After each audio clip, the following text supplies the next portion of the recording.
Hello and good morning. Good. Hello and good morning. I do love to hit a gavel. What can I say? It's a fun thing to do. I want to welcome everybody to the joint meeting of the South Florida and the Treasure Coast Regional Planning Councils. It is always nice when we get together and have a joint meeting, and we are about to dive into a wonderful morning of information sharing. So I would like to thank Greg Stewart, who is the Executive Director of the Broward MPO, for hosting this meeting this morning, and also, more importantly, to his great staff for their excellent support of us today. Greg is unable to attend today, but Brian Kalitka, the MPO Director of Transportation, is attending, and he is here to welcome us this morning. So good morning, Brian Kalitka, Broward MPO. I'm standing in for Greg Stewart. Since he's not here, I can take a funny shot. I used to say, if he grabs a microphone, clear your schedule, because it's going to be a while before he puts it down. And I'm more direct and succinct. And so welcome to the Broward MPO. Just a couple of fun facts to lift our spirits early on. Pinocchio was born today in 1940, and that's not a lie. Also, if you have Starbucks stock, you got your dividend deposited into your accounts this morning. I checked, I got mine. So welcome, and we're happy to have you. You're always welcome to come here. I know I see my county commissioners here, longtime friends alike. So if you need anything, just raise your hand and let us know, and we'll do our best to accommodate you. Thank you. okay. All right, if we could all please stand for the Pledge of Allegiance. I pledge allegiance to the flag of the United States of America, to the republic for which it stands, one nation under God, indivisible, liberty and justice for all. Before we call roll, we're going to do a little housekeeping first. First, I want to direct everyone to use the QR code on the agenda to access today's agenda and to be able to read more about our guests. And now I'm going to turn it over to Rebecca Schultz from MPO, who is just going to go over some housekeeping for us. Good morning. Yes, my name is Rebecca Schultz. I'm with the Broward MPO. Just a little housekeeping for the roll call and for any of your speaking parts today. We do have touchscreen computers in front of you. So in the bottom left-hand corner, there is this blue icon that says mic is off. When you press it, either with a mouse or with your finger, it will become yellow and your microphone is on.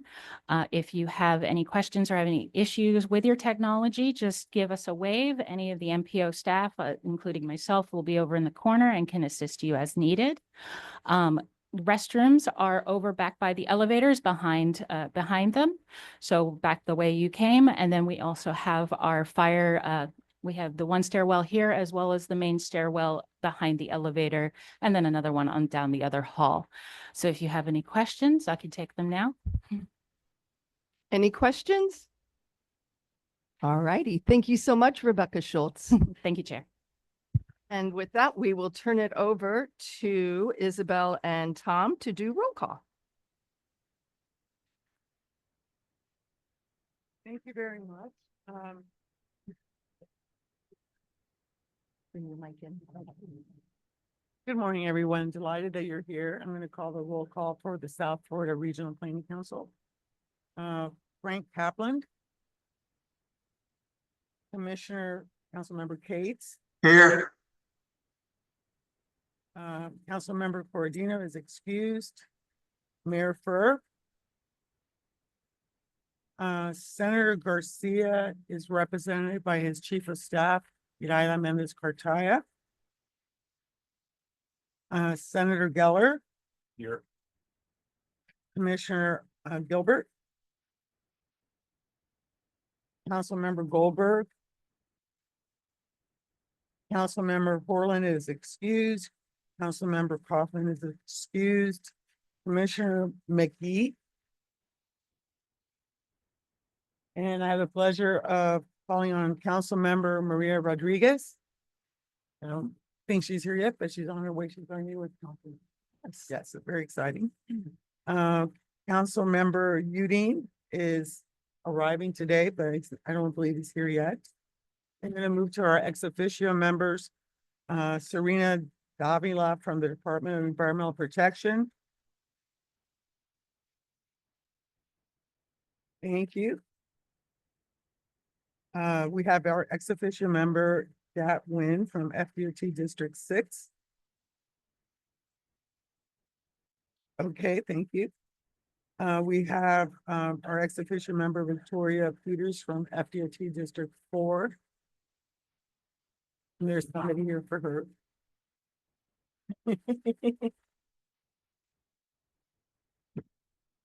All right, perfect. Thank you. So she's present. We have our ex officio member, Armando Villaboy from the South Florida Water Management District. Okay, he's represented. And of course, our chair, Michelle Lincoln, who I'm looking at. Here. So, thank you. That completes that. Thank you. Tom Lanahan for Treasure Coast Regional Planning Council. This will be by county. Indian River County, Commissioner Joe Ehrman, alternate Commissioner Joe Flesher, Commissioner Darrell Lohr, alternate Commissioner Laura Moss, Councilmember Ed Dodd, alternate Councilmember John Carroll. Here. Councilman James Raphalian, alternate Councilmember Ben Baker. St. Lucie County, Commissioner Larry Leet, alternate Commissioner James Clasby, Commissioner Aaron Lowry, alternate Commissioner Jamie Fowler, Councilman Anthony Bana, alternate Councilman David Pickett, Commissioner James Taylor, alternate Commissioner Michael Broderick, Martin County, Commissioner Eileen Vargas, alternate Commissioner Stacy Hetherington, Commissioner Blake Katz, Here. alternate Commissioner Ed Campy, Vice Mayor Vinnie Barrel. Here. Alternate Councilmember Vernestine Williams Palmer. Palm Beach County, Mayor Maria Marino, alternate Commissioner Marcy Woodward, Commissioner Joel Flores, alternate Commissioner Maria Sachs, Commissioner Bobby Powell, Vice Mayor Greg Langowski, alternate Vice Mayor Joaquin Almazan. Here. Mayor Jeff Hamera, alternate Commissioner Joe Peduzzi, Commissioner Christopher McVoy, alternate Commissioner Judith Thomas, Mayor Chelsea Reed, alternate Vice Mayor Deborah Searcy, Deputy Mayor Yvette Drucker, alternate Commissioner Carolyn Cassidy, Here. gubernatorial appointees Douglas Bornick, Yes, sir. Michael Davis, Here. and Reese Parrish. Ex officios, Kent Walia, Here. FDOT, Sherry McCorkle, South Florida Water Management District, Serena Davila, FDEP. We have someone in for FDEP. Lorraine Cargill, SFRTA. There she is, sitting in the audience. Paula Scott, SFRTA. James Cannon, St. Johns River Water Management District. Okay, attendance is complete. Wonderful. I did receive a card that we have a district aide to Representative Chip Lamarca. If Kira Coleman is here, if she would like to stand up and say hello.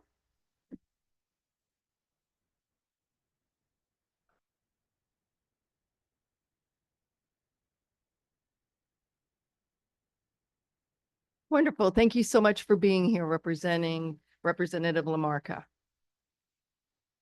We don't need any motions approving the attendance. Okay, so we're now going to go right on to the Honorable Quentin Beam Fur from Broward County. He is the mayor. He is also a member of the South Florida Regional Planning Council. And without further ado, Beam, the floor is yours. Thank you. When you say my first name, I think I'm in trouble. It's like, I can hear my mom saying that. First of all, welcome everybody to Broward County. It's been like 7 or 8 years since we've been doing this. And it has always been fruitful. I think we started doing it back with Doug Smith, and we were trying to put together a whole coral legislation, which I think, thanks to joining forces, was very successful in being able to create a conservation area. And since then, I think we've recognized that there's a lot of things that we can work on together. And my hope is today we have a couple of takeaways that we walk out of here. We're able to, by representing over 6 million people in a whole bunch of area, that we can present what we decide on to the legislators, and when they see it, they recognize it's a big part of the state, and to think a lot about it. So I'm glad you're here. This is where we normally have our MPO meetings, and as you can see, we have a lot of cities that are usually represented and stuff. It's kind of big, but I'm really glad you're here and look forward to today's meeting. Yep. Thank you, Honorable Mayor Beam for there. You've been a good person, so I won't invoke your first name. And now we're going to turn this over to chair comments, and I'm going to let the Secretary Treasurer of the Treasure Coast Regional Planning Council, the acting chair today, the Honorable Ed Dodd, take the microphone. Thank you. I just want to say that the Treasure Coast Regional Planning Council members are excited to be here. I kind of go back to my League of Cities days, and I think about Live Local and about the fact that the preaching there is to local choices, make local voices, local choices. We tend to use the Treasure Coast Regional Planning Council as a way to facilitate that within our arena. And I see this meeting as an opportunity to expand that and to let the Treasure Coast and the South Florida group come together and try to facilitate those things for the member cities and the member counties. I can't speak for the counties. I can speak for my little town.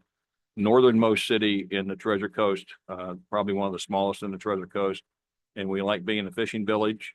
And we use the Treasure Coast Regional Planning Council to help us stay that way, if we could do that. So I think it's a good opportunity for us to look at common problems and to share information about those. So thank you.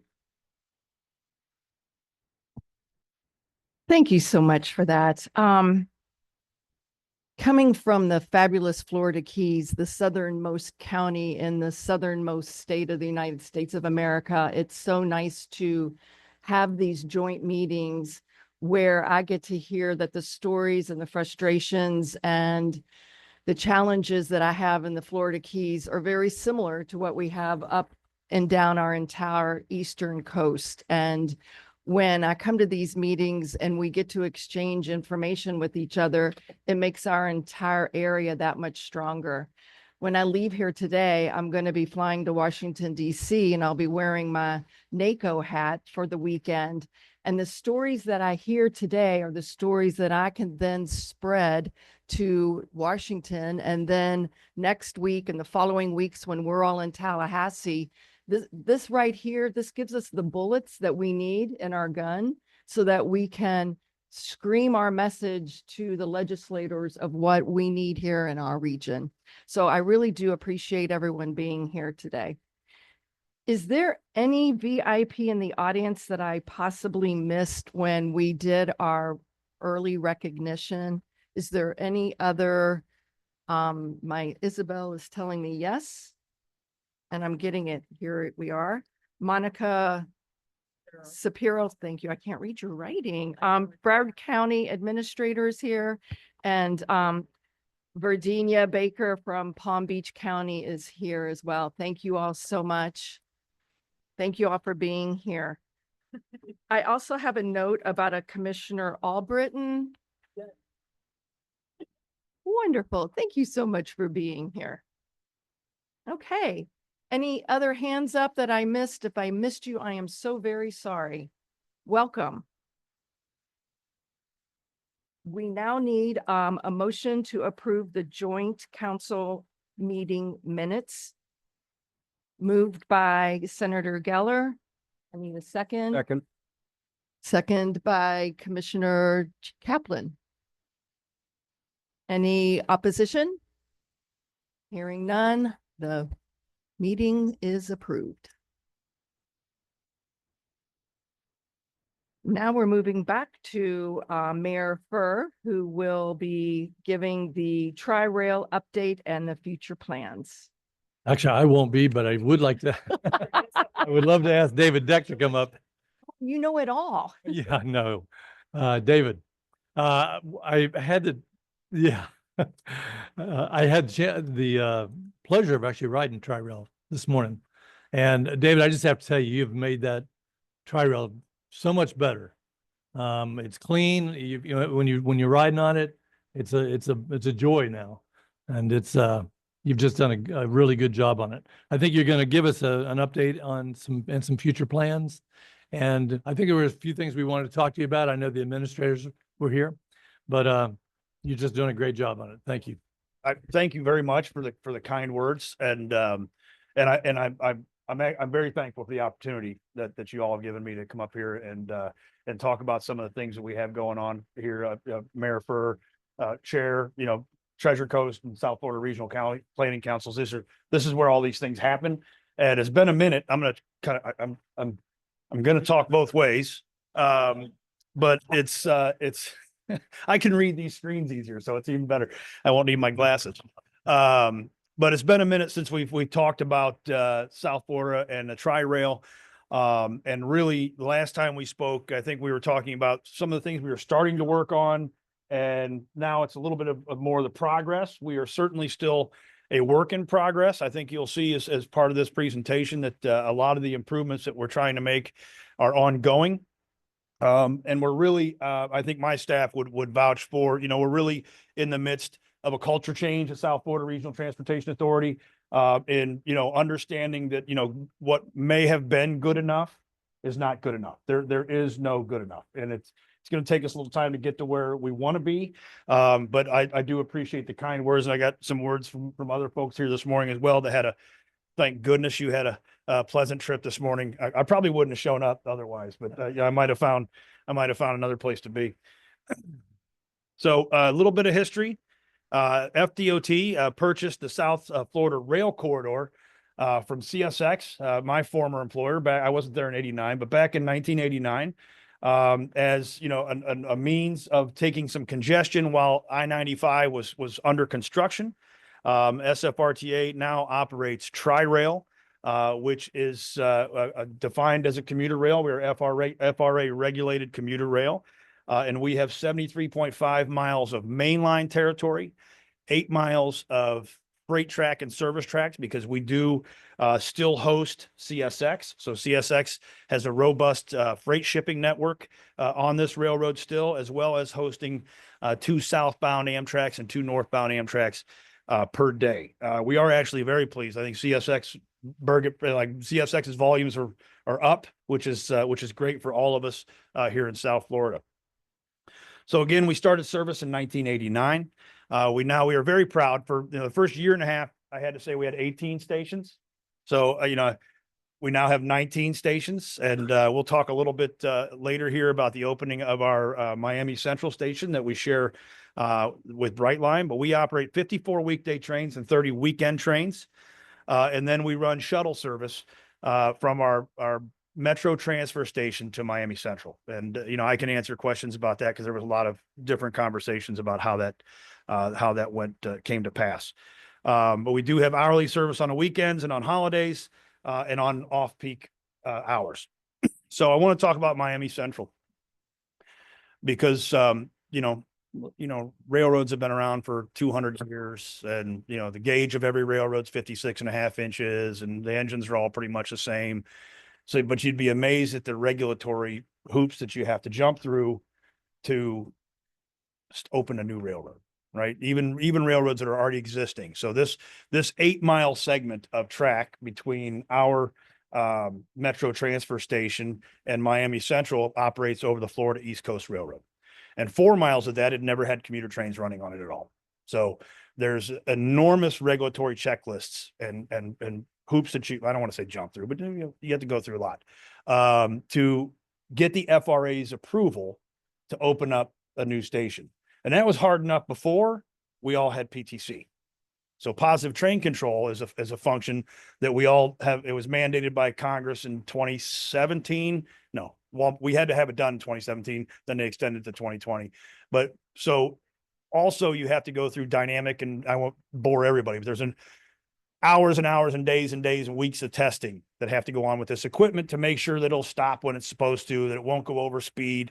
And then you have to qualify your crews.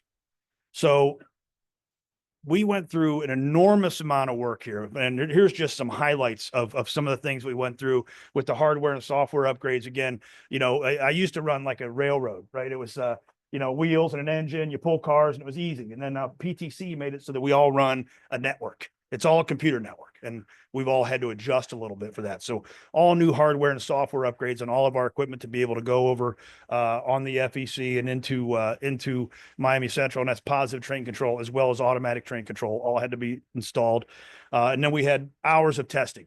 And as you can imagine, we wanted to be very careful when we were testing. So, the last thing we wanted to have was a vehicle accident or a trespasser incident on that corridor while we're testing. So we put, extra security out at every crossing. We had every crossing manned while we were running that dynamic testing. So we made sure we were able to do it safely, not only for us, but for the community in the area. Because if that 4 miles of railroad was used to seeing, maybe 5-6 trains in a 24-hour period, now they're seeing 30. So it's a big adjustment for people who are used to crossings barely being occupied. We did a lot of outreach in the neighborhood, because part of our funding departments, the CRAs, we did a lot of outreach. So we get people who want to ride the trains. We have discounted tickets. We have all these programs we went through. And then we had a fantastic grand opening event that I think some of you attended. It's only thing better than a groundbreaking is a ribbon cutting, especially this one. It took long enough. So we got to do it. So we opened Miami Central, and it's been pretty successful. We have a great partnership. I think it's an example of what can be done when you have the private and the public sector working together. If we weren't working very closely with Brightline and working very closely with the Florida Dispatch Company, I think we'd still be talking about when are we going to get into downtown Miami. I mean, it's those folks that really made this possible. So I go to the South Florida Rail Corridor itself. This is the corridor that's owned by the state that we are contracted to operate and maintain. And we've really focused over the last 2.5 years of bringing this railroad up to what is minimal acceptable standards. And there was no shortage of opportunity to improve this railroad. So just some high level things here that we've done. This is over last year. This is 2.5 years. So you take these numbers and they're probably much higher here, but just going along the railroad and removing graffiti. So 83 different locations of removing graffiti. Many of those multiple times. You get into a little battle of wills, with the local artists to make sure that we keep that clean. 247 tons of trash and debris removed from the right of way this year. 247 tons.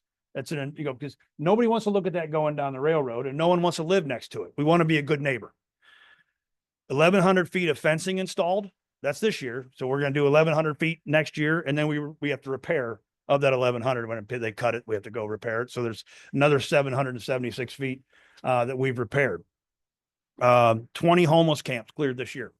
That makes it about 65 over the last 2 years. And that's a process. We go in, we work with the counties, we work with the social services, and we go in and we offer people an alternative. We give them, listen, you have a certain amount of time, but you can't live here. Like this is not safe for you.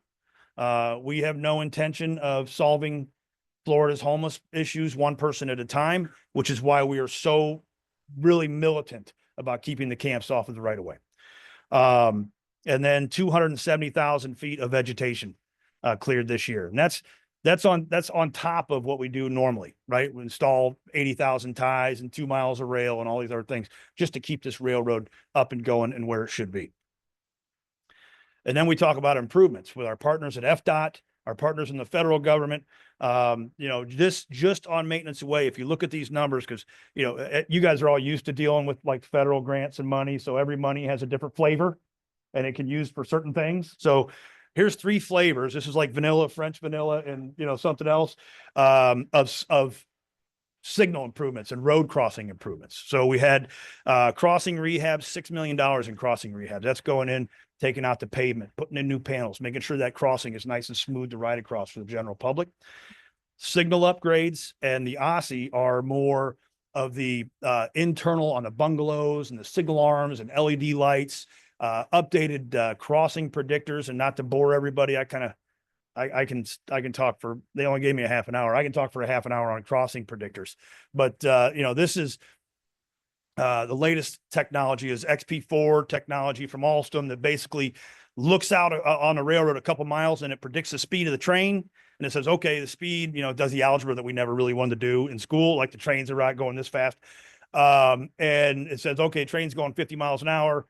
I have to have lights flash for 5 seconds and then 20 seconds of warning time. I need to start the gates at this time. They're very sophisticated now. They used to be much simple. But this allows us to also have those quiet zones that everybody enjoys so much. So almost $19 million on this corridor alone invested in road crossing safety. And this is a big thank you to our partners at FDOT that help us work through all these processes. So then we'll go to some of the other small projects we have going on. And I'll be honest, I don't think I've ever seen 80 miles of railroad with as many projects going on and projects that will be working in the future. Really, we could do more, but we don't have the bandwidth to do, it's like, if you give me 5 things to do, I'll do them really well. If you give me 7, I'll screw them all up. Right. So we're trying to get that done. So pedestrian bridge rehabilitation. So we have 13 of our stations that are slated to have our pedestrian bridge. We're taking all the concrete off, taking the steel and everything down to the bare minimum, making sure we're inspecting, seeing any rust and corrosion. The salt air loves these bridges, as you can imagine. So it's going in and welding steel plates over any place where there's corrosion, sandblasting, repainting, putting the new concrete down. So these bridges will be good for another 25 to 30 years. Different kinds of treatment. So we kind of learned from our mistake, and we kind of let's not put something out there that's going to rust again in 5 years. And so we're going through, and we have a couple of them done now. We're waiting on some roofing material. So you may have seen some of them that, if you ride the train, you'll see some of them that are open, but they don't have a roof. They will have a roof. We opened them in the meantime, just so people can get back and forth. We're also going to invest around $40 million over the next several years in our stations. For most people, the station is that's their first impression of like what we do. Well, I don't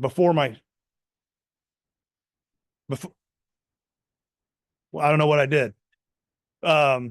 Before my train gets there, they see the station, and if the station's not in good repair, then people are going to automatically have a negative experience. So we have about $40 million. We've already done the assessment of the 18 stations to kind of know what they need. It's way too much money. Listen, if I had all the money in the world, I'd just tear them down, start over. Right. But we're not there. So we're going to go and we're going to make these as nice as they can possibly be. When I started railroading 30 years ago, I never thought I'd have to have Instagrammable walls, but that'll be part of the equation. They'll make these a place where you can go, and then hopefully get some vending in there and some amenities in there, maybe a coffee truck once in a while, just something to make that customer experience a little bit better, right? Because that's our whole goal every day when we get up, is how are we going to make this just a little bit better? Security cameras. We've always had security cameras in the stations, looking right down at the platforms, but we've expanded that. So we're having cameras installed in all the parking lots, and then these overhead walkways as well. So some of the blind spots that we had, we're making sure to have that. And then those cameras are monitored 24/7 in our PSCC center. And then probably the least sexy, but like my favorite project, is the public information system. They look like light brights. They look like they're 30 years old, but they're incredibly sophisticated apparently.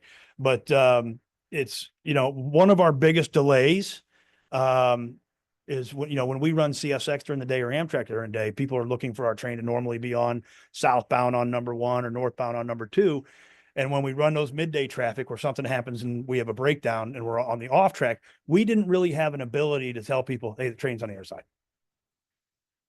In 2025, we didn't have that ability. We do now. So we bought these new public information signs. We can shoot, information to them like Amber Alerts and things like that. But like my favorite function now is, if you go out here, you'll hear, P640 boarding in 10 minutes on track number 1. And every time I hear that, I get super excited, because I don't have people that are mad at me because they're trying to get over to the other side to catch this train. So it's just small, repetitive, every day, making things just a little bit better. And then our equipment. Our equipment is our Achilles heel. It's aged. It suffers from, some years of maybe some deferred maintenance. And we're working very, very hard. We have a small shop in Hialeah that is very well subscribed. It's a busy place, where we're trying to do a lot of work to bring this equipment up to where it needs to be. So if you look here on the top left, that's just one of our Brookville locomotives where over the last year and a half, we've been doing basically a deck up complete system overhaul. So the main engine, the head end power engine, the air compressors, everything above that deck is being rebuilt. All the, the air conditioning, everything. Then if you see the second picture there, that represents our cab cars where we're rebuilding all the flooring in the cab cars. Those are the rear cars where the conductors, the flooring in the bathrooms in the cab cars, rewrapping the trains. Now, I kind of like those palm trees, but they'd seen their better days, and so just a different look going down I-95, right? Something different in your corner of your eye. You catch your attention. Maybe you decide you're going to ride tri-rail instead of driving your car. And the beauty of this particular wrap, even though I don't think it's particularly attractive, it is. I told you I wasn't going to lie to anybody, Lorraine. It wasn't my first choice, but it's designed to accept another wrap over this one for advertising or, of that sort without damaging this wrap. So, when we finally have all the trains wrapped and we have a product that I would put my name on, I'll go out and ask somebody to spend money to put their name on. Right. So we're talking with FAU and we're talking with some other folks about possibly, getting some wrapped trains out here for advertising. My personal favor is I want to, like, one of these times you're going to go down there and it's going to say like, my wife is hot, like on the side of the train. Right. And it's going to be a car that the air conditioning is broken on, which will be even better. But we're rebuilding the equipment. We're working on that. We're we're doing the flooring. So every day we're going and working a little bit more to make it just a little bit better. I'll talk a little bit later about that. And then service. So we've got a couple pilots out there right now, 2 pilot sections. So we have, I think most of you, we have an express train, right? That we're running 1 express train into downtown Miami in the morning, 1 express train coming out. The hours are, we had to put it where we could fit it we only have so many slots. Right. And we tried to make it so if you have to be at work at 8:30 or 9 o'clock in Miami, we can get you to work. And then if you work till 4 or 4:30, we can get you home. And that's a 1-seat ride right into to Miami Central. We've seen really slow, a little bit slow, but steady growth on that train. So we're watching that one. We're cautiously optimistic on to see if it continues to grow. The other one I'm a little disappointed in, quite frankly, is our late night train. So when I first got here, I get on the train, I'm talking to a pilot or talking to somebody and I say, you don't run late enough at night. Okay.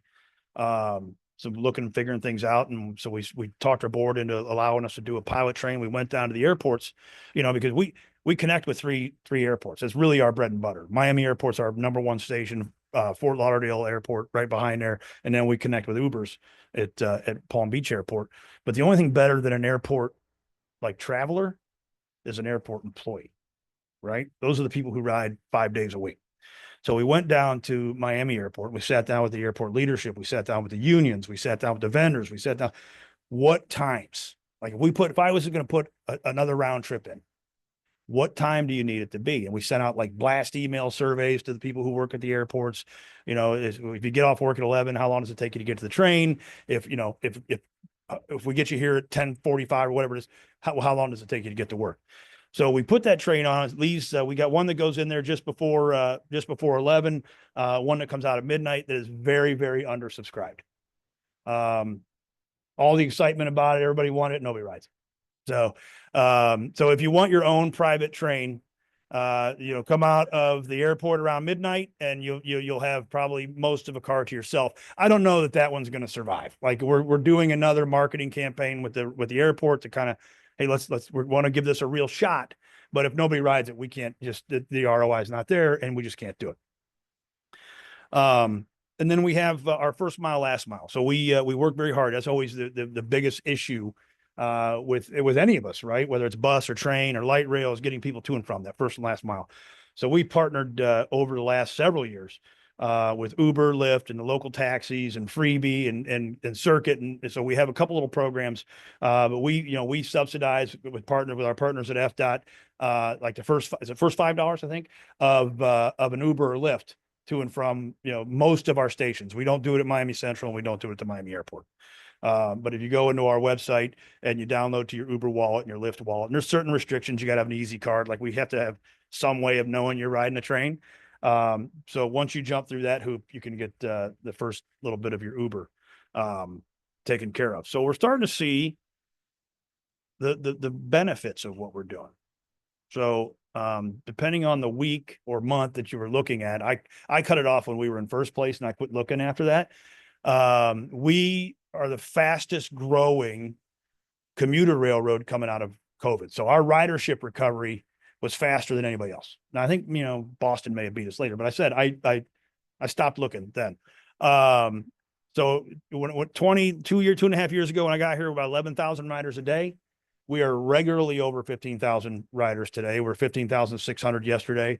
Last summer, we set our Saturday record of 10,129 people. And if you remember, that's on half the trains, right? So that was during our family fun day last year. And then we also had 70, we'll call it 7,800 people on a Sunday during Cayocho. So those are good numbers for us. And it shows that we're more people are riding and they're staying. We did some surveys and people who are riding are actually staying.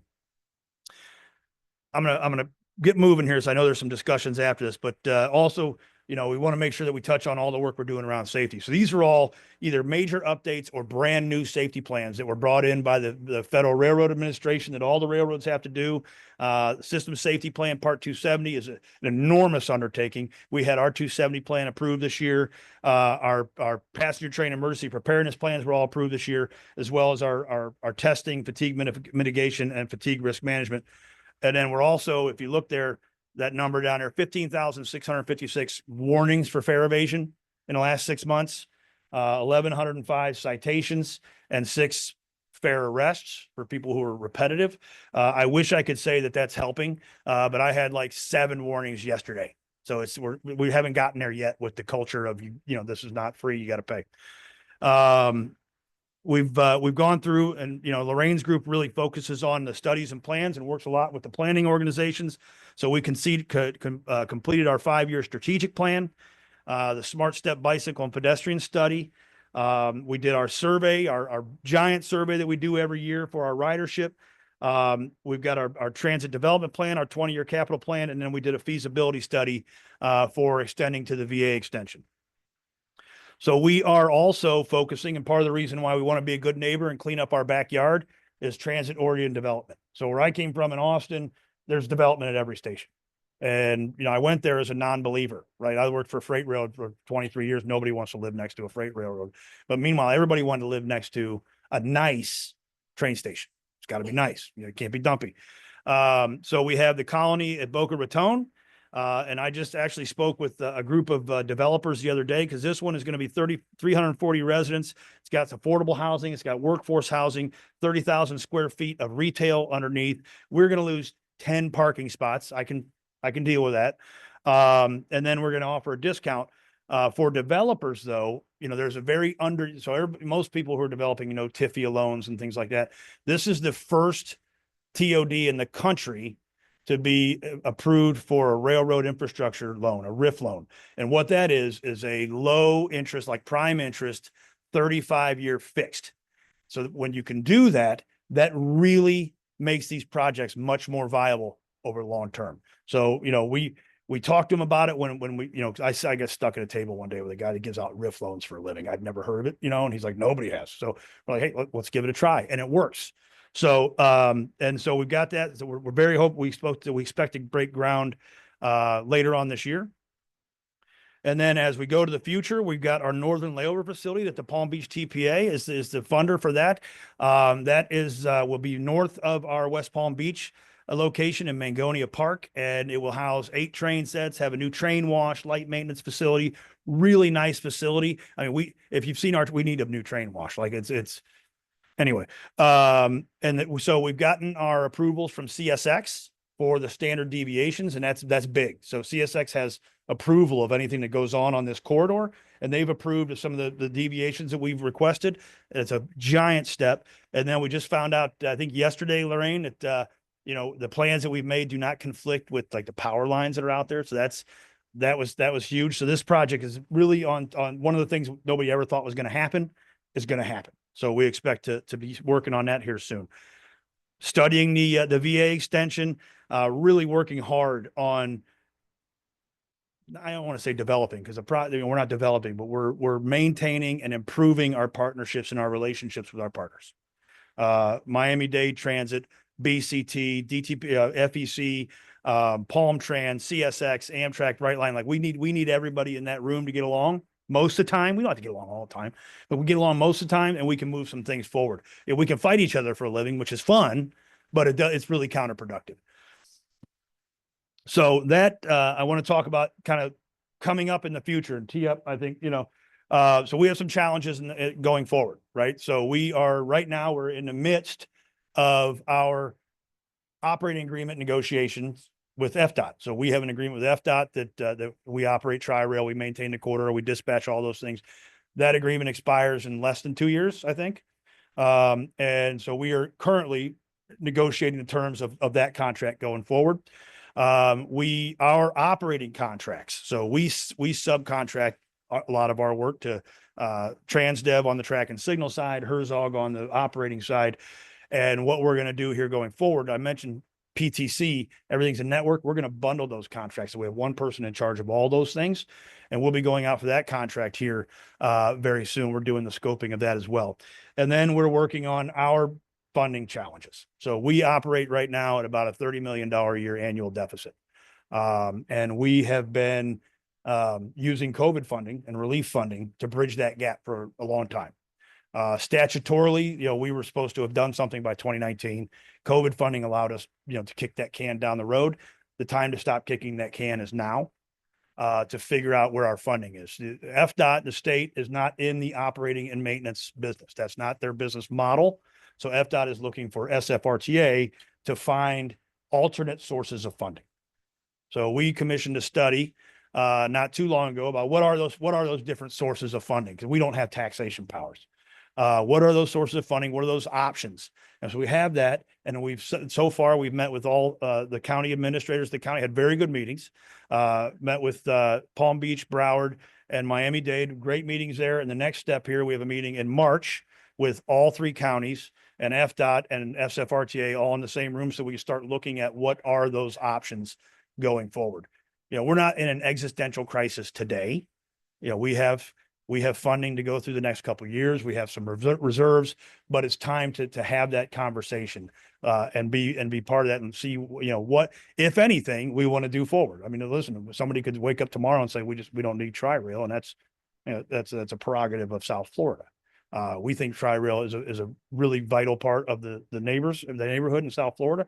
We obviously like to keep running it, but we need to figure out a way that we can do it effectively, efficiently, and really have that funding in place. So I will stop there and turn it over to any questions or comments or. Hello, we have 2 online questions. Okay. So one is, many people use card to pay these days. However, many times the ticketing machines will malfunction when reading cards. Is there any plan to update the machines? Also, any plans to add value to be added onto the Easy Card through the app? So yes and yes. So we have actually replaced the network. So mostly on the card readers, always a network problem. So our network was so antiquated, we had to do like the backbone first and then all the peripheries. So now that we've improved all the network and wireless things going into the TVMs at the stations, we've also replaced all of the bill collectors. So instead of putting a bill in and getting a bunch of change back, you can actually get bills back. And we have a new app coming out that's being beta tested now that we've worked with Broward County and Palm Beach County and Miami-Dade County, where you will be able to buy tickets, different levels of tickets, everything you can buy Palm Trans tickets, you can buy Broward County Transit tickets, Miami-Dade tickets, as well as Tri-Rail tickets, and then also plan your entire trip. So we're beta testing that app now, expected to be out here in the next couple months. So I hope that answers that. Thank you. Do we have any questions here in the audience? If so, yes, sir, you have the mic. You have the floor. Mr. Davis, I can't see your name tag from here. Thank you, David, for the update there. In Palm Beach County, we're very excited about Vanderbilt building a graduate campus in downtown West Palm Beach, and we're very supportive of that. they've been really good about outreach and I'm assuming you guys are in conversations with Vandy, or if you haven't. Yeah, Lorraine and her team and our groups, absolutely. Yes, sir. Okay, good. 'Cause, And yeah, I think it's a great opportunity, and we need to do a better job. Where I came from, like we had partnerships with Austin Community College and UT and everything else, where that we had some financial arrangements, and then the students rode for free. Like I would love to see something like that in the future, and Vanderbilt moving in might help us with that conversation. We'd like to see that. Thank you. Do we have any more questions? I'm going to start with, we'll start right with you, Mayor Furr. You can Thank have the floor. Thank you very much. Thank you, David. That was a very good presentation and good to see. It really is a big difference since you've come on board. When I'm looking at when I saw the funding options the other day, it looks like somebody's kind of given a big list of here's where we might find $1 or $2. I don't know how well they were researched, each one of those. And I know I went through this with our county administrator, and there just weren't any details in there to really figure out where, because I think we're putting in around $4 million a year. Yeah, 4.2 million per county. And Miami-Dade's putting in, are we all putting in about the same? Yeah, they're exactly the same. All right, so we're all putting in the same. It sounds like you're asking us to go up to. So Yeah. So the short-term ask, and so this is and I haven't been given, you have to do this by this date. I want to make sure Okay. FDOT hasn't said but they said we need a plan. Okay. And we need a plan to figure out the immediate funding gap, which is an additional $10 million per county. So there's $30 million funding gap there. An additional 10. An additional Per 10 county. per county. That's the short term. The midterm then is to get FDOT to their statutory amount, which is $42 million. Last year, FDOT contributed about $60 million. So they want to get, the second step then is to get them down to the $42 million, which is another $18 million shared. And then the ultimate is to get FDOT out of the funding of SFRTA or Tri-Rail entirely, which is a $90 million delta. So we have federal funding that we bring in through our federal partners. We have Farebox. We have some other avenues, and we're going to go and try to do some advertising, things like that. But that's the number that the target is. Okay, and I think we all know that transportation or mass transportation is always subsidized. And I think when this was put into place, there was an understanding that the state would be doing a lot of the subsidy of this. I'm watching my county administrator while you're saying these numbers, and I don't know do you want to respond at all, if it's okay?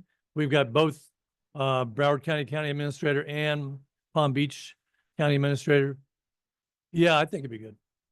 Because I think this is a huge issue for both regional planning councils and for SFTech. One of our biggest issues, trying to make sure we can traverse all three. Thank you. And again, I hate to have my back to anyone, but I'm going to address you all. So, as Dave has shared, we've had a preliminary meeting with Dave, and I know he's met with Virginia, who's also here. And Virginia, please, if I don't want to speak on your behalf, or certainly Miami, and I don't know if Sean. Oh, hi, Sean. Okay, we had not formally met. Nice to meet you. So Sean is the Deputy Transit Director for Transit for Miami-Dade, if I'm correct. Thank you. Adgerson. All right. So, and he's representing Miami-Dade here today. The three counties have had initial and preliminary conversations. We've all had individual meetings face-to-face with Dave on this issue. And as he shared, we will be having an additional meeting, the three of us all together with SFRTA next month. So this is pretty new concept, and they just initially shared this the last couple of weeks ago with us. As I shared with you, as we are beginning our county budget development process, that will be a very heavy lift and a big stretch. So this is why it's important to continue the collaborative conversations. And I think it was great that you're asking these questions and that we're here today to at least make sure that all the electeds are aware that this is beginning to happen. The numbers that Dave did share are, as they continue this phased or transitioned approach or concept that they're discussing, that is, it's a little bit concerning of what those future numbers are and will be. The transit service that they provide is critical and essential, and when we embrace it, and it's a benefit to the area and the region. So we will continue those collaborative conversations. I've also had conversations with our district secretary for FDOT, Steve Braun. I know Stacy Miller is also, I believe, a member of the SFRTA board itself, and she's aware as well. Am I not projecting? Okay. And so, the concern we have is just the timing and the dollar amount, and the 10 million per county, I believe, and I hope that it might be something that we can continue to discuss as far as amount, timing, and distribution. And does it make sense to have it equal to all, the same amount to each county? Could there be a different framework? Should there, just different scenarios and options? Again, it's very early stages, but it is something of concern. And I think when it was first put into service in the late 80s, the concept was something different. I'm looking at Senator Geller nodding, and I believe you might have been one of the original authors of this legislation at the state level, if I'm not mistaken. So this is something that we need to really have some deeper conversations about. So from this body here, as a joint group, should we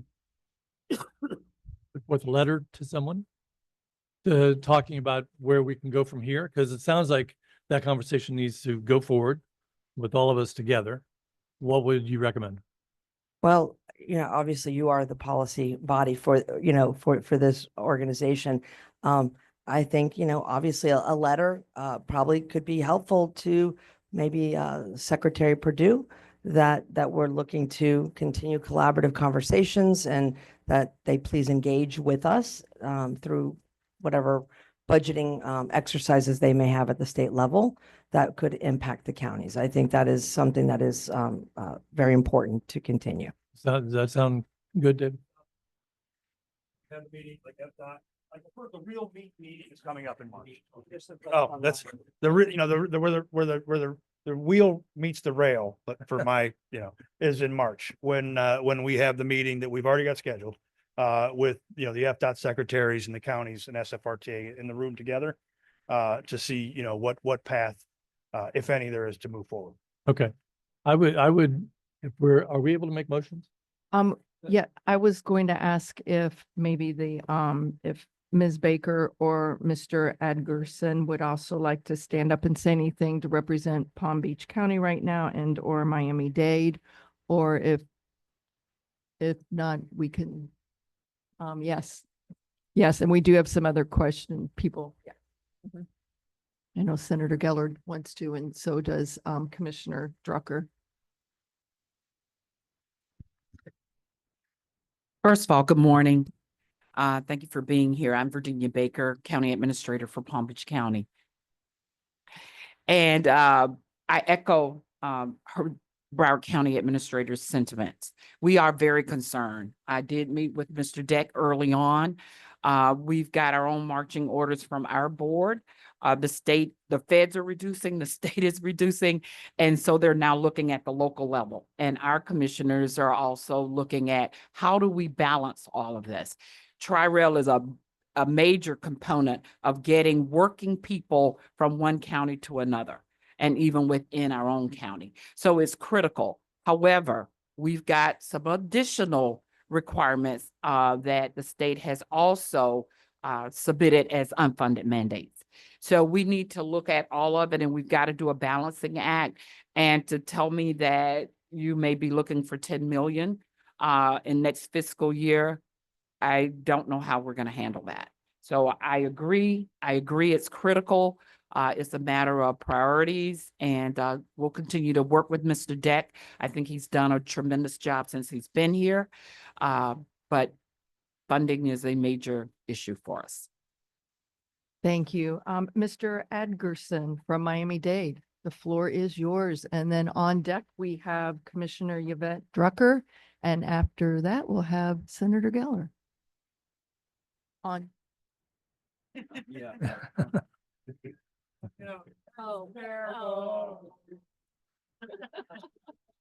So good morning all, Sean Atchison. I am the Deputy Director and Chief of Transit Operations at DTPW in Miami-Dade, here on behalf of the Mayor's Office and Jimmy Morales, our COO. And again, I echo the lady's sentiment in terms of the challenge that this poses to us as it relates to, our budget and all the things that, Dave and his team and their challenges. So we are, in support of a letter, if that's what we're going to take in terms of urging the state to continue funding or different levels of funding in terms to make sure that Dave and his team can continue to operate a valuable service for the Tri-County area. Thank you, sir. Next, we have Commissioner Yvette Drucker. The floor is yours. Thank you. Thank you for the update, Mr. Deck. So I obviously in the city of Boca Raton, we have the Yamato Station, which I frequent. If you hear me, if you know me, I'm also an executive board member on the TPA, our transit planning agency, and I'm a huge transit nerd. So I ride the rail. Unfortunately, today I couldn't because I had 2 meetings prior, which is why I was late to the meeting. But I'm a big proponent of Tri-Rail. And I think as we get ready for our legislative session, as policymakers, our job is to educate other folks. When I tell folks that I ride Tri-Rail, they look at me like, what do you mean you ride the Tri-Rail? And my answer is, yes, I ride the Tri-Rail and I ride the Brightline. We're very fortunate in the city of Boca Raton. I have both rails, East Corridor, and then I have the other one in the kind of Midtown corridor that we call our Tri-Rail station. So we're very fortunate that we have both. I took Brightline last week to Wine and Food Festival. Great. Tri-Rail I use it for a different purpose. Actually, I was with a person this morning and they were going to Fort Lauderdale. And I said, why are you not taking Tri-Rail? There's a bus, which Mr. Deck taught me how to go to Tri-Rail on the Tri-Rail to the bus to the airport. And I'm leaving to Tallahassee on Monday and I will be on Tri-Rail to Miami. So you'll frequently see me on Tri-Rail and frequently Dave will see me there. I'll surprise him and be like waving that I'm here, getting ready to go on Tri-Rail. So I say that because I think it's our job as a body and also as elected officials to really educate our legislatures in Tallahassee. I know that Mr. Braun took the Tri-Rail recently, I think is one of the few times, and I'm not calling him out, but I had been on him to take the Tri-Rail, understand how the Tri-Rail works. And he took it to one of our the Safe Street Summit that just happened a few months ago. So the more that we could get not only our policy leaders, but also the individuals making decisions and meeting with FDOT to ride the rail, it's really important to educate and to understand that it's a mindset. With the amount of people that we have coming into our county, I'm speaking for Palm Beach, and to our state, really, we need to start using the rail system. It's there, like Ms. Baker said, for the workforce, for people to get to appointments, if they have doctor's appointments, our students use the Tri-Rail. And from when Mr. Deck started till now, the experience is exponentially better. I feel safe. I'll take it sometimes at the 5:05 a.m. one. I get on there early or even late. So again, it's just a matter of us being the educators, also setting really the way that we're handling how we're traveling with our transit system. So I understand that there's concern. Obviously, there's concern when you're asking for this amount of money. But I think if we start educating the folks that are making these decisions from now in a collaborative manner, that we can start pushing the needle forward, because that is a service that is used. And if you ride Tri-Rail at any given time, you will see the folks that are riding Tri-Rail, they're taking it for work, whether it's our nurses, whether it's students, again, workers, and you're seeing them come on and off. So as a policymaker myself, I'm in support of the letter to Secretary Perdue, but as we visit Tallahassee in the next few weeks, we should be educating our legislatures, whether it's your representative or your senators, on Tri-Rail, on all forms of transportation, and how important it is to our local economy. So just wanted to share that. Thank you so much. I'm going to be cognizant of the time because now we're past 11 and I know we do want to talk about our Florida coral reef next, but Senator Geller, you, and then I believe Commissioner Leet, did you also have a quick comment? Okay, thank you. The floor is yours. Thank you, Madam Chair. Mr. Deck, I'm very concerned because I'm very familiar with Tri-Rail. Between 1989 and 2004, I was the author of every piece of legislation on Tri-Rail, including that which set up the the Regional Transit Authority. The SFRPC and TCRPC have been very active in working towards transit-oriented development. Each RPC is currently the Economic Development District of the Economic Development Administration of the U.S. Department of Commerce. The CEDS, Comprehensive Economic Development Strategy Committee of the SFRPC, is currently meeting on TOD, trying to encourage more of that. We really need TOD for so many reasons. If we're going to fit more people in South Florida, which they're coming here, so we need to have the housing. Really, the best place to do this is at the transit hubs, like the Tri-Rail station. You showed the one in Boca. We have to do more on that, but I just don't know on the funding. I'm very concerned. The Trump administration has shown a market preference for, in terms of transit funding, for road building as opposed to rail. So as you pointed out, there will absolutely be cuts in the federal rail program. If the state is cutting us and the federal government is cutting us, you mentioned 90 million, but that was a shortfall, but that was assuming that there's no cuts in the federal, and there will be. I don't know where, if it ends up being arguendo $150 million, I don't know where the three counties come up with $150 million at 50 million each, or if you do it pro rata according to population, or however you do it, it's still 150 million. We're caught between the rock and the hard place here, where we have to have continued Tri-Rail. We have to do more TOD, but I don't know how we afford that. And I'm, hoping that, you or others will be able to come up with other bright ideas, because, I just don't know how we do it, and I don't know how we don't do it. It's yeah, this is not a when I started, when I was a locomotive engineer, I didn't think I'd ever be having these discussions, but you're absolutely right. The times are, Washington is, right now they're focused on the California high-speed rail, and doing intense audits on the spending of the California high-speed rail. Indications that we hear, which, listen, could change tomorrow, right, is that the formula funds for now are safe, and the grants that we've had for rolling stock, I don't think I touched on it in the thing, but, we're contracting for new rolling stock. Those are still safe to the best of our knowledge, but this will eventually become, is it worth it?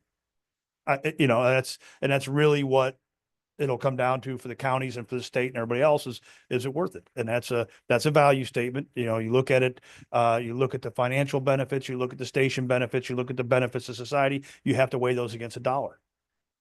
And at some point, we'll decide whether we think it's worth it.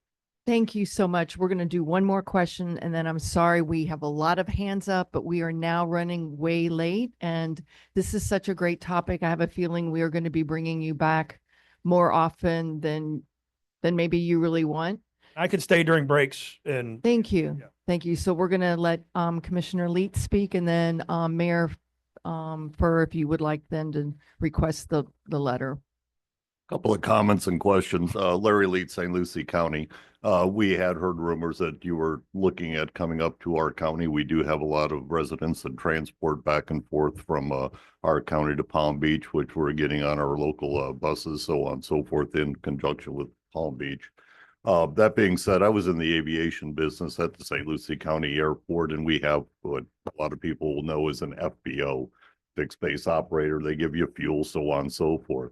And at our airport, we had 3 other FBOs come in, and bottom line is there just wasn't enough business supported. Over the course of 10 years, that pretty much stymied business at the airport because the funds that were going to expand it were being distributed out. Looking at it from that prism, we have Brightline, we have you.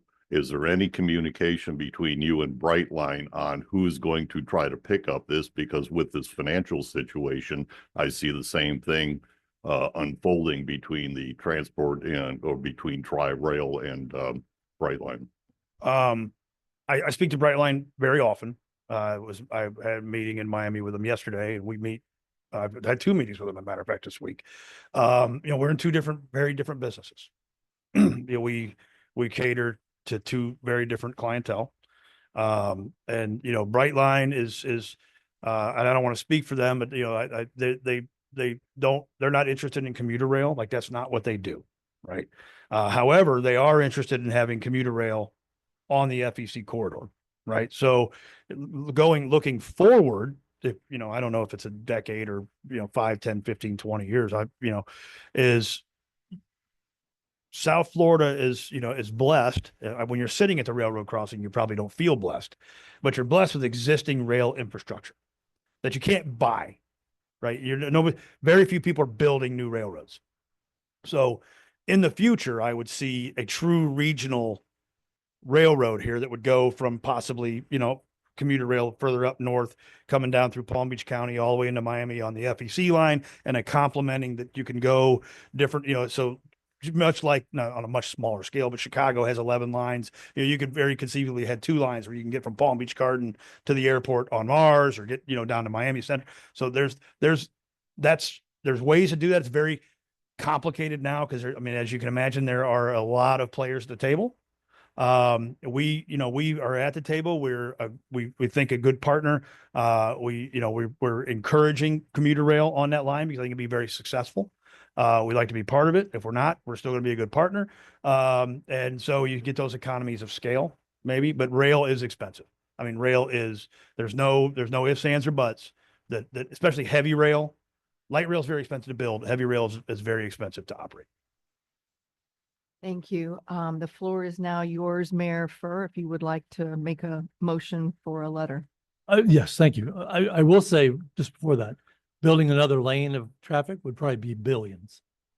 And this takes an entire lane. My understanding is this is equivalent to like 1 lane of traffic, right? Yes. Yeah. So there's an argument to be made to FDOT that we're saving them money.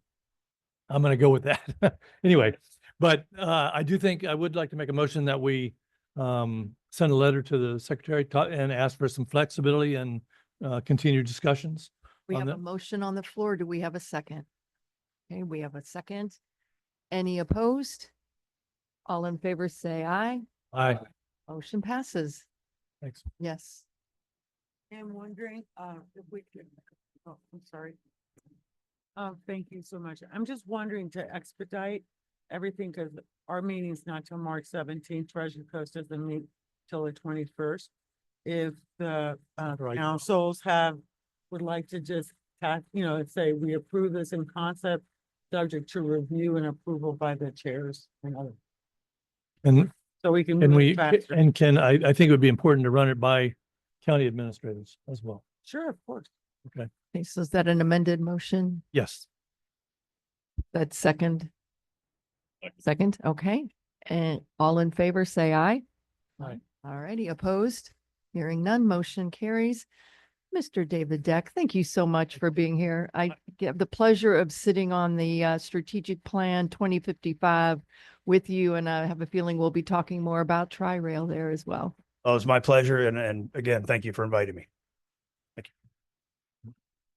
Okay, now we're going to move on to a presentation on the, I'm sorry. Flip the podium. Okay. While they flip the podium on the Florida Coral Reef update. We have 3 presenters, 2 from DEP. If I mess up your name, please don't throw anything at me too hard, or you can just come up and do it. Arizo Martinelli from she's administrator of the Coral Protection and Restoration Program. And then Molly Cordo, who is Southwest Regional Administrator for the Office of Resilience and Coastal Protection. And then Thomas Reinhardt, PhD, who is a Regional Director for the Florida Fish and Wildlife Conservation. You got put in the enviable slot of presenting just before lunch. So the floor is yours.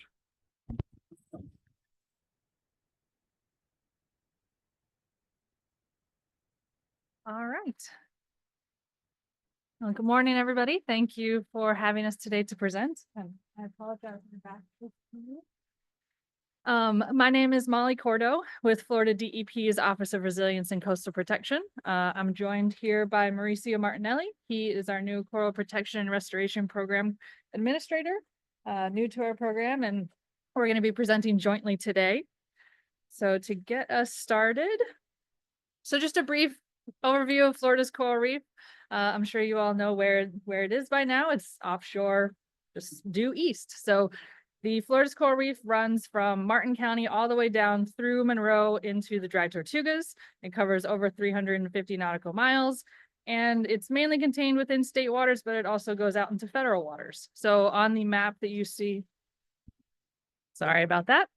On the map that you see on screen, you can see all of the different managed areas. So there's a lot of different colorful boxes, a lot of different management areas. So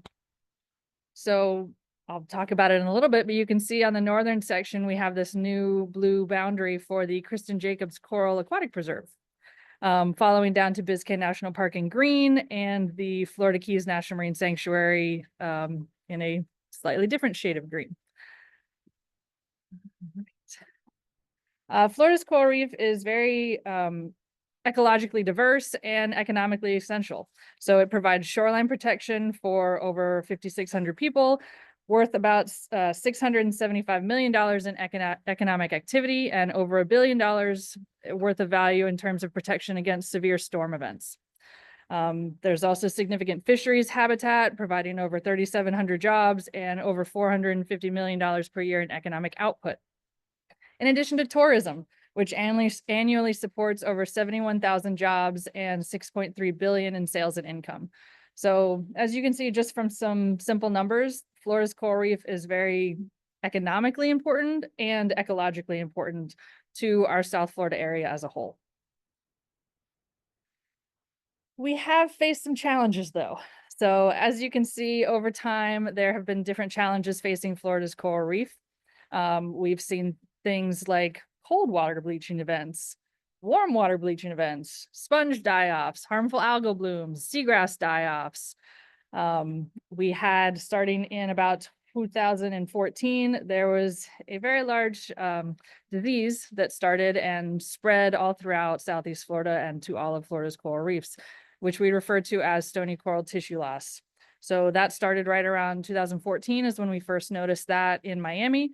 It spread north, it spread south, and it wiped out a significant portion of Florida's coral reef and the living coral population. And just to kind of show this as a whole, we do have these different events that impact the reefs over time at different stages.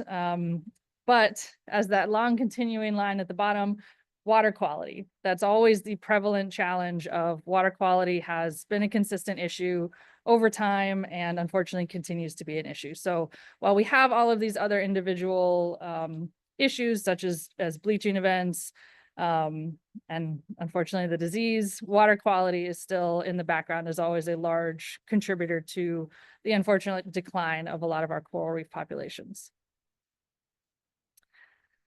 So I'm sure you're aware of the bleaching event, unfortunately in 2023.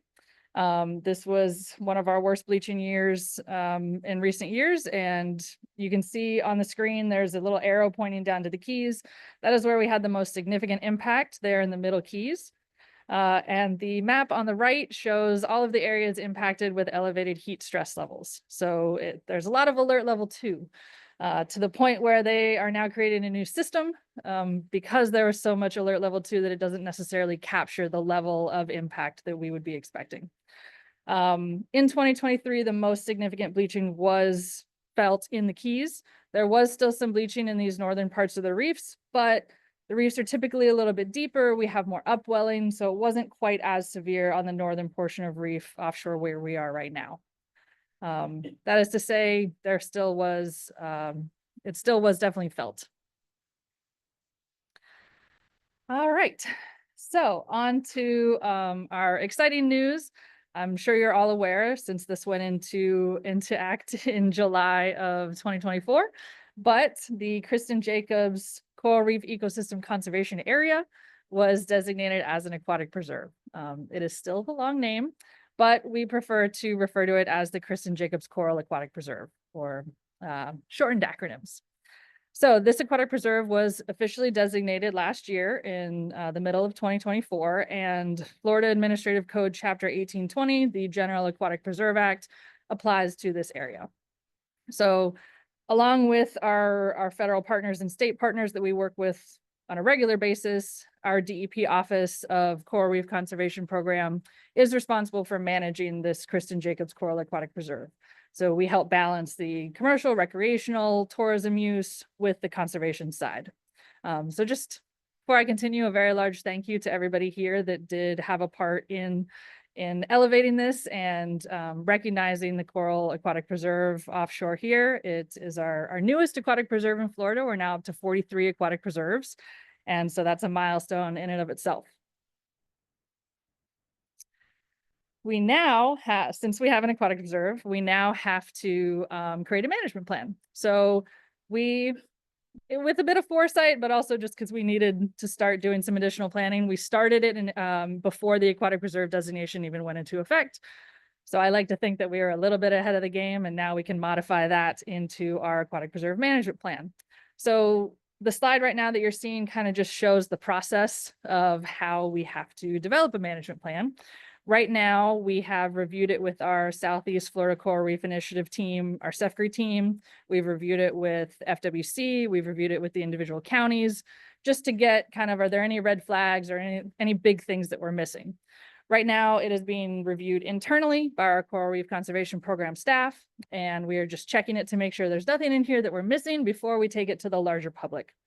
Our next steps are to take it to a larger advisory committee, and then to have public meetings before it ultimately goes to ARC in Tallahassee for final approval. So it's a relatively large management plan, I will say that. We were very fortunate to already have the Coral Reef Conservation Program set up and funded through a NOAA grant. It was already staffed. So it's not necessarily building up an aquatic preserve from ground zero. We had staff already, so a lot can go into this management plan based on what they were already working on and input that we've received from the public and FWC and the counties. So it's going to be a big plan, but I think that's a good thing because it will direct our management actions for the next 10 years. So we're very excited about that. It is broken into several major issues. Chapter 5 is typically the area where we have all of our focus issues, and that's where we arrange goals, objectives, and strategies of what we're going to work towards in the overall management plan. So some of the issues you can see, we have water quality, land-based pollution, sustainable economic and recreational fishing, diving and other uses, ecosystem disturbance, recovery and response, community education, engagement and access, and building ecosystem resilience. So this is how we've arranged it. Again, there's a lot in there, but we have several goals and objectives in all of these different issues that we will ultimately be working on. And I know I'm discussing the Kristen Jacobs Coral Aquatic Preserve, but I'd be remiss if I didn't mention that our Biscayne Bay Aquatic Preserve is also going through a process right now to update their management plan. So we have several things in the works, but that is going through the process in Miami-Dade right now. All right, Florida Keys National Marine Sanctuary. So the past several years, they have been working on restoration blueprint. So what is proposed through that? They expand some of the sanctuary boundaries. They're adding additional protections for coral, seagrass, nesting birds, and sea turtles. It's adding new zones for coral restoration, and it's removing some of the fishing restrictions. It has been obviously reviewed by FWC and DEP as co-managers of the Florida Keys National Marine Sanctuary, and it has been elevated up and it is currently on the governor's desk. So it's up to him to push it forward, and then it will go to the federal government level. Unfortunately, there's a pause right now, but we are hoping that this works in a timely fashion and that we will have a new restoration blueprint for the Florida Keys. So a new essentially management plan for the Florida Keys National Marine Sanctuary, which is a big deal because that hasn't been renewed in a couple decades. So very excited for that. And this is where I start to shift towards Mauricio, but I will mention that obviously Joanna Walsack was a very big part of the Coral Protection and Restoration Program. Previously, it was separate from the Southeast region. However, when we brought Mauricio into the position and when we shifted things around, The Coral Protection and Restoration Program was merged into the Southeast region. So the Southeast region is typically more place-based management. So that includes the Kristen Jacobs Coral Aquatic Preserve, but also the Biscayne Bay Aquatic Preserves, the Florida Keys National Marine Sanctuary, and Lignan Bight Key and Kuban Bight Aquatic Preserve. So a lot of the different place-based areas, whereas Mauricio's team with coral protection and restoration focus more on the full Florida's coral reef. But we decided to combine all of our efforts, increase communication, and just generally have a better working relationship inside DEP. So with that, I am going to pass to Mauricio. Thanks, and thanks again for having us. When I think about some of our sort of statewide coral restoration and coral management activities, it's quite similar to what, some of the introductory comments were made about how we're stronger together, right? We bring these councils together because issues don't stop at municipal or county borders in the same way that issues don't stop at a managed area. So we try to look at the reef tract holistically, and try to tackle some of these shared issues and objectives together, not just between the managed areas, but also between our agencies, our research partners, and our conservation partners. So one of our very large statewide efforts is to have a holistic restoration plan. So folks probably know that Florida has been a leader in coral restoration now for decades, but a lot of this restoration was done a little bit piecemeal, was done a little bit haphazard, and the community came together and said, if we really want to be pushing forward on the conservation and management of this system, we need to do it in a planned manner. We need to do it in a way that connects all of these different activities. And so in order to accomplish that, we sat down and have been doing a ton of really comprehensive restoration planning, where we start with this tiered structure. So the tier one that you see highlighted here is, let's take a step back and work with all of the agencies and all of the managed areas to figure out what are our shared needs and what are our shared priorities. And these are, in some cases, the ecological priorities, like, again, how can we make sure that these different reefs are connected to each other so that a coral that is down there in the Florida Keys National Marine Sanctuary, if it reproduces, those babies can make their way up towards where we are now. However, there are also shared priorities that are about things like shoreline protection, which, as Molly mentioned, is a huge value of these reefs. But so is user access for things like fishing or just recreation. And so this tier one strategy was taking a look at those ecological goals, especially connectivity, as well as the coastal protection and the economic drivers around things like access, around things like fishing. So we start there, we figure out what we all want with, within all of these managed areas, and then we dig down a little bit more deeply, again, into more of this place-based management. So we take a look at those managed areas and say, let's again think about connectivity to our next door neighbors. Let's think about things like coastal protection and fishing, and let's identify what are the most important areas within each of these managed areas to be conducting this restoration for those three factors together. And then we have to dig down even further to say, now we know within that managed area where we want to restore, let's take a look site specifically, where can we be putting corals for, again, the most ecological benefit, but again, for those economic benefits, like which corals work really well for that coastal protection, which are really important for that fish habitat. And we really think with this very comprehensive restoration plan that we will have that connectivity throughout all of the counties, throughout all of the managed areas that are supporting what we think are the three vital functions of this system, which is the ecological functions, the shoreline protection, and things like user access and fisheries. Another thing that we recognized was that we have a next door neighbor called the Everglades that is another real crown jewel of the state of Florida. And there is a massive effort to do restoration, especially the restoration of the water flow through the Everglades. Now, these two ecosystems are, literally right next door to each other, and their connectivity cannot be overstated. All of the water that moves its way through the Everglades makes its way out into Florida's coral reef. And so we recognize there was a really amazing opportunity here to plug these two, not just ecosystems together, but these two restoration efforts together to better understand how does the restoration of one system impact or benefit the restoration of the other. And so in order to do that, we formed what is called the Florida's Coral Reef Coordination Team that is nested within the South Florida Ecosystem Restoration Task Force, or that interagency group that is working on the really large-scale restoration of the Everglades. Where we wanted to start was first to better understand what that connectivity looks like, because we know it in our minds, but we don't necessarily have it down on paper exactly what this connectivity looks like. So right now, what we're trying to better understand is how does the water flow through the Everglades impact Florida's coral reef, but also how does the proposed or ongoing restoration within the Everglades ultimately impact the water quality that we're seeing out in Florida's coral reef.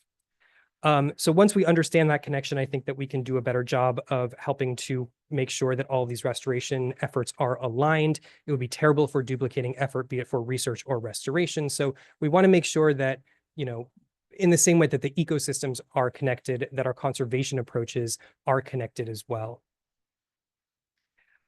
In recognition of how important Florida's coral reef is ecologically, but also economically to the state, the governor, the state, and through support from you all, have two really large scale, really important initiatives that support, again, the statewide efforts towards the conservation of this really incredible system. The first is Florida's Coral Reef Restoration and Recovery Initiative, which I will just call the FCR3 initiative, as well as the Biscayne Bay Water Quality Improvement Initiative. And I'll give more detail into both of those.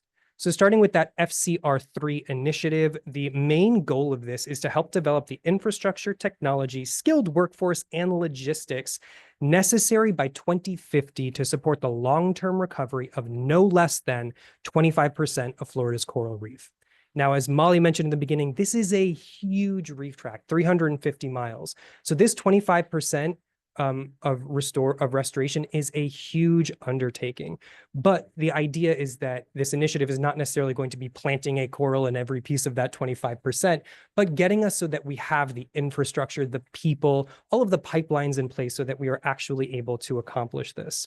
We're learning a ton through the process of this. We're learning how best to grow these corals, to keep them alive on land. If anyone's had a saltwater aquarium, you know how hard it is to keep these things alive in land-based aquariums. So we're learning a ton, and we're really trying to scale this up in kind of both meaningful but also efficient manners. As mentioned towards the bottom, that again, the idea here is not just to focus on, you know, the ecological value of the system, but there is really real economic values to this in shoreline protection, and our economy through things like fishing. And so we want to make sure that any of the efforts that we have in restoration take all of those things into account. So DEP is the lead agency for the coordination and funding administration of this initiative, for the place-based strategy development and site selection for where we do this restoration, getting down into the detailed plans for the site restoration, as well as the monitoring and oversight of how all of this will eventually be done. We are also a lead on hybrid reef projects, and I'll talk a little bit about this in a moment, but we recognize, especially for things like shoreline protection, you know, just putting like a cement structure out there or just putting a bunch of corals out there is not going to accomplish what we want. We're going to need to find ways to marry the man-made with the natural in order to effectively protect our shores. In addition, I think as folks know, there's a lot of mitigation that is required for especially coastal construction projects in South Florida. So making sure that any efforts related to the mitigation of these large-scale projects matches with what we're trying to accomplish with this initiative. And again, that we're not either working at, you know, cross purposes or otherwise duplicating effort. We partner very closely with FWC. FWC leads the species permitting for all of these activities, as well as the very important oversight and management of all of these corals that are kept in land-based facilities. So they've been doing an incredible job of helping us understand what do we have in holding, how can we effectively breed them, so that when they go out there genetically, it makes sense that we're putting out populations that can then self-sustain. Because again, we're never going to be able to put out all of the corals that we need. We need nature to take over at some point. And in order for that to happen, we need the genetic management to really be quite solid. They also have been working really hard and really effectively on creating what we call this propagation pipeline, where we can go from, you know, 2 corals in a tank to the millions of babies that we ultimately want to put out there for this restoration.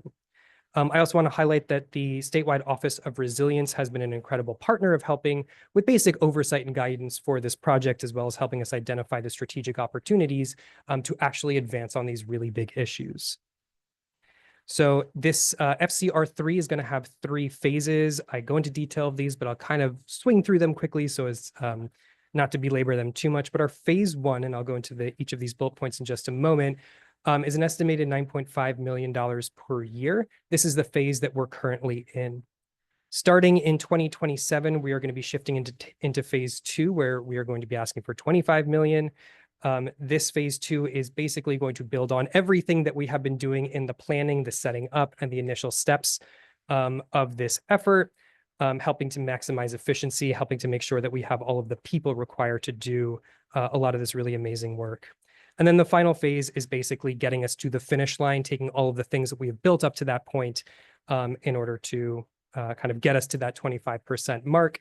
And the ask at that point is estimated to be 15 million per year. So when we look at our current phase 1, there's a lot of work that's been going into this already. So our first focus was the facilities in our state that are already holding corals. As I mentioned, Florida has been a world-class expert in coral restoration for years now. And so we wanted to focus on our Florida facilities that are holding Florida corals, expanding what they're able to do, helping them learn how best to do this, help them learn how to propagate all of these corals. So we are very much actively working on this piece. Strategy development is a really big one as well, being that we want this to stretch out to 2050, if not beyond. We need to make sure that our strategy makes sense, is sustainable, and that we can actually accomplish it. And so we're working right now on developing that strategy. Accompanying the overall strategy is what we call the SMAM, or the Scientific Monitoring and Adaptive Management Plan. This is basically to make sure that all of the science that goes into this makes sense, that we're learning as we go, that we're doing this effectively, and that we can actually accomplish our goals. It also will help us adapt our approach in the future as either we learn new things, as conditions change, or anything like that. And in this is where we see a lot of the connections, say, with the Everglades or with other conservation efforts that are out there. As I mentioned previously, there's going to be a lot of site selection that goes on because we want to be doing this thoughtfully. We don't want to just be scattering corals. We want to make sure that they're going to places where they will survive, where they will benefit us for shoreline protection, as well as for things like fisheries habitat. We want to make sure that we're not forgetting all the other work that's happening in the world of restoration. So down in the sanctuary, for example, NOAA's Mission Iconic Reefs is a huge restoration undertaking there, where they're focused on these 7 iconic reefs to do restoration. Well, we want to make sure that anything that is supported through FCR3 also supports those efforts, that there's connectivity between any reef sites that we choose and the reef sites that NOAA has already been working on. The DARPA's hybrid reefs, as I mentioned before, this is that effort to marry the man-made and the natural aspects, because we're stronger when we do them together. And then some efforts, for example, with the silver jackets. This is a very technical team that is helping us to basically develop guidance for like these hybrid reefs so that we can accomplish these goals around things like shoreline protection.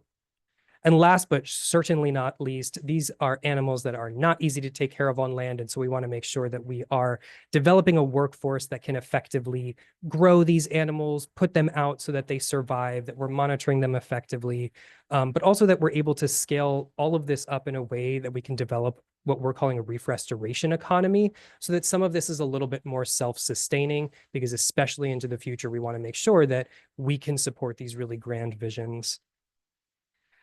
So these are the grants that were awarded in FY 23-24. We're very close to announcing the 24-25, but as you can see, these are some of the, again, world-class experts in holding and growing corals. We are trying to find ways to ensure that these efforts, that these facilities, that the support goes to all of the counties that are working on this. There are even some, not directly here on our East Coast that are being supported by this as well. And we're excited to hopefully very soon be able to share with you the next crop of projects that will be supported in this. As a little sneak peek, though, we had another 9.5 million in these awards, but amongst all of the proposals that we got, they proposed $20 million worth of projects, which tells us that there's a lot of opportunities for expansion, a lot of opportunities exist out there to continue to expand our propagation and grow out facilities, to implement these actual restoration plans throughout the system. So scooting onto the water quality side, water quality, I've always said if there's only one thing we can do to support the coral reefs in Florida, it's to improve water quality. And I think everyone here knows that this is not just a coral reef issue. If you can fix water quality, the economic and life benefits are just astronomical. And so we have the Biscayne Bay Water Quality Improvement Grant because we recognize that there is an outsized influence of some bodies of water on Florida's coral reef, including Biscayne Bay. And so since 2019, there have been 105 community projects that have been funded, 22 of which are complete, a total of $128 million, which I know is a lot, but the benefits are going to be huge. So almost 40,000 pounds per year of total nitrogen will be removed from the system through these projects, and almost 7,500 pounds of total phosphorus will be removed. So this would be a huge amount of that nutrient pollution pulled out of this system. Some of the ways that this is being done down in Miami-Dade County, we have to correct some of these numbers, I apologize, but smart covers for wastewater management, these are basically these real-time remote sensors that can alert either local municipalities or the county governments of when there are things like risks of overflow, or there's infiltration or similar things, basically that can warn you when there are potential issues. So we think that the 390 figure is actually how many units have been completed as of the present time. And there have been, I think at this point, over 600 alerts, high-level alerts that were issued to basically say, oh, there's an imminent problem. And from those alerts, 150 overflows were actually prevented. So that's 150, opportunities to reduce what sort of overflow would then end up into the water. A huge part of this is also septic to sewer conversion. So over the lifetime of this initiative, the plan is to have up to 800 total private properties that are planned for conversion from septic to sewer. We estimate that already 881.34 pounds per year of nitrogen is being removed, and nearly 100 pounds of phosphorus is also being reduced just from these septic to sewer conversions. And a very important part of this is also to know what's happening with the water quality out there. So doing monitoring at 22 sites across Biscayne Bay weekly, as well as responding when there are pollution events. So when there's some indication that there is an uptick in pollution, we're able to go out, we're able to take some samples to determine, are things changing? What are the constituents in the water? Things like that. So there's a lot of monitoring because we want to be able to demonstrate the success of these projects, again, because of how critical water quality is to all of this. So in terms of grants from the 2023 to 2024 submissions, there were 16 submissions that proposed up to $32 million of work. We only had $20 million in grants. So we funded that much as we were able to. But again, you can see the figures here. All of these efforts are going to be removing a lot of nitrogen and a lot of phosphorus from the system every single year. And we will see these benefits compounding year after year. Just to give you an idea of how this is broken down, the majority is going to stormwater improvements and then wastewater improvements, and just that smaller sliver, about 10%, is for the characterization of what the water quality looks like, the monitoring, but we really want the bulk of this work to be focused on that improvement piece. And so you can see the grant awardees here from 23-24. Most of the work in this area has been about planning, but there's also been a lot with those septic to sewer conversions, with the installation of new technology, things like baffle boxes as well. There's a ton that's going into these projects, and we're really, really excited to see this initiative continue. That's all I got for you. Here's our contact information if you need it. But thanks. Anything that FWC would like to add? Yeah. Thanks, Mauricio. And I only plan to talk for less than an hour for sure. And Pam can probably go home because Mauricio covered a lot of her stuff. So you'll get some time back later. No, I really want to express appreciation to this group for having us here and their dedication to Florida's coral reef and inviting DEP and FWC here. We continue to work closely with DEP and our federal partners through the Coral Reef Resiliency Program. We received funding last year from the legislature, so we're very appreciative of that. There's over 2,000 rescued wild Florida corals housed in Association of Zoo and Aquarium facilities in order to address the issue that we're facing here. There are Florida corals in Nebraska, right? I mean, it's crazy. Amazing program. Really appreciate FWC or DEP support for that. Funding sources, this is important. Current financial support for the Coral Reef Monitoring Program, Evaluation and Monitoring Project, comes from a variety of sources, EPA, National Park Service, NOAA. These are federal programs. So I don't want you to lose sight of where a lot of that money comes from. And I'll just close with there's an old Chinese saying, actually a curse: may you live in interesting times. And these are interesting times indeed. So I want to give back some time, and I'll cut it short there, but we do appreciate the collaboration and support, and give you guys some time for questions, primarily for Mauricio, I think. So, but anyway, thank you. All right, we'll open the floor up. I think I have one individual who'd like to make some comments right down here. Yeah, I enjoyed your presentation, and I just got three major comments. One is, I dive and fish a lot and go offshore a lot. And one thing that's always been an issue with me as a small boater that goes to the Bahamas a lot is I see the cruise line industry that's allowed, if they're going 6 knots and they're more than 3 miles offshore, they can discharge their bilge. And I have followed those slicks, actually looking for dolphin. And the plastic bags and the needles and the things floating in there are everything that people flush down their toilet in the cruise ships. And so their agreement with what they can and can't do is 25 years old now. And it'd probably be a good time for them to man up. And I don't know if anybody is allowed to flush their toilet and let it wash ashore along the shoreline of Indian Rivers, St. Lucie, Martin, Palm Beach, Dade, Broward counties, but they're allowed to. So that's just a thought. And the balloons that I find out there that the turtles are munching on, and the plastics.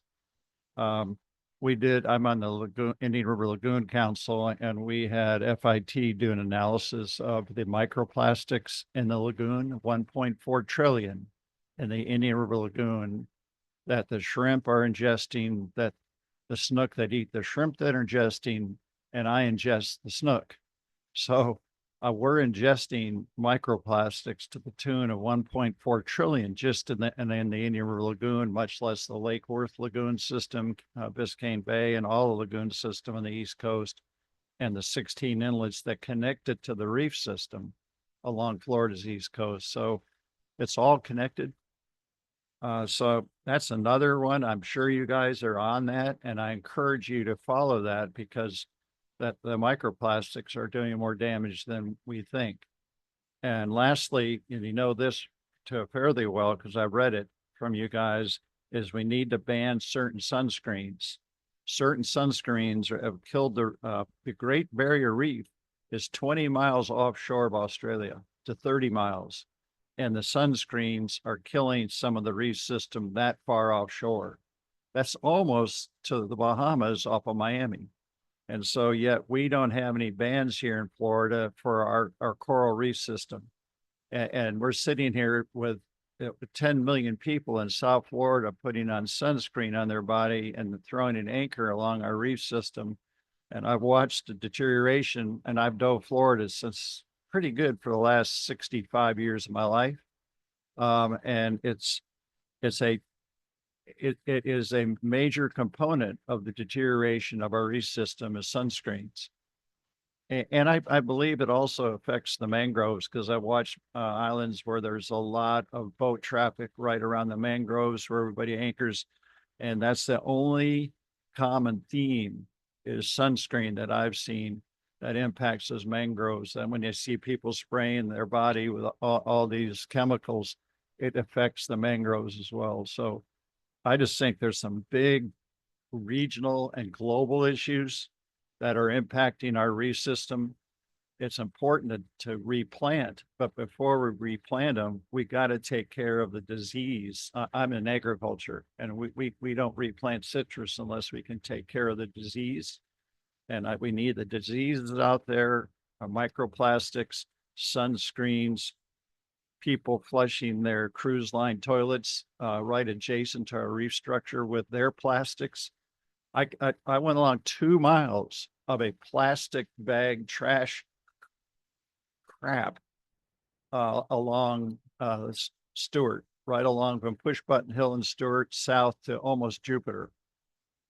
It made you sick to see it on a beautiful, beautiful day. And anyway, there's some big issues that are impacting the reefs. I hope you prevail, and I hope we all collectively do everything we can, because it's the only reef system in this part of the world that is part of the United States. So good luck. Do you have any comment for that? You brought up a lot of points, a lot of things that we are actively working on, and a lot of things that will likely be addressed in our management plan and trying to figure out the best way to address them.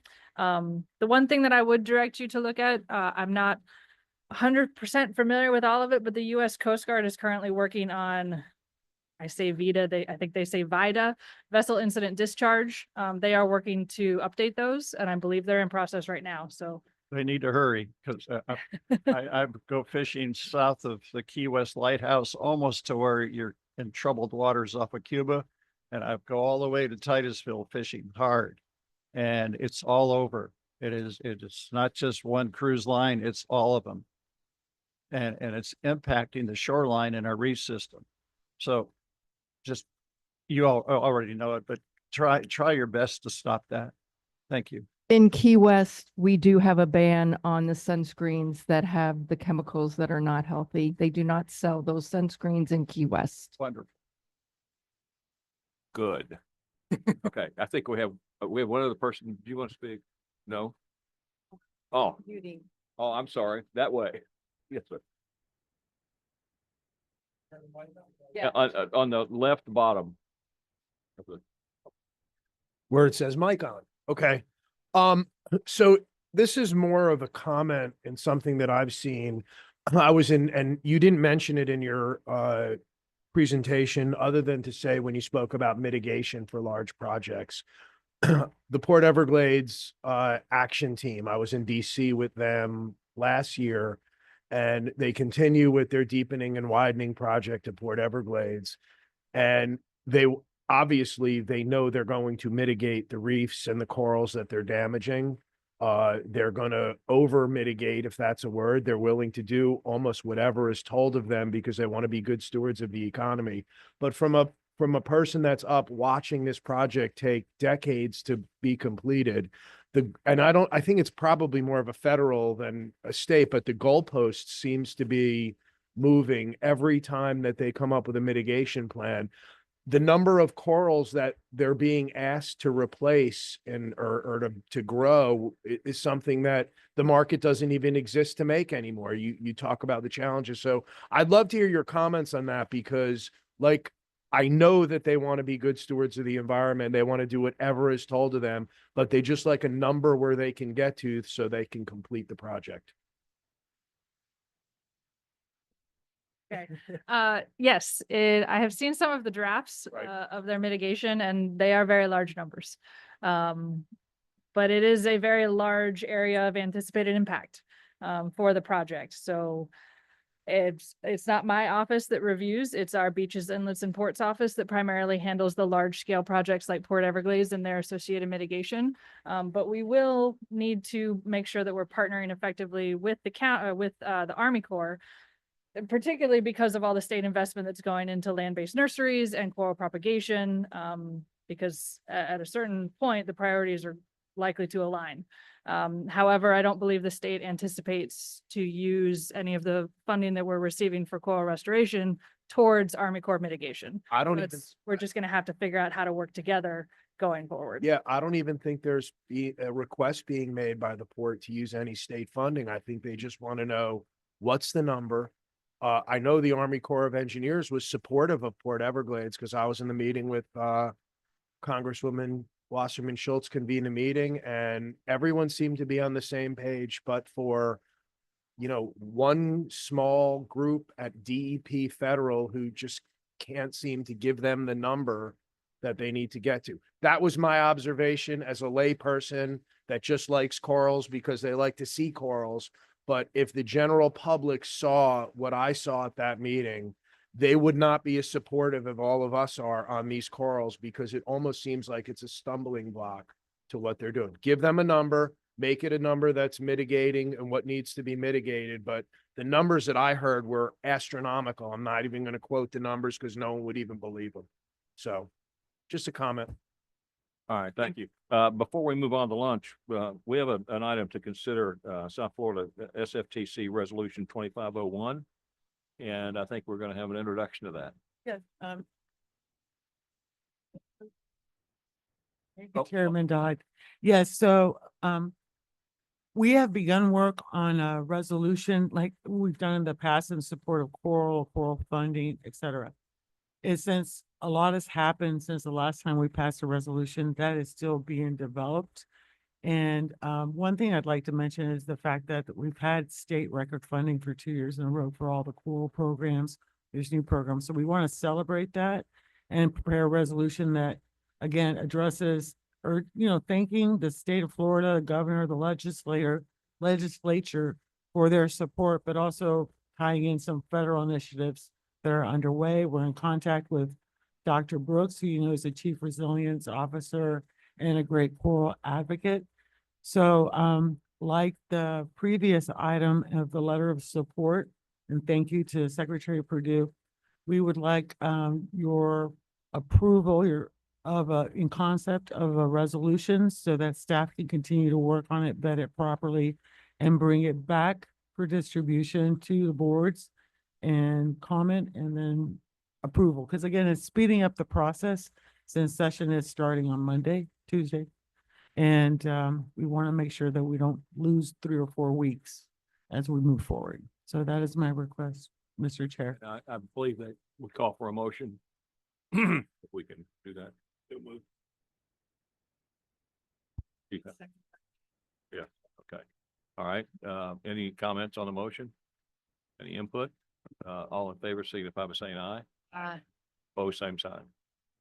Thank you very much. And now I'm turning it back over. Thank you. I know I get the fun job. I now get to announce lunch, but there's a little homework. So wait. Actually, we're going to take a quick 15-minute break so that the council members have an opportunity to pick up their lunch and return to their seats. Audience guests, you all should eat in the lounge, which is adjacent to the food. The meeting will be televised, but we will be munching and listening to a presentation from Ron Book on the 2025 State of the Florida Legislative Session, which should be very entertaining. So again, if the council members would like to grab lunch, get in line, grab lunch, come back in here with your lunch, and then we'll get started again.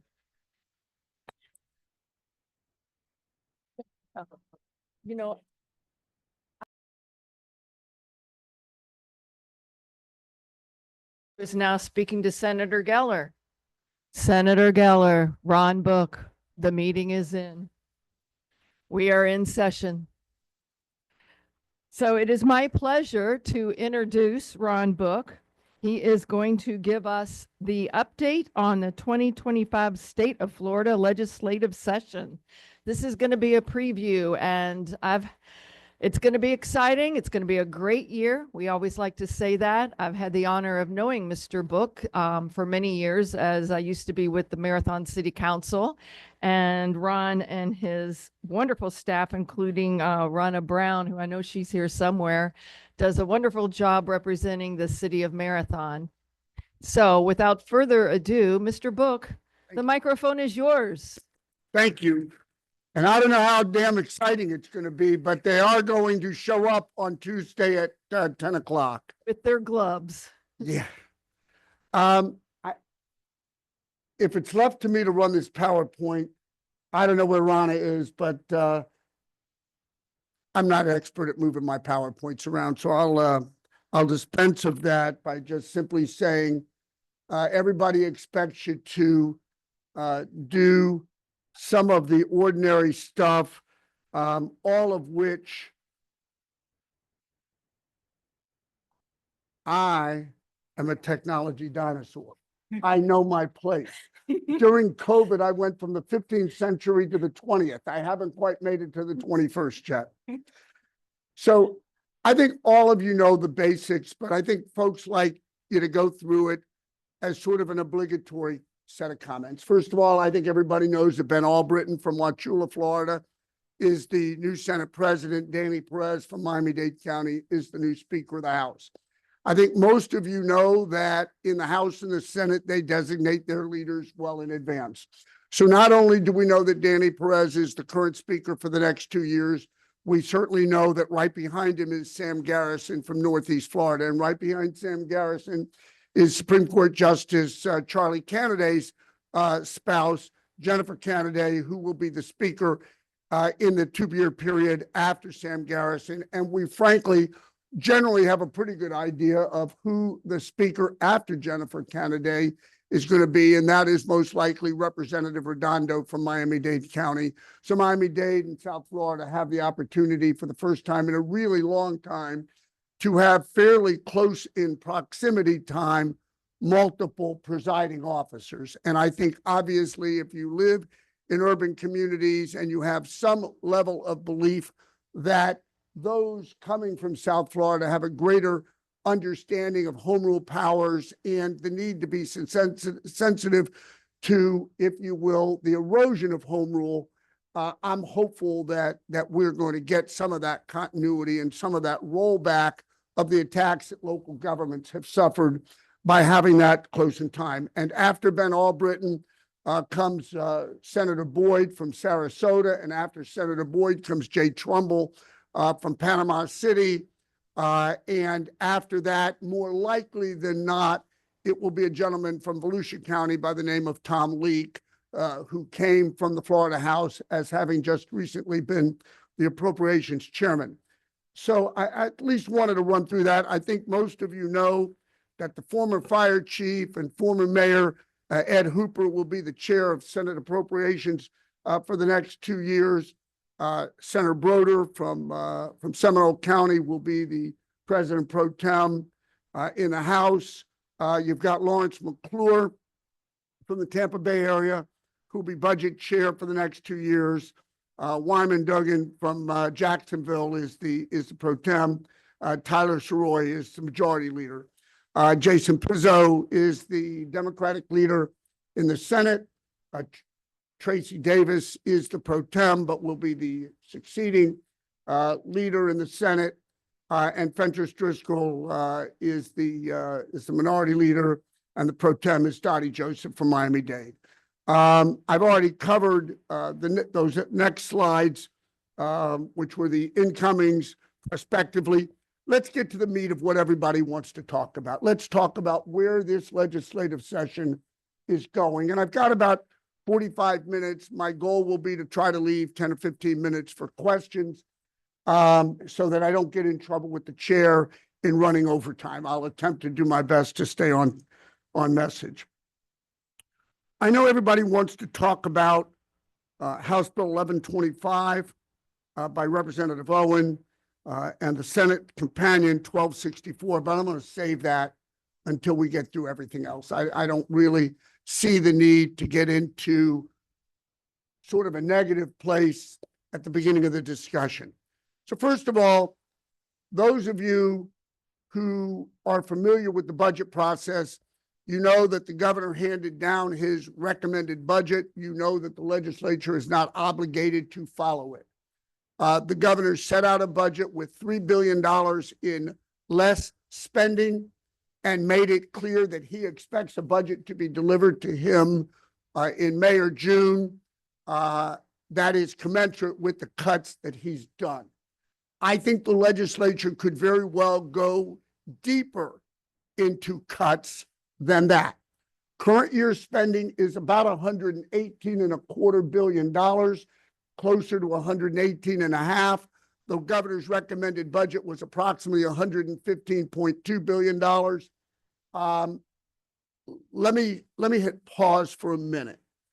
I believe most of you are aware that the legislature is mandated to looking at an overall, if you will, long-term outlook. They look at the 3-year, they look at the 5-year, and they go beyond.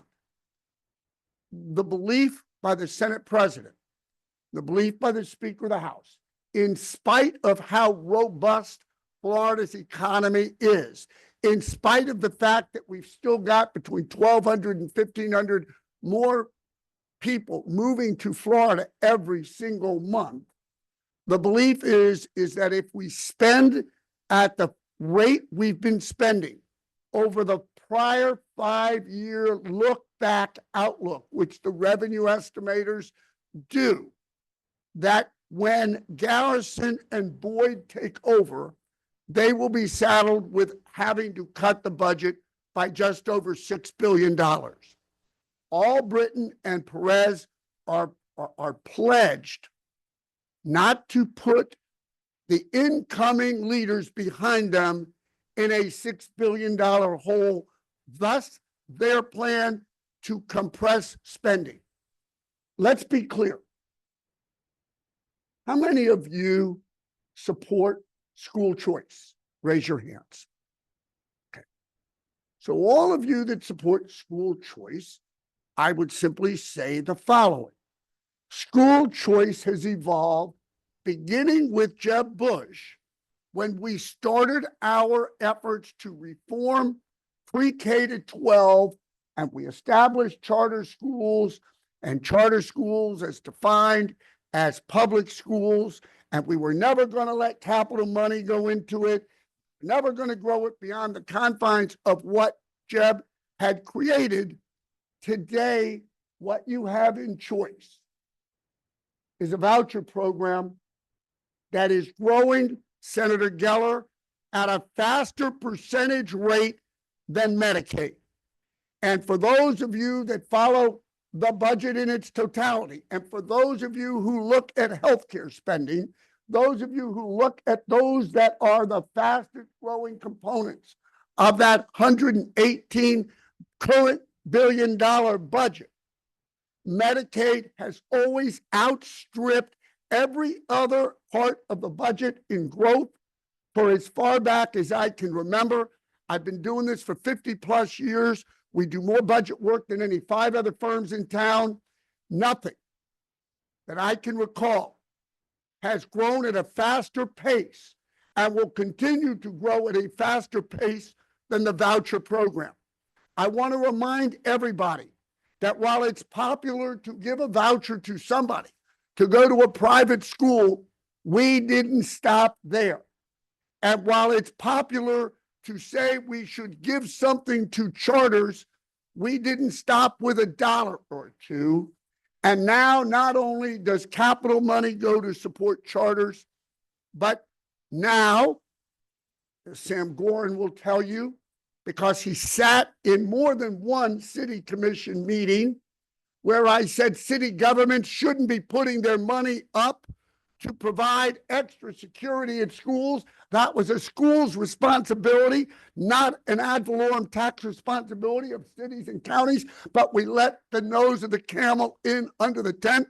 So now you got money coming from here, now you got money coming from there, and now you got the train coming up the highway that is going to change spending patterns in the state budget for the rest of time. Because the voucher program that includes homeschooling, that includes private schooling, that includes all schooling, regardless of religious affiliations or not, all get vouchers today.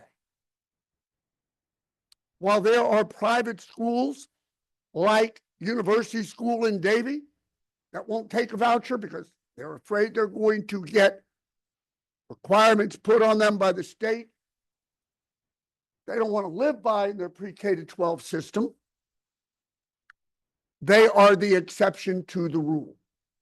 And there are new private schools that are popping up every single day and growing every single day because there's money out there to get. Do not take any of my words and do not take my demeanor or my compassion or passion as confused messaging that I'm opposed to vouchers. And I am certainly not going to say that I think it's unfair for that not to be income based. Because after all, if you're a donor taxpayer and you send your kids or your grandkids to private schools, what the hell? I want to reel some of that cash in too. I'm not turning it away, nor any of you, if given the opportunity. The genie's that little thing, however many cliches you want to come with, but we are all going to be regretful in the decades to come with how much money is going into the voucher program, because it's not going to shrink, and it's going to continue to grow in double-digit ways.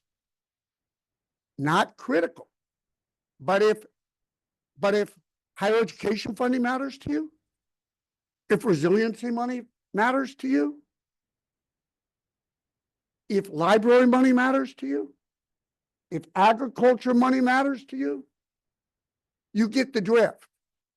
Only so much to go around. You know, it used to be corrections and Medicaid would fight for whatever was left over to supplement waiver programs and the like on the Medicaid side. Corrections, God only knows, that's gone to hell in a handbasket. I know none of us like privatization, but I would simply say to you, the private sector runs prisons better than the public sector does. And if I don't have to fund the capital up front to rebuild prisons, because all of my prisons are 80 years old, 90 years old, 100 years old, and falling in disrepair and need billions of dollars to bring them up to speed, I'm for promoting where I can offload as much as I can and buy it back with rental payments, as opposed to capital expenditures of the money I don't have today. And we can call that, Peter, Rob, and Paul, Rob, and Peter, call it whatever you want to call it.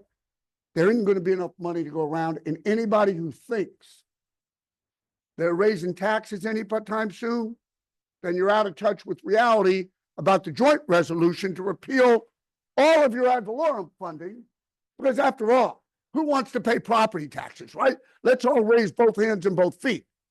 Oh, that's not any of us in the room, but Johnny Q and Mary Q public out there, they're voting for that joint resolution if it makes the ballot. Now, do I think it's going to make the ballot? I didn't think so until lunchtime yesterday. Lunchtime yesterday, I had lunch with one of the future incoming leaders who I shockingly heard say it really merits full review. Now, I don't know where in the hell anybody thinks we're going to get money to pay police and fire. I don't know where anybody thinks we're going to get money to, oh, that's right, we don't care about libraries anymore because we're going to censor those. We're not going to, we don't want people taking books out of libraries anymore.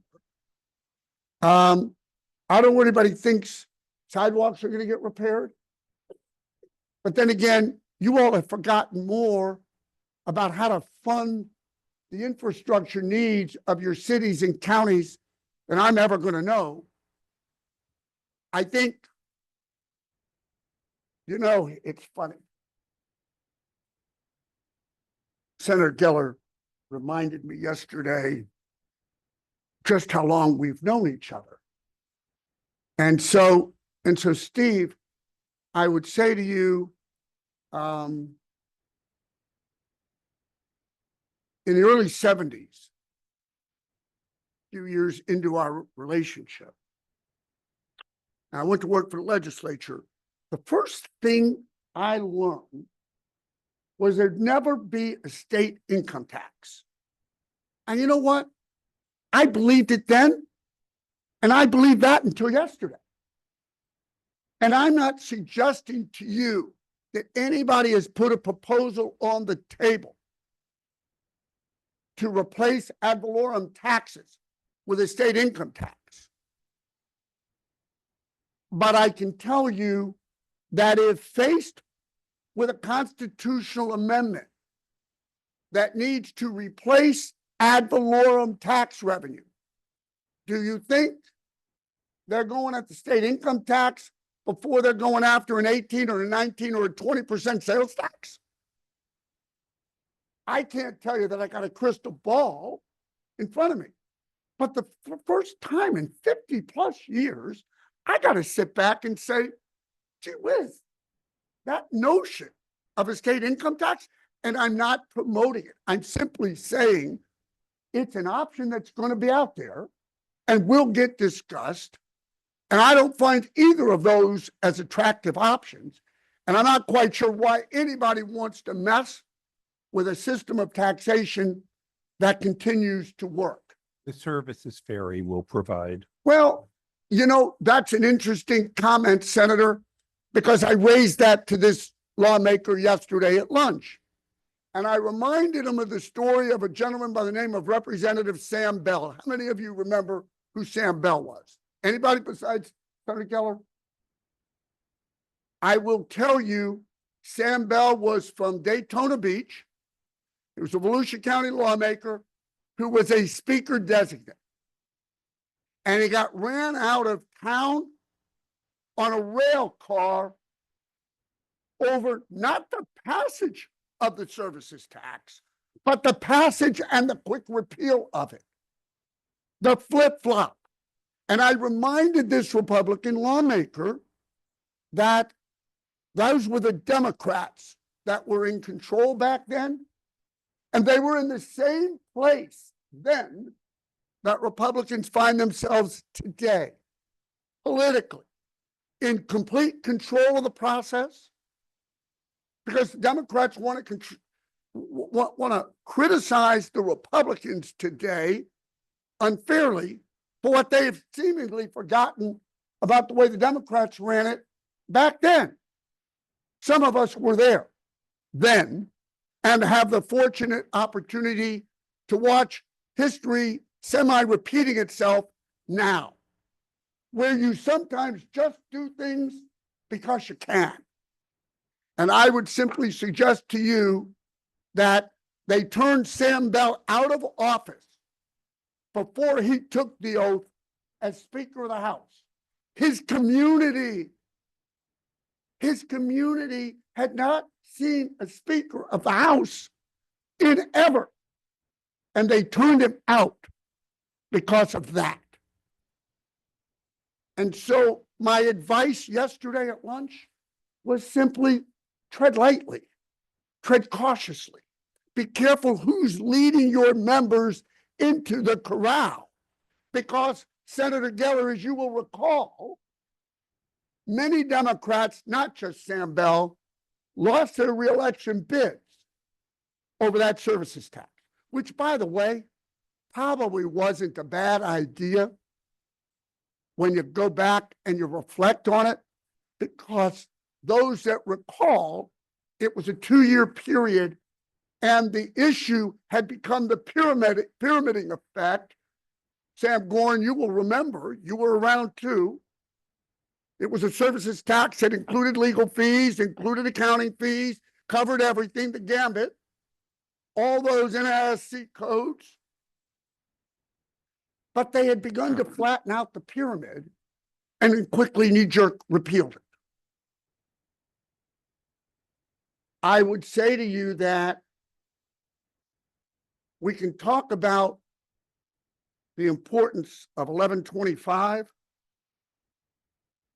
talk about the importance of 1264 to the regional planning councils. But I think in the scheme of large scale issues, I'm not sure that when you look at the joint resolution on repealing ad valorem taxes, I'm not sure there's a bigger issue. And then, by the way, and I don't know, Madam Chair, outside of you, how many others in here are from cities and counties that I have historically represented. But those cities, because I make presentations fewer occasions to county commissions than I do cities. But as Ms. Brown will tell you, we've been telling our cities for a damn decade that sovereign immunity changes were coming. And that every time they talk to their lawmakers, They ought to talk about what it really means. I can't speak about everybody in the room, but in 1976, I wrote a law review article on sovereign immunity and protecting the king's money. If we don't believe in the doctrine of sovereign immunity, we don't believe in protecting the taxpayers' monies entrusted to the king, meaning those local governments, then repeal sovereign immunity. Let's stop playing games. Now, none of you want to hear me advocate for that because it's dumb and it's stupid. Because after all, I don't know about you, but I don't want to empty out my pockets to the trial lawyers and all those lawsuits they're going to go out and now take, many of which don't take those today against local governments because of the difficulty of going to get a claims bill passed. So don't misunderstand the message. But I don't believe that the vast majority of the 160 lawmakers understand the long-term implications of reserving monies, which all of your risk managers, all of your county and city attorneys, Mr. Gorin, are going to advise you as local government officials. You have to put the reserves away for that $90 million judgment that's coming at you.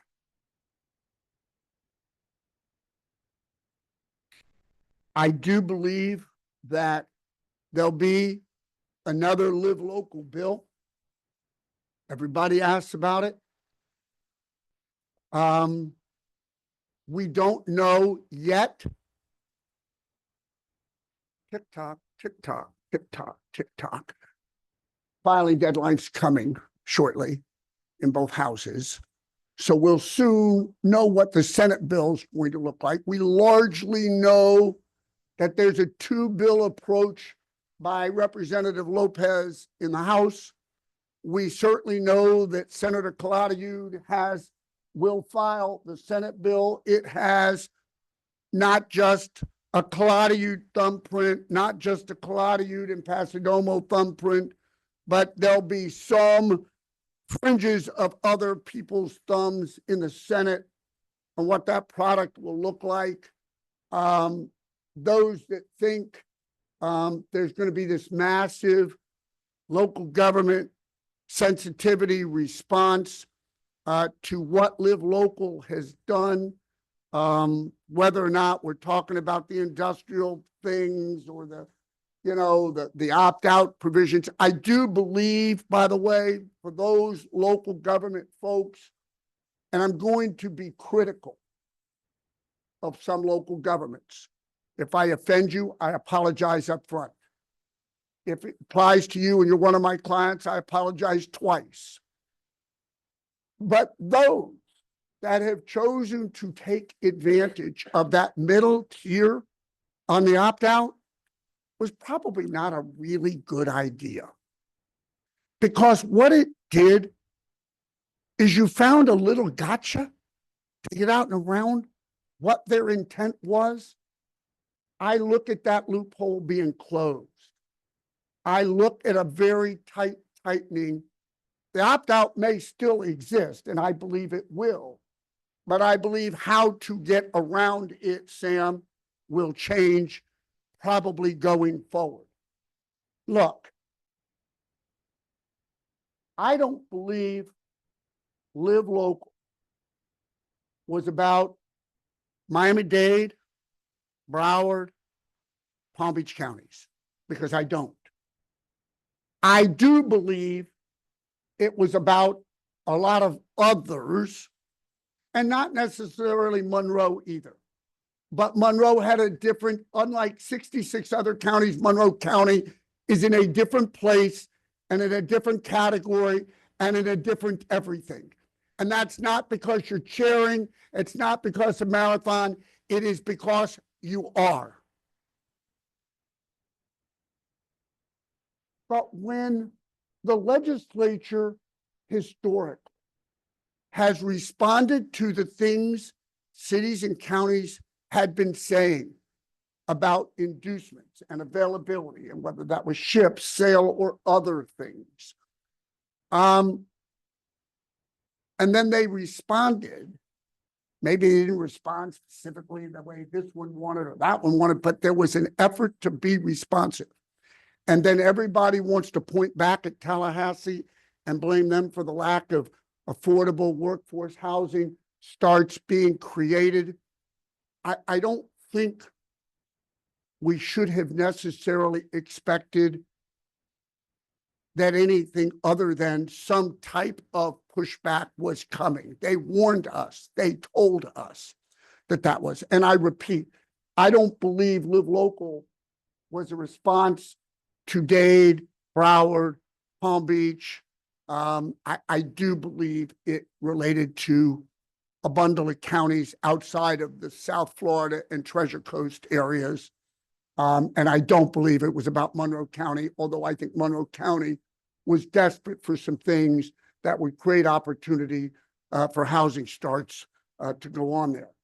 Everybody wants to know about what the hell they're going to do on the condominium regulation stuff.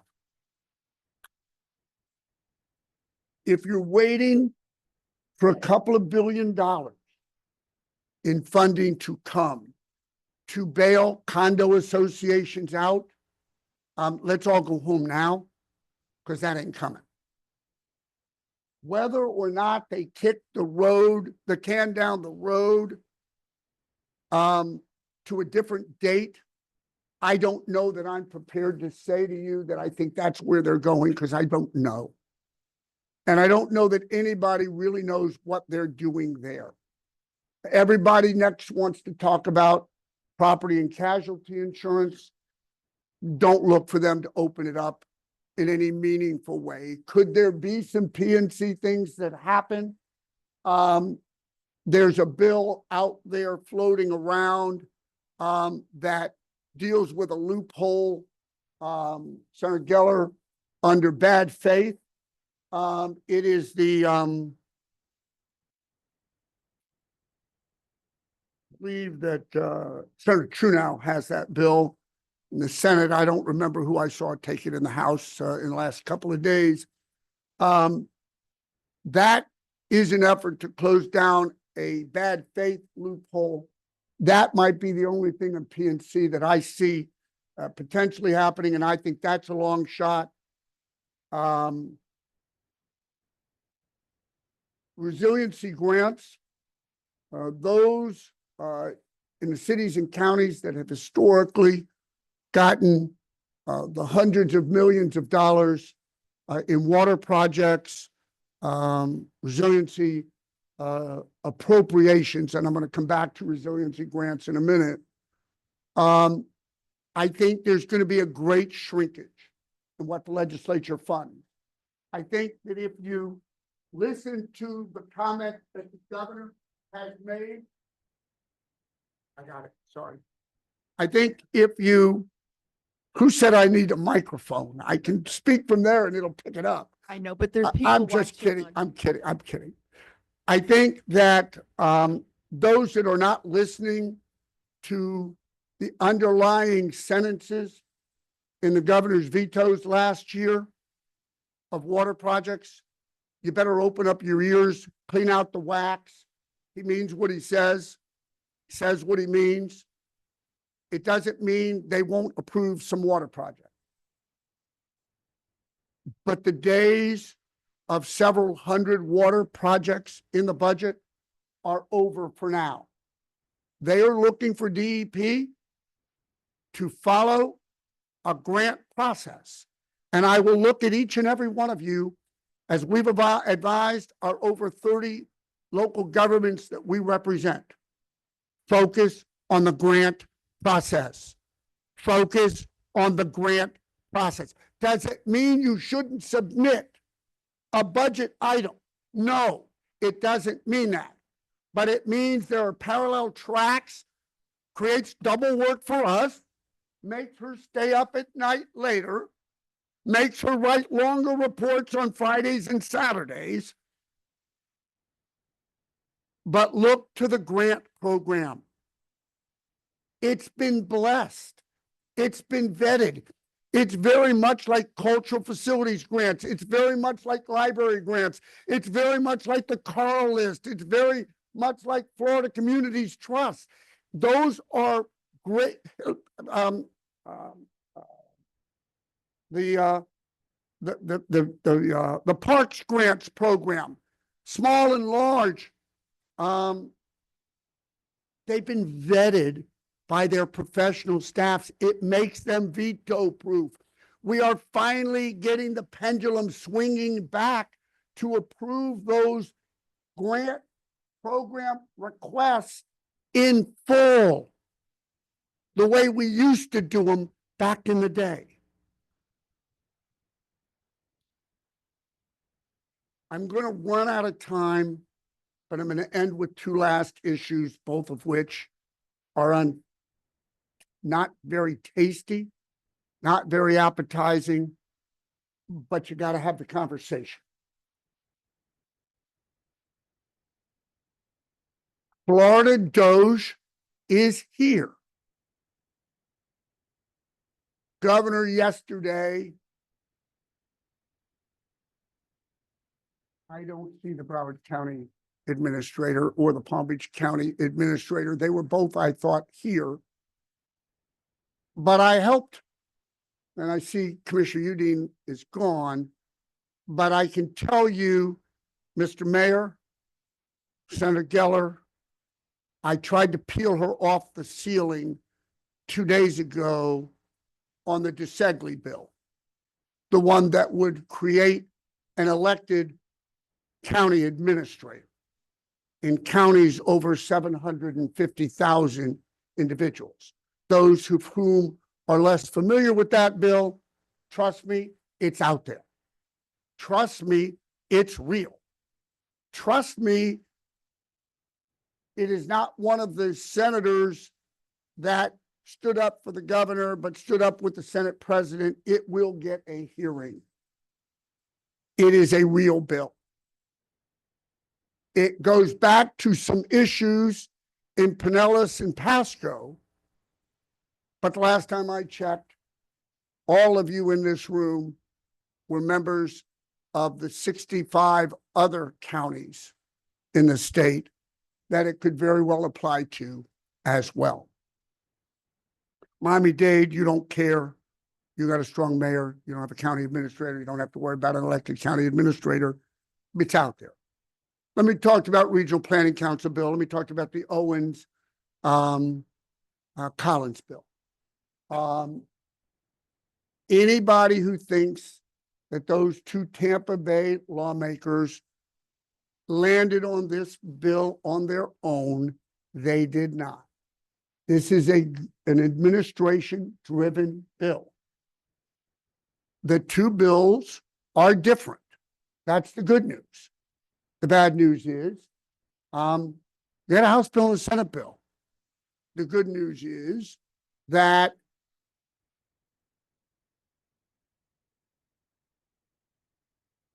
while I think the House bill will more likely than not, because of its sponsor versus Senate one, have the potential to move earlier in the session, I do.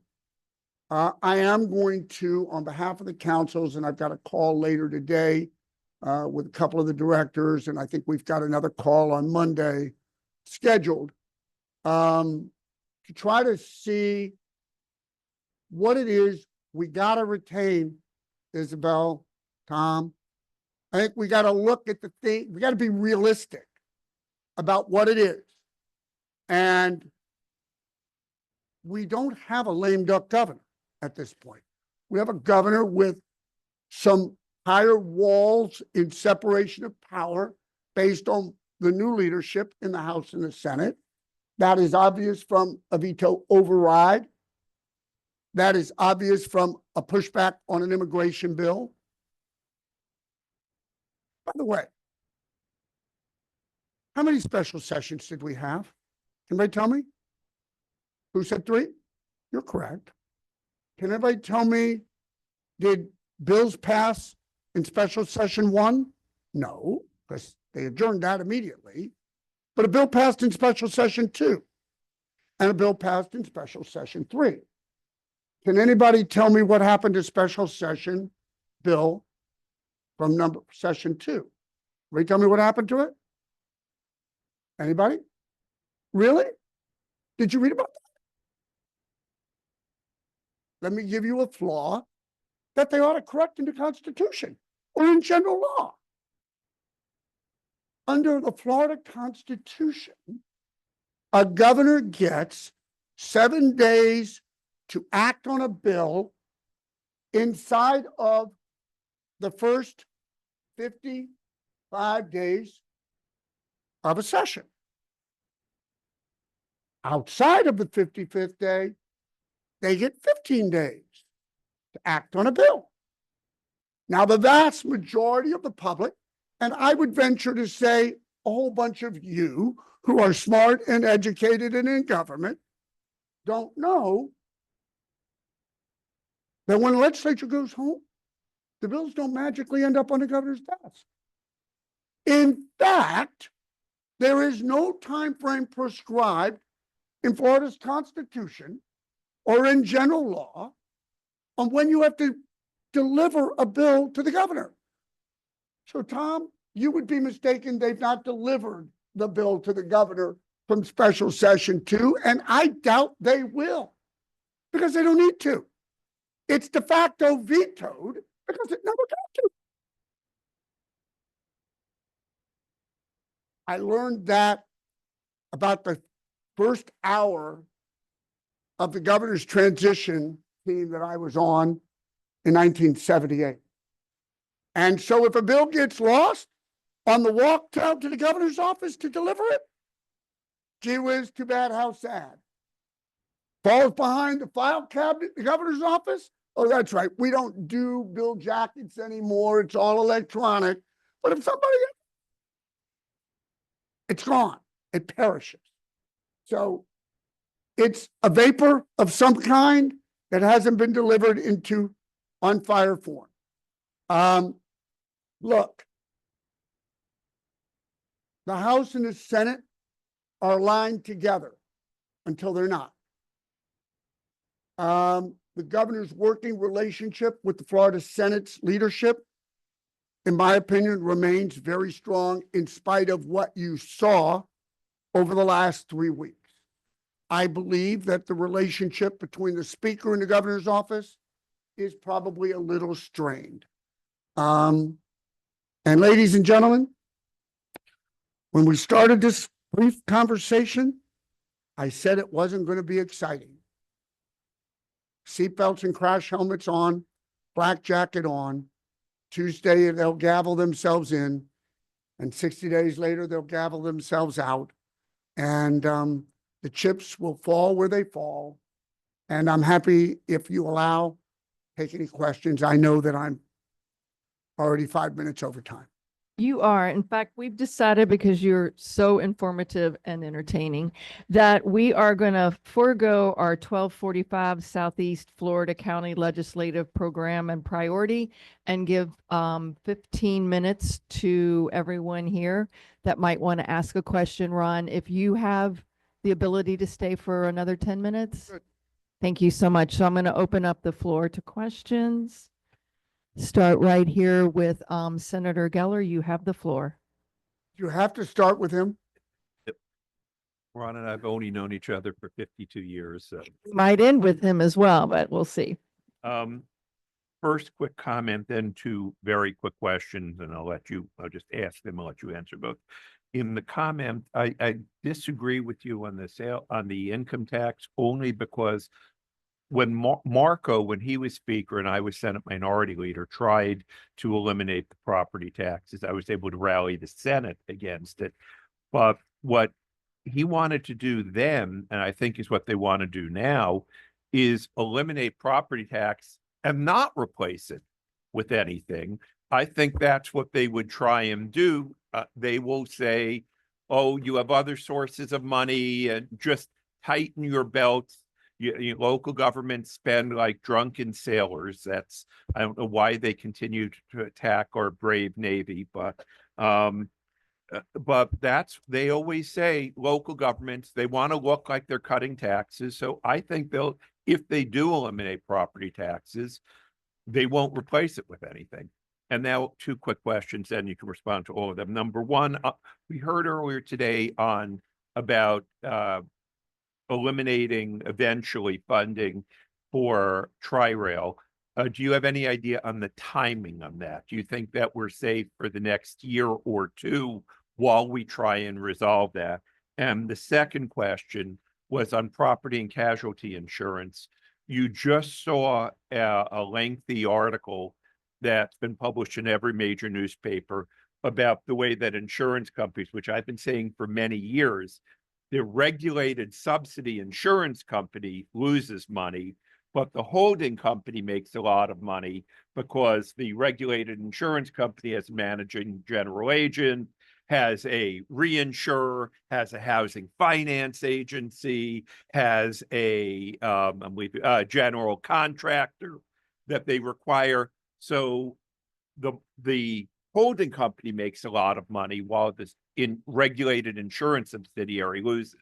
Do you think they will do anything on that? So just to, number one, repeal property not replaced. Number two, timing on transit. And number three, P&C. So let me take it apart. Number one, on the repeal replace, I think that lawmakers are not necessarily where the governor is on repeal without replace. I think that what the governor has done very, very well over 6 years, and I marvel at his ability to drive a dialogue on any subject. He will drop the bomb in the middle of the room and then see where the fallout ends up coming. He's creating the discussion. So unlike a Speaker of the House creating a discussion, you've got the chief executive officer of the state, the CEO of the board, dropping that in the middle of the room to create a dialogue and a discussion. So I don't, at this point, have an idea of where the replace comes, but told you I had this conversation with a soon-to-be incoming presiding in one of the two houses yesterday. But in the week or so that the idea has really been out there, I collectively, Ron and myself, Kelly, Gabby, and our firm, probably had 12.5 conversations with lawmakers. Not one of them has talked about a repeal without a replacement. They just don't know where that would come from. The problem that you have, Steve, is that even when the legislature puts a joint resolution on the ballot, you're still subject to the single subject rule.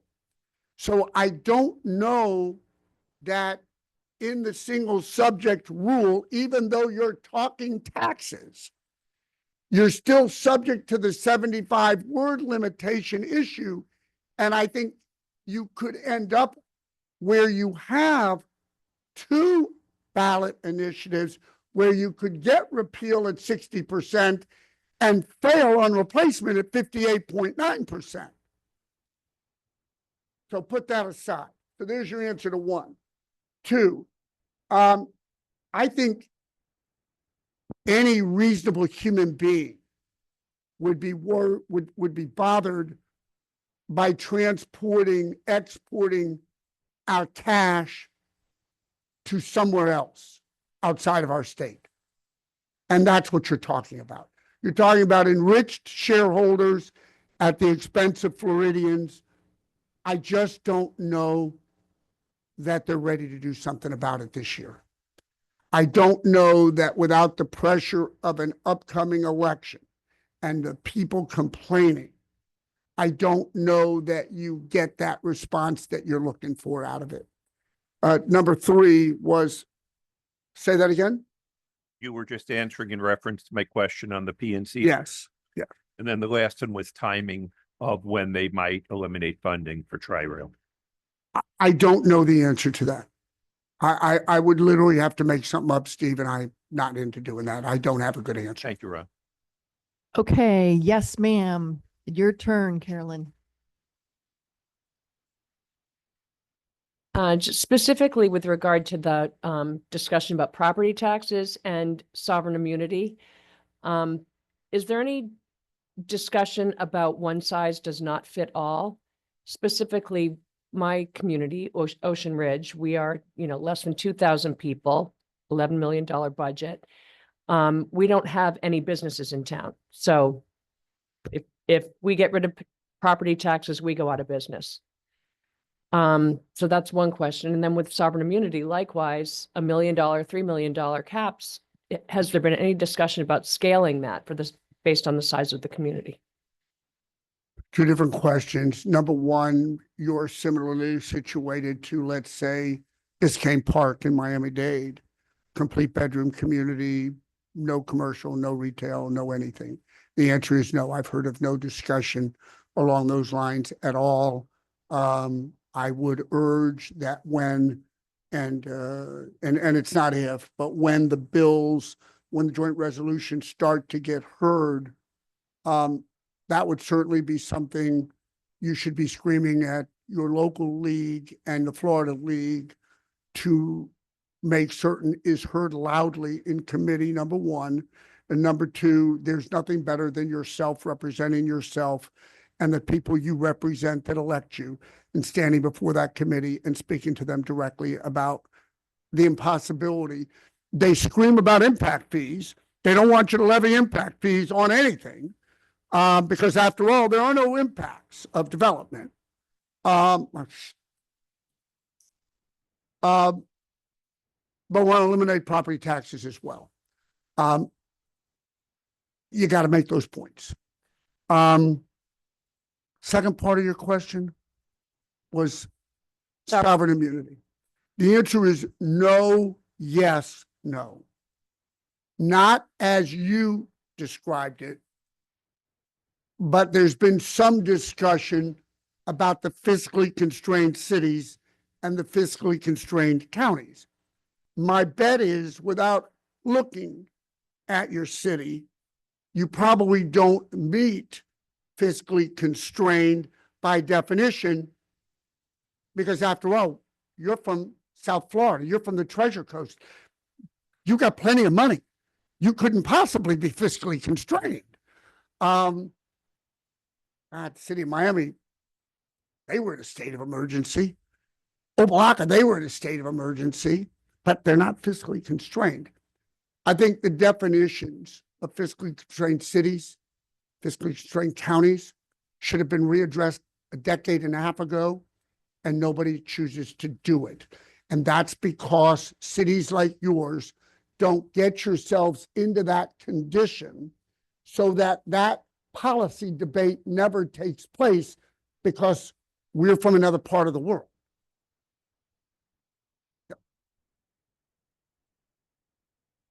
And with that, it is 1 o'clock. I want to thank you so much, Ron Book, for being here. We all look forward to seeing you in Tallahassee. Appreciate all of the key information that you bring to us every year. I think next year we're going to have you for an hour and a half. Anytime you ask, thank you very much. We appreciate the opportunity to continue to represent the councils. Thank you. Thank you, everybody. And with that, I'm going to turn the meeting over to Chair Dodd. By the way, Isabel knew the way to my heart. It is always chocolate. She's a good woman. Okay, we're going to go on to something a little bit more pleasant to talk about than what's happening in Tallahassee. We're going to talk about the Biscayne Bay Reasonable Assurance Plan. It's a plan to restore the health and resilience of the Biscayne Bay. Pamela Sweeney who's a senior water scientist with the Department of Environmental Resources Management for Miami-Dade County, is going to do the presentation. So I will turn it over to you. Thank you, sir. Thank you so much for having me and having Miami-Dade County present on this topic today. I know Dr. Reinert had to leave, and I think he threw this topic in your bucket. So I appreciate you picking it up. And I do hope that it's something that the members will find helpful and informative. And for our Treasure Coast brethren in the room, this is not going to be unfamiliar to you because you have a reasonable assurance plan. Thank you. In your neighborhood. Are you all familiar with your Mosquito Lagoon reasonable assurance plan from folks up north? Is anybody from up north here? Okay. So there is a reasonable insurance plan up north that's part of our community here and at our two regional planning councils. And so I did leave you a link to kind of take a look at that if that's something that you'd find interesting.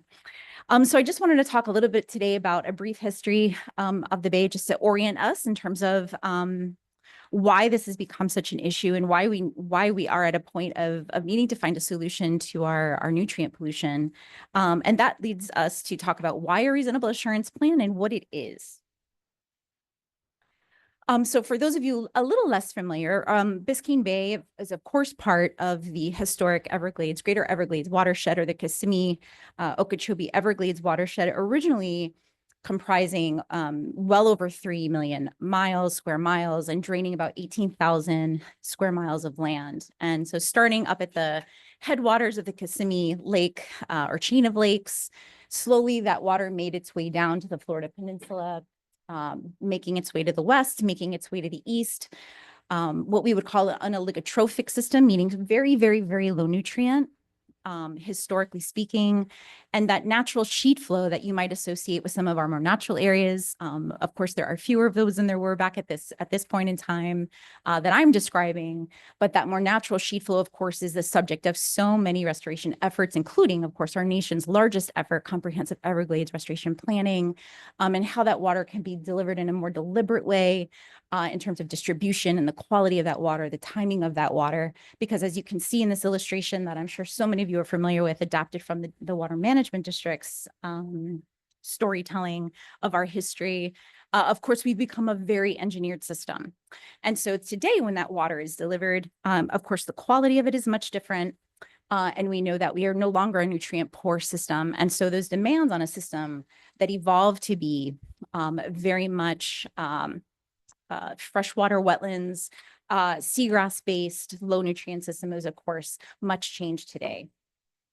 And how we've adapted to manage this watershed has a very lengthy, weighty history, lots of entities involved, and I'll talk a little bit more about that in a second. And this is just a graphic representation of that. And I think Molly did a great job focusing in on some of those managed areas, especially those that focus on coral. And this is just a representation of just a handful of some of the agencies involved in directly managing Biscayne Bay. Of course, Biscayne Bay is home to 2 state aquatic preserves, a national park. As I think Maurizio had mentioned earlier, we have our, we are wedged between our watershed between 2 national parks, Biscayne and Everglades. We also have the Florida Keys National Marine Sanctuary to our south and up our east coast. And not only that, but we also have the county's designation of Biscayne Bay as a conservation area with its own management planning effort that complements really a plethora of activities over the years, efforts over the years, endeavors over the years to address a system that's been highly engineered to deliver water in sort of slugs that, of course, have offered us a place to live and a beautiful landscape to live on at that. But with that, of course, has come some impacts from water quality and various land uses. And of course, we understand as our former Chief Bay Officer, Rilla Begay, would always say, what happens on the land doesn't stay on the land. And so we know that these efforts, while meaningful and thoughtful and well thought out, really had a few things, a sort of a through thread that was missing. And what I wanted to share with this slide, which I think might have disappeared for you all, was that in our management planning efforts over the years, starting in the middle 70s, thank you. And moving through today, we've studied the system a whole lot. We've especially studied the southern end of the system a lot. Our water management district has a surface water management improvement plan. The aquatic preserves have a management plan. The National Park Service has a management plan. The county has a management plan. FWC and other partners have invested over the years And yet we are still at a place, be our local pollution control programs in place, our environmental resource permit programs in place, our stormwater activities in place. We're still at a point where we've, of course, experienced some really devastating ecosystem disasters in the last few years. What this has culminated in, though, I wanted to touch on today, and some of you might have been familiar with this effort, but the county, through the leadership of our Board of County Commissioners in 2019, we did create a Biscayne Bay task force that yielded a report. And that report has become today sort of a clearinghouse of issues that, of everything you see on your screen, the things that rose to the surface, the issues that rose to the surface that still warranted our attention and needed an investment of time and an interdisciplinary lens. And the goal there was to think about water quality as one of the most important issues we could focus on, not putting aside things like access or marine debris, and some of the issues that, of course, even some of which that have gotten brought up today, but really to center water quality in the conversation and to do things through that lens, knowing that Biscayne Bay has really become a much less resilient system over the years because of these impacts from certain pollutants. And so through that effort of having the watershed, the Biscayne Bay Task Force, again, that report that was proffered led to a series of recommendations, and one of which, of the two, really stand out that I wanted to share with you today. And aside from focusing on water quality as one of those two, that was the establishment of a governance structure. And this is really the first time in Biscayne Bay's history where there's been sort of a uniform, or unified rather, opportunity for a multidisciplinary private public sector engagement on these issues that we sort of agree to as a community, and that the watershed board would sort of be teasing out and prioritize and create objectives around to create a watershed plan. And so that's something that I'll put on the shelf for today, but I wanted you to be aware of that effort. And coming up underneath a watershed plan, which of course would largely be an effort to not just talk about water quality and get that right in an effort to recoup our habitat that we've lost, but also address things like access, sea level rise and resilience issues, issues that relate to water management and how we face a future of keeping our homes and our properties and our businesses safe, while also doing it through the lens of this really important estuary.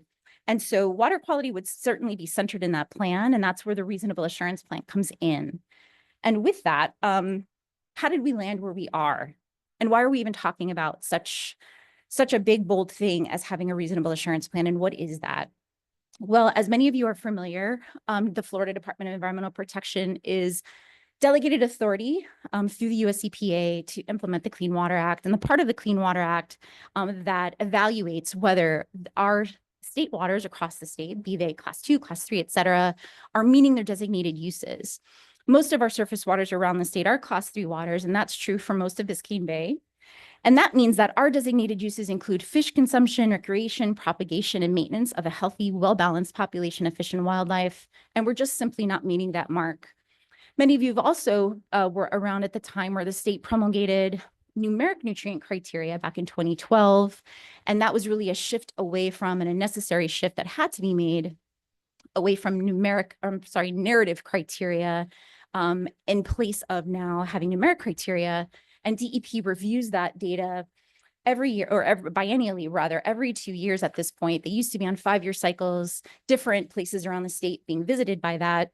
Now the entire state gets visited every 2 years in terms of evaluating whether the data that's provided, largely Miami-Dade County data set, is used in that analysis. And that's that first step you see here in terms of assessing water quality in the bottom right of your screen and determining if we're meeting those designated uses. The most recent effort that the state, in the state's biennial assessment, which was 22 to 24, as you can see here in the graphic on the right of your screen, 8 out of our 12 water body IDs, sort of those puzzle pieces that comprise Biscayne Bay, are impaired, either for phosphorus, for nitrogen, and or for chlorophyll. And chlorophyll, for those who might not be familiar, is really a measure using the biomass of phytoplankton in the water column. And that tells us, in response to nutrients, you will see algae bloom, that sort of green hue. For those of you that are familiar with our bay, especially up north, you might see that sort of green or brown tinged water. It's a good indication when there's that lack of clarity that you have an issue with phytoplankton, that those microscopic algae that feed off those nutrients. And so our report card actually speaks to this as well, not only the state's biennial assessment of our data, but then Commissioner, now Mayor Living Cava, at the time had really sought to have a better way to communicate to the public what is going on with the health of the bay. This was in 2018, moving into 2019. And so we did develop a report card. I encourage you to visit it. It's found to be a really good tool for folks that just want a nice, clear sort of 50,000-foot view of what different water quality parameters are telling us in Biscayne Bay and habitat parameters. It very much mirrors, our methodology very much mirrors what the state does, but we do extend what the numeric criteria are set for in the bay itself into the tidally connected portions of the waterways, which effectively are the aquatic preserve boundaries. And so you will notice that while there aren't nutrient criteria set by the state in our canal systems and our rivers and our tributaries, for purposes of this exercise, we did extend whatever the criteria was for that region up into our canals. Most of our canals are what we would consider in this stoplight approach in poor condition. And so that's uniform from the south of our system to the north of our system. And same is true, of course, for phosphorus and nitrogen in the canal system. And we know that what we're seeing reflected in the state's map very much is reflected back here. So what does this mean? That means that when we have high levels of nutrients in this historically low nutrient system coming into Biscayne Bay, it can feed our phytoplankton blooms, which can shade out water clarity and make it really hard for seagrasses to photosynthesize. That in turn can create a loss of seagrass, and that's exactly what we experienced between the years of about 2016 and 2019, leading to that lower seagrass cover. The seagrass dies off, you're in a negative feedback loop, you have all this material in the water column degrading. And so you're in sort of a system that has truly lost its resilience to bounce back from and respond to acute events like a hurricane or an onslaught of water coming from our primary canal system, or any other event that the bay historically has been able to bounce back from. So our goal on the left side of the screen, of course, is to have a lower nutrient system that will drive lower levels of chlorophyll and issues related to water clarity, and have a rebound of our seagrass habitat, thereby meeting our designated uses.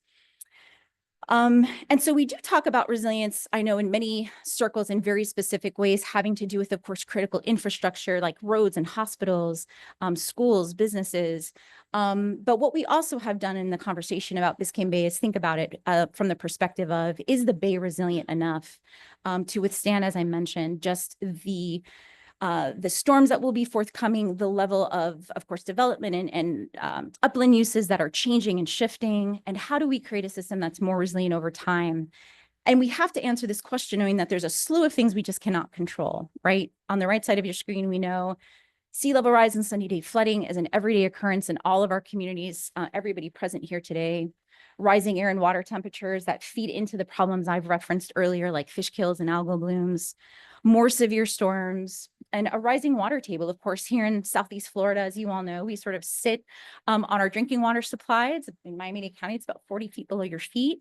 And that sort of Swiss cheese limestone geology is great in a lot of ways in terms of affording us some natural buffer against phosphorus pollution. Phosphorus will adsorb onto limestone, helps us with some of that. But at the end of the day, that means that when sea levels rise or when there's a storm coming through, that water pushes up into our communities and can travel up into areas that are even far inland. And so this is something that we're dealing with on a regular basis, as well as, of course, saltwater intrusion issues that are just being exacerbated by sea level rise. But at the same time, there are things that we must control. We and many of us in this room have to assure that flooding is managed, that people in their homes and their properties are safe, and that erosion is minimized. And so how do you do all of these things at the same time? And what we've argued here at Miami-Dade County is that, well, there are things that we can control, and we really need to take a stand and do that. We really need to focus as a community on things that are entirely or nearly entirely of our making. And those are things like nutrient loading into our estuary, pollutants that really, this means pollutants that arrive there via stormwater or via wastewater. through the groundwater. And so we know that this is an issue that we can tackle. And so graphically, if you are a visual person, this is what our seagrass die-off looked like up in northern Biscayne Bay in the Julia Tuttle Basin back in 2017. Just a few years later, we suffered the worst fish kill in Biscayne Bay's history. Thousands of fish littered across the northern Biscayne Bay shorelines. And then, of course, right after that, just a few weeks later, a very severe algal bloom in our North Bay canals. And if this didn't pull at your heartstrings from an ecological perspective, we also were really wise about looking at this from an economic perspective. Back in 2005, many of you are familiar with or had seen the Hazen and Sawyer economic study that was done on Biscayne Bay. And in 2023, we were able to revisit that.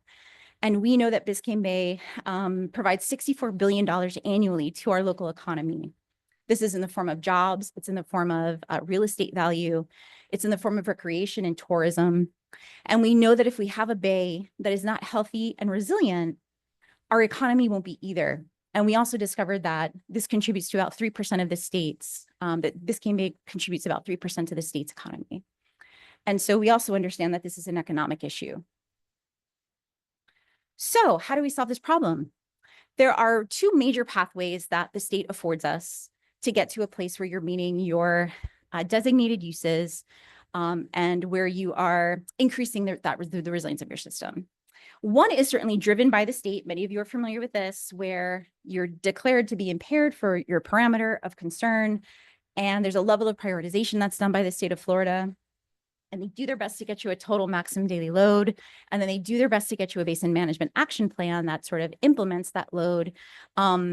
But many communities, as you know, are not attaining their standards across the state. And this can be a very lengthy process. So you do come into compliance eventually with water quality standards through things like projects and policies you'll implement that improve stormwater and wastewater and such. But there is another process that you can avail yourself of, and that is voluntary and stakeholder driven. And that's the form of two different kinds of alternative restoration plans. There are also communities in the St. Lucie area for folks who may be from that part of the Southeast coast, where you do have sort of the little brother to a RAP, a pollutant reduction plan. But we are going to engage in a reasonable assurance plan, which kind of takes you off the TMDL BMAP train. It takes you off the impaired list up until such time you demonstrate that you're no longer able to do that. And then, of course, you're sort of right back in this cycle. And so with that, what are the elements of a reasonable assurance plan? What does it mean to have one and to develop one? They're very similar to a TMDL BMAP in that you have to understand, of course, what the issue is with your watershed. You have to identify the target of your effort, which of course for us are nutrients and chlorophyll. And then you have to determine what exactly your target will be. And there's different ways that we will go about evaluating what that target should be. Generally speaking, you want to get a sense of when was your estuary last most resilient and healthy? When were seagrasses healthy? When was water quality sufficient to sustain that ecosystem? And then you look at where you are today, and that differential is what you have to make up in short. And how do you make that up? Well, there's different kinds of infrastructure projects. There are policies you can put in place that you can get credit for, things like fertilizer ordinances. We're really proud of our on-site sewage OSTDS program, our septic program. We're now with new development and redevelopment in areas where you're not served by sewer, you do have to invest in advanced treatment that brings you down to certain nutrient levels depending on where you are in the watershed. Those kinds of policies you can get credit for, as well as things like innovating stormwater. As Maurizio mentioned earlier, some of the projects the county has been fortunate enough to receive state funding for is helping shape maybe what our communities can engage in to help meet these load reductions that will be coming. I mentioned it's a stakeholder-driven process. So this means that talking to those municipal leaders, their public works staff, including our neighbors to the north, because of course we do have a handful of Broward municipalities and Broward County, of course, from which we do receive effluent. We need to demonstrate through our plan that there are projects that will be sufficient to meet the load allocation and really make a commitment to that. What makes us a little bit different in terms of coordination of a reasonable assurance plan, there's only 5 approved in the state of Florida right now. is the commitment that the county's made to really do the heavy lift of the technical work that needs to be done. It's a very technical document to do the things I just mentioned that need to be done. And through the leadership of Mayor Levine Cava and our Board of County Commissioners, that commitment was made so that that work will be done for the benefit of all of our municipalities and partners who will be subject to the RAP. And this also was a time savings to not try to figure out how to share the cost of that, but rather the investment being made, that financial investment can now be made by the municipalities in their projects, and they don't have to worry about the development of this document. The other thing is, as I mentioned, and as Mauricio mentioned, there are projects that our communities can learn from that we're spearheading.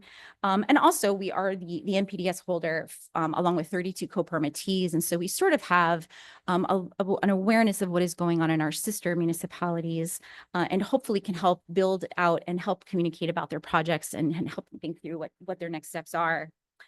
There are some benefits of a RAP that may not be, some of which are sort of more clear and rise to the surface, and some that maybe aren't as clear.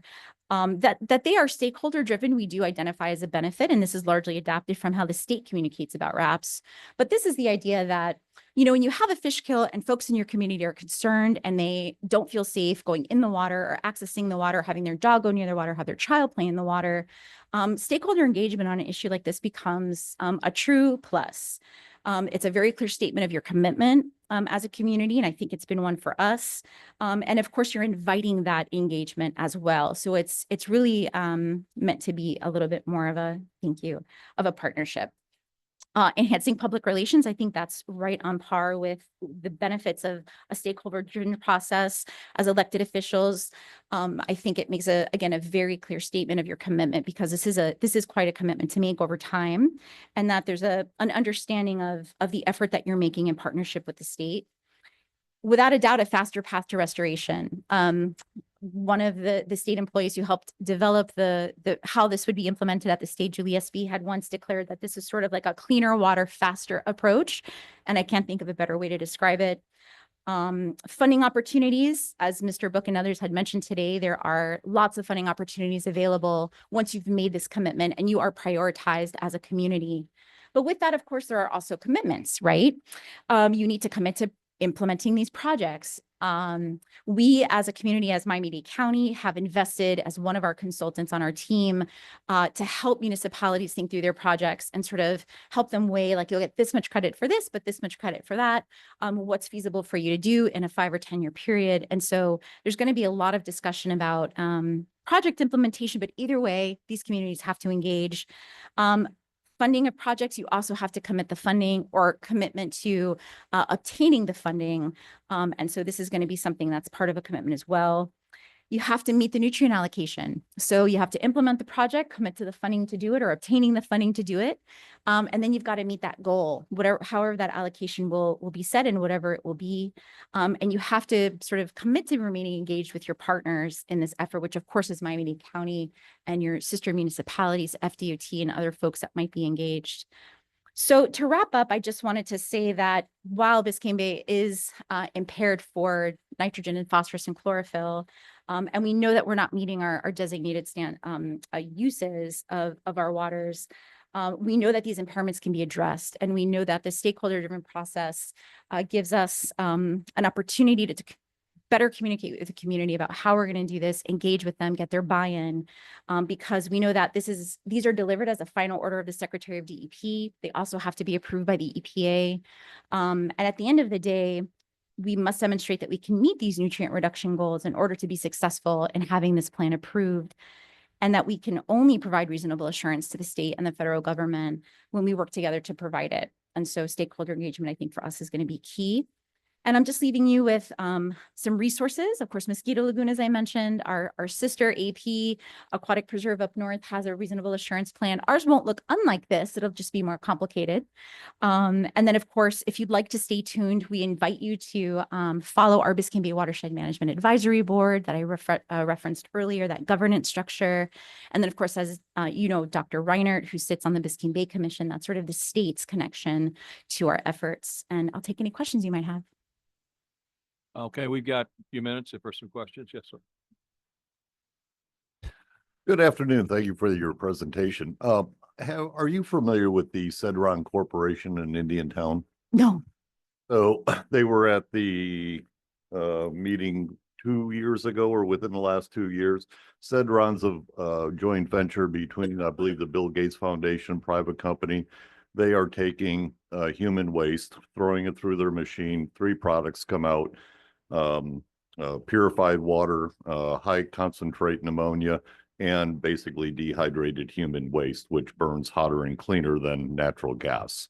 That being said, their presentation basically indicated that most of South Florida, be from Palm Beach down and including some of the northern counties like Martin County and St. Lucie County, are taking their human waste that we are collecting through the service and dumping it north of Lake Okeechobee. And obviously we can do the common sense thing and figure out where it's coming from.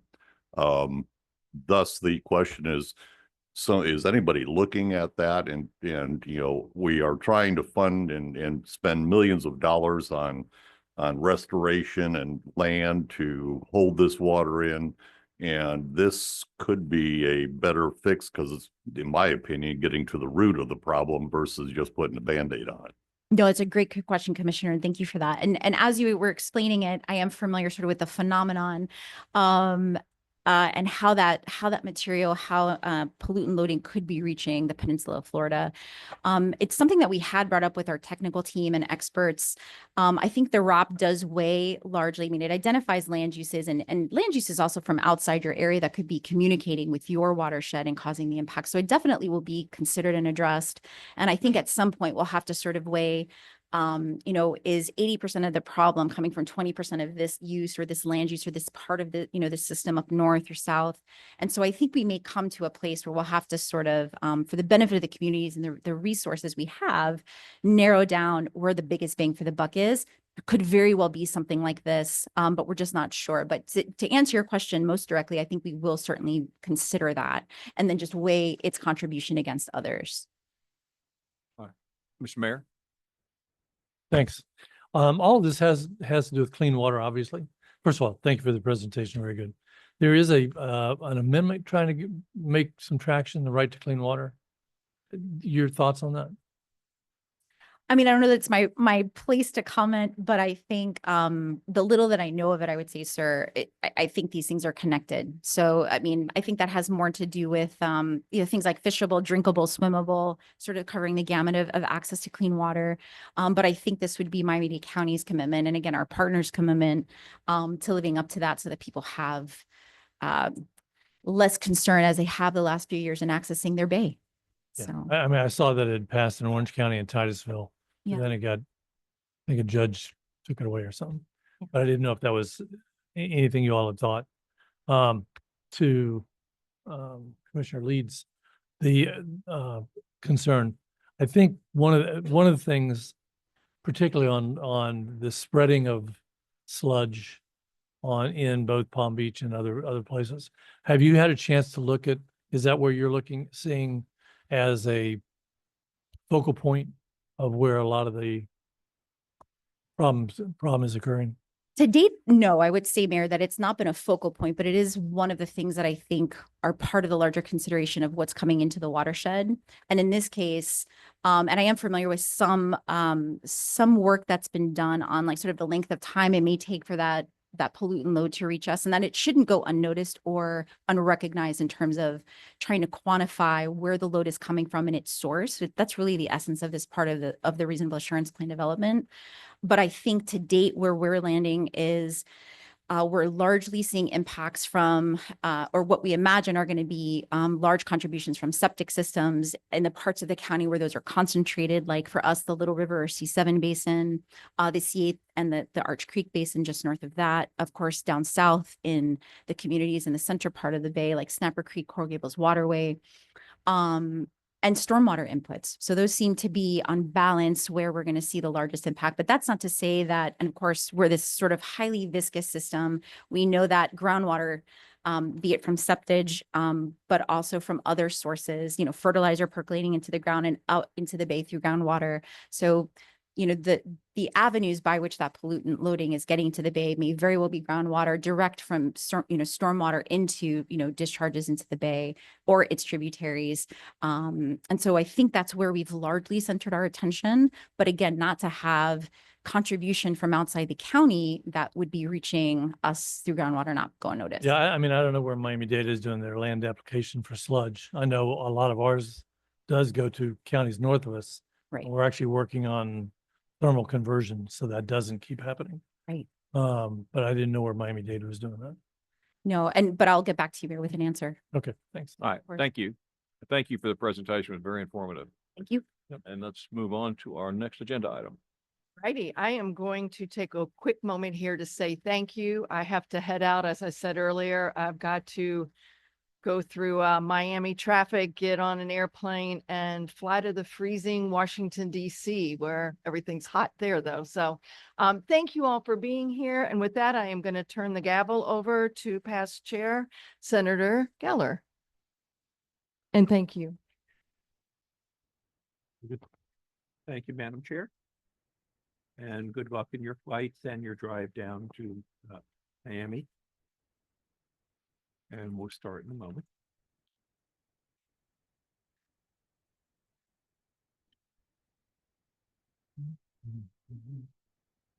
And our final panel of the day is on Southeast Florida restoration and flooding resilience studies, projects, and timelines. Those of you that have attended our prior meetings know that this is a subject I've spoken on many, many occasions on. I have said that I think one of the biggest problems that we have here in Southeast Florida is water. Sometimes we have too much of it. Sometimes we don't have enough of it, drinking water, potable drinking water. But we certainly have had a lot of experience in flooding. And there are a couple of reasons. Obviously, you have the ocean flooding, but we also have increase in rain. Not overall, but the amount of rain that we're getting is now coming in more concentrated periods of time leading to flooding. And the biggest problem we have on that is the Central and South Florida canal system, where this was built by the Army Corps in the 50s, little maybe in the 40s, a little in the 60s, but primarily in the 1950s. And it was fine as long as ocean water was here and groundwater was here. The water would go through the canals and drain into the ocean. As a result of sea level rise, the ability to drain has been severely compromised. Within the next 7 to 10 years, anytime it's high tide, we will be unable to drain whenever it rains. And if you are not familiar with the climate, I can only speak for the climate in Broward County. I assume it's very similar in Dade and Palm Beach, but our climate is either tropical rainforest or tropical monsoon, depending on how close you are to the coast. And either one means it rains a lot. And when it rains a lot and we can't drain, many people here have heard me say that the best thing to invest in, and I normally don't give investment advice, but I will here, invest in companies that build houseboats and arcs, because we will be underwater. So there is good news on this, and let me call, thank you. I would like to call our speakers today will be John Mitnick,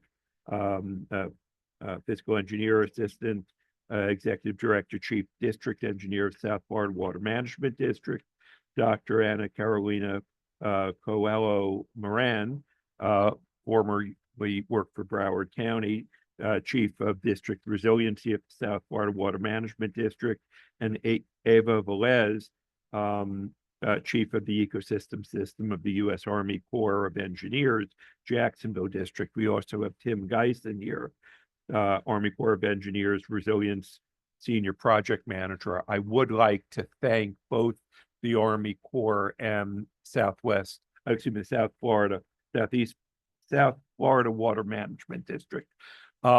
Because they've been working tremendously with Broward, with the SFRPC in trying to advance what we've been doing. Broward County set aside, I believe it was $4 million to try and advance our program. And let me now call first on John Mitnick. Mr. Mitnick, thank you, sir. We appreciate your being here today. Thank you, and thank you for having us. I think with that introduction, most of our talk is pretty much done. Great lead in. So as he said, my name is John Mitnick. I'm the Assistant Executive Director at the South Florida Water Management District.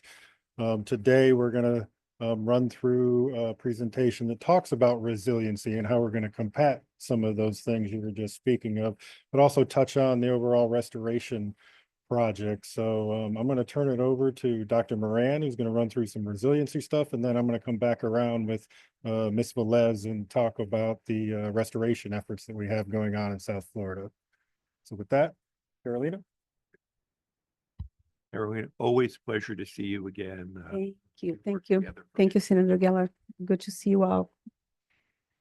So yeah, thank you for the opportunity to be here and talk a little bit about our efforts at South Florida Water Management District. I am not sure if these slides are coming. Let me wait a little bit. And maybe I start by just recognizing the support from the Planning Council. I know when when this presentation was requested, there was a major request for us to provide an update on the 203 and 216 CNSF flood resiliency study. I want to recognize the initial efforts and support from the planning councils to facilitate a discussion between Broward, Miami-Dade, and Army Corps and South Florida Water Management District.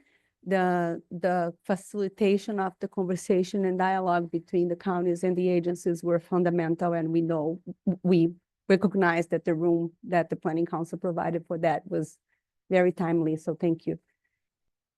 So yes, we are talking about integrating all those projects here. I usually end my presentation with this slide. I developed that slide in coordination with the Corps. And I'm starting today because I think a good point and a very important point to present is about how we coordinate on projects. We have a Central and Southern Florida system that is in the middle. I don't know. Is this the slide that you wanted? I see the slide that I'm talking about on my screen here, but no, that's not the slide. We get some Yeah. technical help. Help.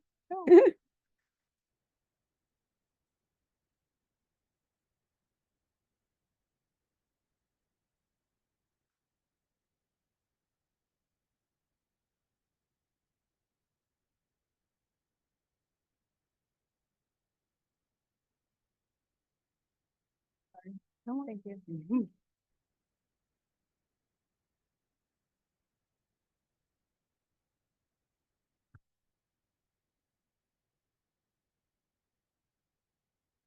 Okay. So yeah, in the center of the system and really essential to the addressing of the risks of sea level rise and extreme rainfall is our system, the CNSF system. So we do have reservoirs, we do have canals, control structures that we manage 24/7, and that we are looking at investing right now to harden this infrastructure to be able to address and to really adapt to those conditions that we have just described here in terms of sea level rise and the need to continue to provide drainage in the basins. We also recognize the work being done at local governments, and we work very closely with the local governments and also federal agencies, as we do have other solutions that are coming up that are working together with the solutions we are providing. So there is a lot of work related to non-structural measures as well at the local levels, in addition to those structural components that we focus. So our work and our mission is really focusing on moving the flood risk away from the communities. And that's what we have in terms, when we talk about CNSF system, when we talk about our plan at the district.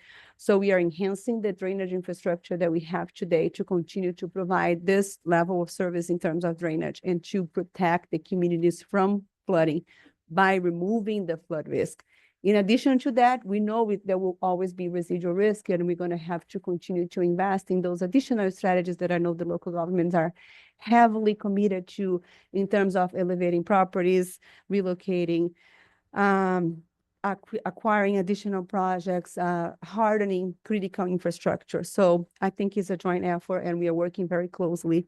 In the coastal area, we also have the risks coming from the coastal itself surge. There is significant efforts also at the local governments, and a lot of the efforts done by the Army Corps through the Back Bay studies when they are addressing coastal risks, storm surge. So there is also beach and dune renourishment. There is living shorelines, coastal restoration in general, shoreline stabilization. So all of those things need to happen, and the coordination and collaboration is essential.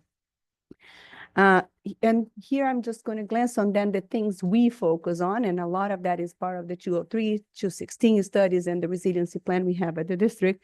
So when we talk about those non-structural solutions, we are really focusing on seawalls and additional canal bank enhancements, flood barriers of many types and many different configurations that we need to integrate to the system, pumps and coastal structure enhancements, flap gates and culverts in ways that will facilitate and again, enhance the drainage. We do need storage, and we are talking about many storage solutions as well. We have an example here of the drainage emergency detention basin at C4, and all of that associated with green infrastructure. There is a lot we can get in terms of combining green and gray solutions out there that also contribute to the water quality issues that was just presented by Pamela here. By Miami-Dade, we are working very closely with the rep as well there. So all of those projects and all of those studies have been compiled so far by the Water Management District in our sea level rise and flood resiliency plan. This has been instrumental in kind of guiding us on priority projects, where we need to start and how we collaborate with those other agencies. We are in the 5th year update of the plan. We're going to be increasing the interval of the update. We are hosting workshops around our 16 county area right now to collect input, and so we appreciate the opportunity to also just have here this reminder about the process in place, the draft plan, and receiving comments. So the plan is informed by our flood protection level of service. This is the program we have in place here at the district, and I was also requested to provide an update on where we are on the level of service studies. So basically, the projects that we see in the resiliency plan are projects that were assessed through the flood protection level of service program. We go through a phase 1 where we assess vulnerability assessments. We go through a phase 2 where we think about and we recommend solutions. So what are the adaptation strategies? What do we need to harden the system? So we have here this program and the status from the latest studies right now. So we completed all the studies in for Broward and Miami at this point when we talk about phase 1. So we fully map flood vulnerabilities in those 2 counties. We have here each basin or group of basins that we completed phase 1. So and we also are stepping into phase 2 in some basins. Ongoing level of service studies we have in Palm Beach County, Upper Kissimmee Basin, San Lucie and Martin. And also we are starting one in the Western Basins. There is 2 more on to start this year. And we are analyzing what we call a phase 2 for the C7 basin. We needed to address and wrap up C7, C8, C9 as part of our strategy. So we are closing this phase 2 as well. We showed this slide a few times, and I think that's a great way of showing the urgency of those studies and really the need to collaborate with the Corps on the 216, 216, 203 studies. On the left here, you're going to see the system today.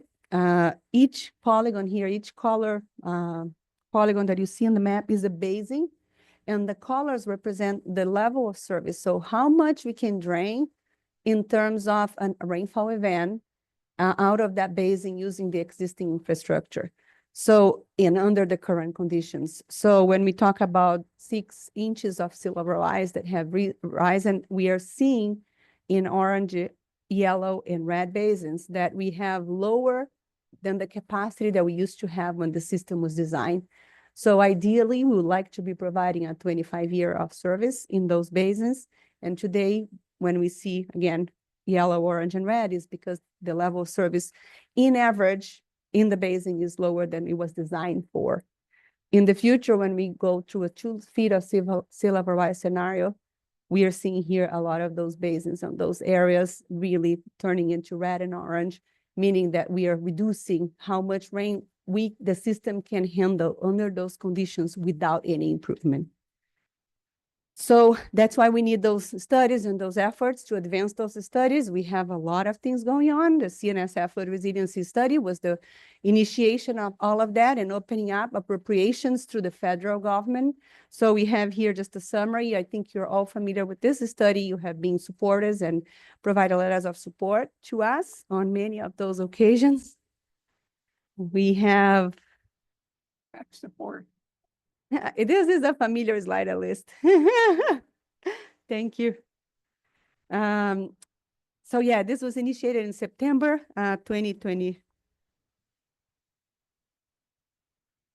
Yeah, in September, and we have been working with the Corps very closely to advance this. Right now, this study is focusing on 4 basins in Miami County, beginning on the C6 and going down to the C2 in Coral Gables. So 6 basins under a schedule of 2030 for a completion. We do have a new strategy. Let me see if we can pull the map because the next map is important to be displayed. Technology, God bless it. And a very long day.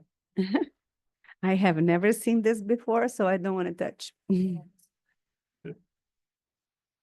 it's a long day. Mr. Book was telling us how bad he is on technology. He's still better at it than I am. Yeah, I really do not want to touch this. Okay, so yeah, I was talking about the 216. That was the first study that we initiated with the Corps. We decided to break it down in 4 areas, and that's an important slide here. Again, I think the first time we presented this slide was in a previous meeting on the Planning Council, but we do have here then a strategy that we have adopted for Broward County. That's the Section 203 study. I'm going to show a little slides next. We are at full speed mode on this study, and we are targeting WARDA 2026 for completion. We are planning public workshops for turning initial alternatives into a final array of alternatives in April. That's our target. And we have funding support from Broward County and DEP to develop this study. For Planning Reach B, which is C7, C8, C9, we have the BRIC funding that was in addition to Resilient Florida grant funding to implement those 3 major projects. We are finalizing design, really also at full speed mode there. We are preparing packages for the NEPA process and environmental and historical preservation review with FEMA starting in March. That's our goal. So end of March, beginning of April, we're going to be getting the full review from the NEPA perspective by FEMA and hoping to receive the authorization to start the construction of those projects before the end of the year this year. So aiming a governing board approval of our big bid package by the late fall this year. Planning Reach C is Miami. We are working with the Corps on the original 216 authorization. We are right now seeking a final vertical alignment for additional budget that is needed for the study, and the target for completion is 2030.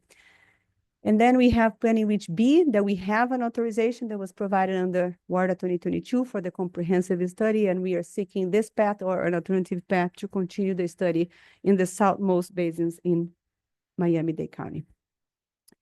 With regards to the Broward County, as I mentioned, full speed mode, we have 9 watershed basins, 9 primary canals and rivers that we are managing, that we are assessing, 8 major coastal water control structures, and also we have this area in blue that are non-managed watersheds downstream of the water control structures. So about 2/3 of the county is upstream, 1/3 of the county is downstream of those coastal structures. Right now, we have a memorandum of agreement and scopes of works that were approved, reviewed and approved by the Army Corps at the headquarters level. We are working with the Jacksonville District to approve their scope of work and to perform technical assistance and federal activities. So they work with us. The district leads the effort, but we work very closely with the Jacksonville District to complete all those federal required activities. We also executed the interlocal agreements with Broward County and DP to receive the revenues that are supporting the study. And we have consulting contracts with a series of consultants here during different portions of the study, helping us to accomplish. So we have JTEC as the main contractor, we have H&H modeling efforts, and we have economic analysis and independent reviews done with the support of consulting firms. A schedule for the project is, we started October last year. We have been advancing significant data collection. We had our first public scoping meeting in December last year. We are now modeling alternatives. I mentioned to you initial array of alternatives. It's are coming out right now. We are also working on the cost benefit analysis. We are using all the tools required by the court to complete this. This is something that was new for our agency, and we are overcoming and having the tools fully integrated into our staff and our capacity to run. We will have a public array, a final array of alternatives that we are going to be presenting to the public for input in April. We have then the next major milestone, and also public input will happen in October, when we are hoping to publish the draft integrated feasibility study and EIS. We are talking to the Corps as well to determine if we need a environmental impact statement or just an EI, which is an expedited path. We are hoping to receive, we are still coordinating to see what we can obtain there.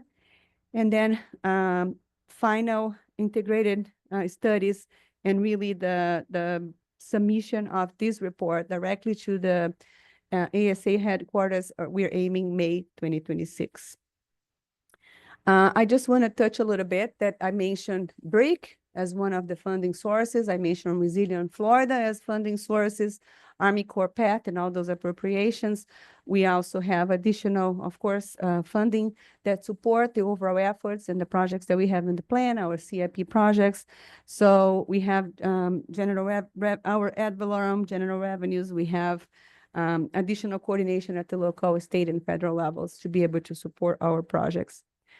This is, again, just a final picture on how we look at that, aiming for the implementation and construction of those projects. So again, a series of studies that are running in parallel, planning efforts that will be consolidated, and then really going through the path of multiple funding options for those projects so we can reach construction. And again, counting with the support of those multiple agencies that we collaborate very closely. I want to just mention this. It's very important to us as we start the wet season again, king tide season. We have tools. We have been collaborating with the local governments to be able to characterize those risks. We are here trying to justify and demonstrate the urgency of those projects. It becomes very important that we continue committed to help justify and say why we are doing that. So documenting those occurrences is something that is beneficial. We have tools that we have been putting together to help us, again, on the documentation. So we have surveys, we have a repository of all those events, and we are also we launched it 2 years ago. We have in the beginning of the tide season, this enhanced tide forecast that we have a weekly bulletin that we share with local governments. So we can understand if there is any additional condition that can exacerbate high tide occurrences. A lot of those updates, and I would invite you to join our resilience coordination forums. We do have every meeting, we do have updates on both the 203 and the 216 study in those forums. The next forum will be May 28th. The February forum was replaced by those workshops I mentioned that we are running across the 16 county region. But the May one, we are going to be focusing on those tools, wet season prep, and also sharing the draft resiliency plan. Just a photo here of some of our resiliency projects being implemented, geotech, and all the initial design that is being done mostly on the 203 projects and a few of those on the BRIC projects too. As I mentioned, we are moving at full speed. With that, I'm going to transition back to John. Thank you, Dr. Moran. And we will ask you questions upon the conclusion of all three speakers. All right. So as I said, Carolina kicked us off there with the resiliency stuff. Ava and I are going to touch on some of the restoration work. So you can think of them as two separate things, but really you've got really resiliency, restoration, and then our general OM, R&R operations and maintenance activities that we do at the Water Management District. But in essence, they all come together in providing flood protection for the residents and businesses here in South Florida. So specifically looking at the restoration work that has been going on, you saw an earlier graphic in the previous presenters, had sort of that rendered satellite image of what the natural system used to look like, and then a line down the lower East Coast after it got carved up starting back in the 1950s and through the 60s and into the 70s. So the original portion of the system was completed back in the 70s there in the southern Miami-Dade County. And ever since then, we've been adding little pieces to it here and there. So all the comprehensive Everglades restoration plan is a modification to that original project. And I know, Mr. Davis, you know that as well as I do, that it just added or appended restoration to the overall goal and mission of that original project that was envisioned back in the 1940s. So looking at restoration, we've had a lot of the main larger projects either initiate construction or just complete construction in the last couple years. So this is probably going to really tax your IT system, but we'll see how it goes. But the first big one there, oh, come on. Little by little, it's going. I'm just going to keep talking. So the first big one there is the EAA reservoir. A couple years ago, the state jumped out and started construction on the stormwater treatment area.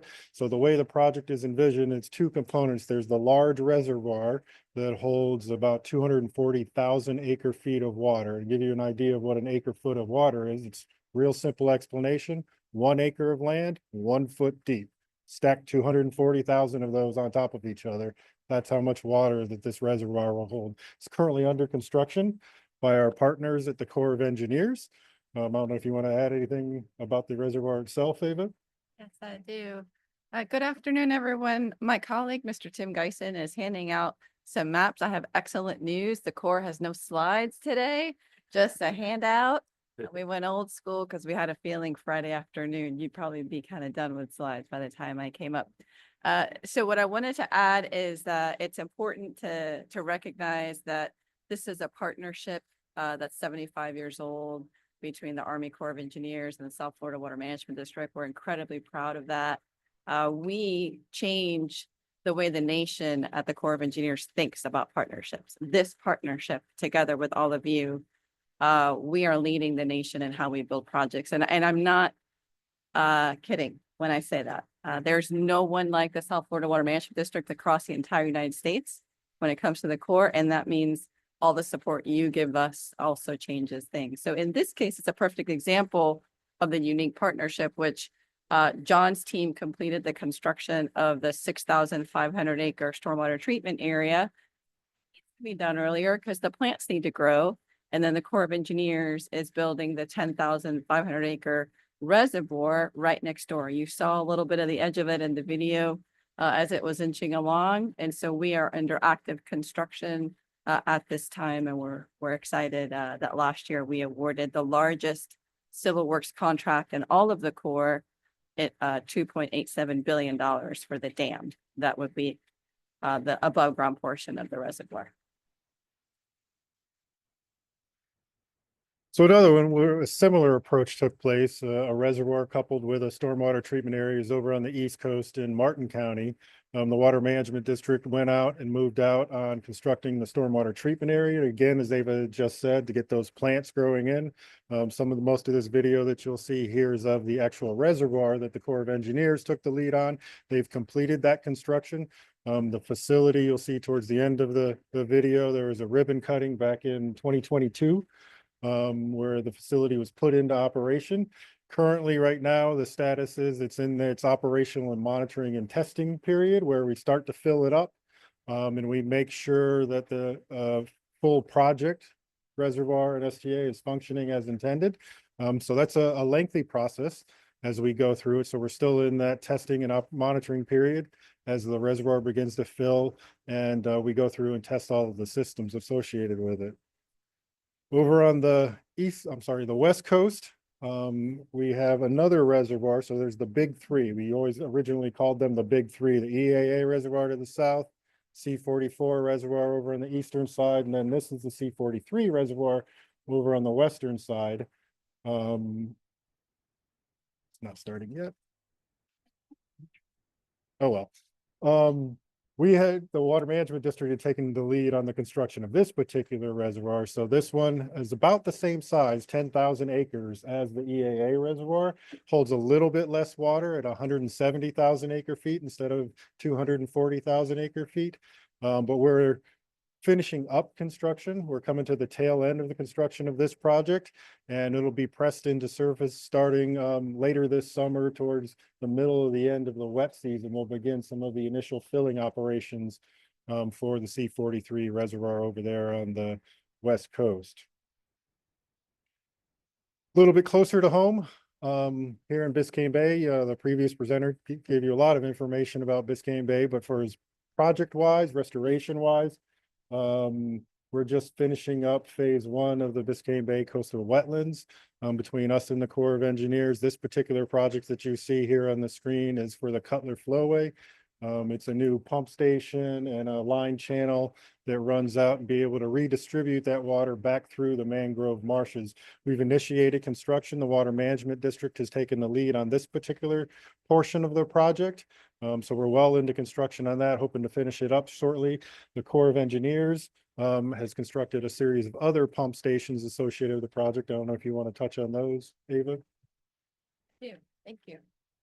Okay, so I want to, as you're watching John's amazing videos and you're following along, I just want to orient you on this map that you have. Look at there's the larger version on one side and the lower East Coast on the second side. So looking at the larger version, the larger side, John just described the EAA reservoir, right? So you're south of Lake Okeechobee, the C-44 reservoir east of Lake Okeechobee, the C-43 reservoir west of Lake Okeechobee. And then now we're down here in the lower East Coast in Biscayne Bay. And so what I wanted to add is that Biscayne Bay Coastal Wetlands Phase 1 has 3 general areas. This is part of the Cutler Flowway, but we also have the L31 Flowway, and that's the portion of that the Corps of Engineers is building right now. Both of us will be done in 2025.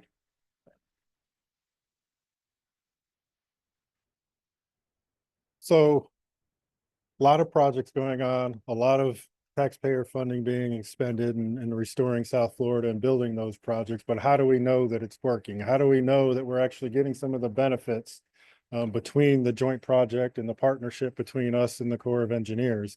So in looking at this sort of series of graphics, start over on the left-hand side there in the 20-year average, and you can see a lot of the reds and the yellows down towards the bottom in Everglades National Park. That's indicative of lower flows, less water moving down through the peninsula of Florida and down into Everglades National Park. And then as you start stepping each sort of frame to the right in 2022 through 2024, you see a lot more of the blues, the darker blues, the lighter blues. It's more water moving south. So that's all of the projects between us and the Corps of Engineers and the refinements and modifications to the operations plan. As we learn more, we get more science and we try things and we move water over here instead of over there. That's the evidence and the results of moving more water south and getting those restoration benefits and putting more water, not only through our infrastructure improvements, but what the Corps has done on Tamiami Trail, building some of the bridges down there, and the various operational changes throughout the system and moving that water south to the benefit of Florida Bay and restoring not only the park and the conservation areas, but also Florida Bay, which is where a lot of the restoration impetus started back in the 80s when Florida Bay crashed and some of that seed grass die-off back then. But overall, speaking for the Water Management District, we're looking forward to another big year. Our budget for 25 is about $1.6 billion. Can't pay for all of the EAA reservoir at 2.8. But we've got a decent funding stream to help us complete those projects. As I already mentioned, we're going to complete the reservoirs east and west of Lake Okeechobee.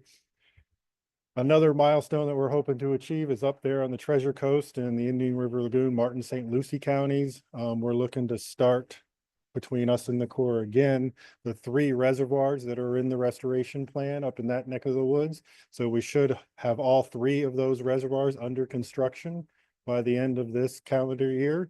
So we're looking forward to getting that done. We're continuing to move other projects forward. We've got another project that was recently just authorized by Congress north of Lake Okeechobee for another large reservoir up there.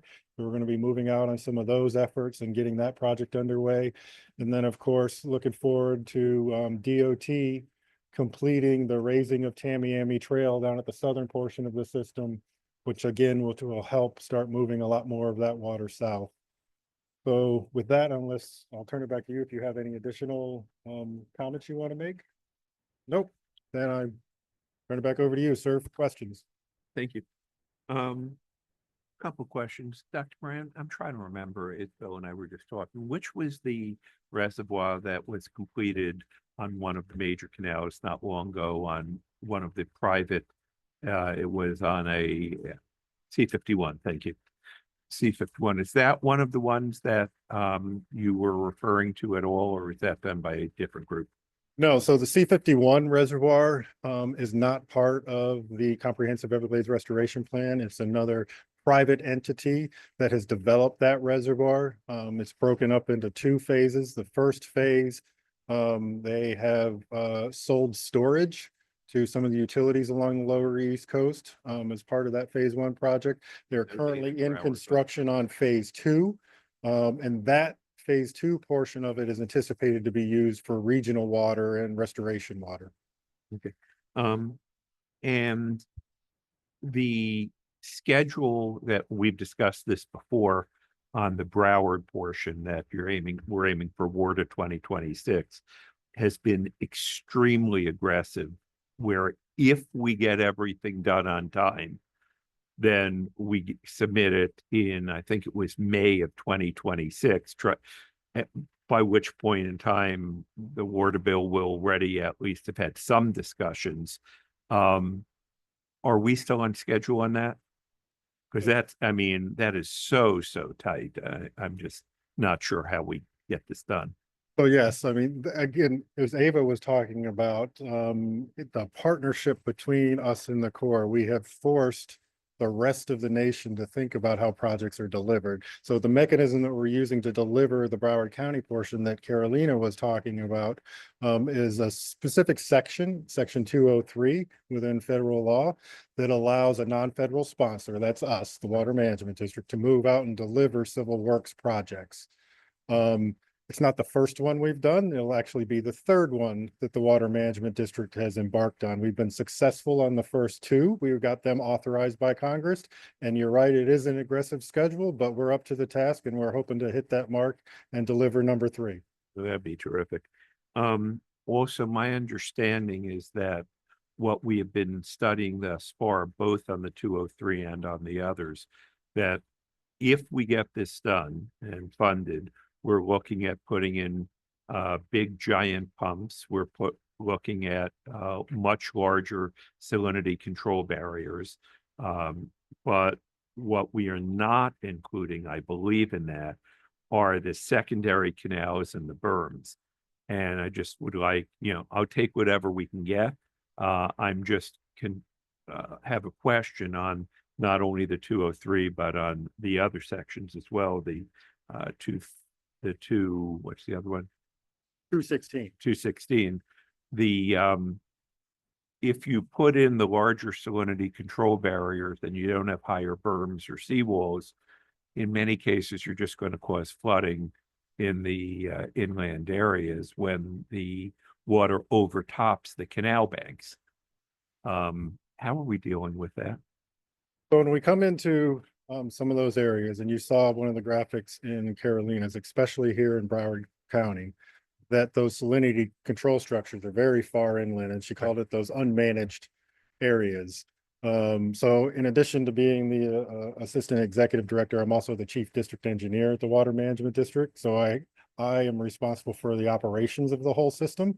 So when it starts raining outside, 3 a.m., I'm getting a phone call. And that unmanaged area is not something I have any control over, because all of our control is back to the west.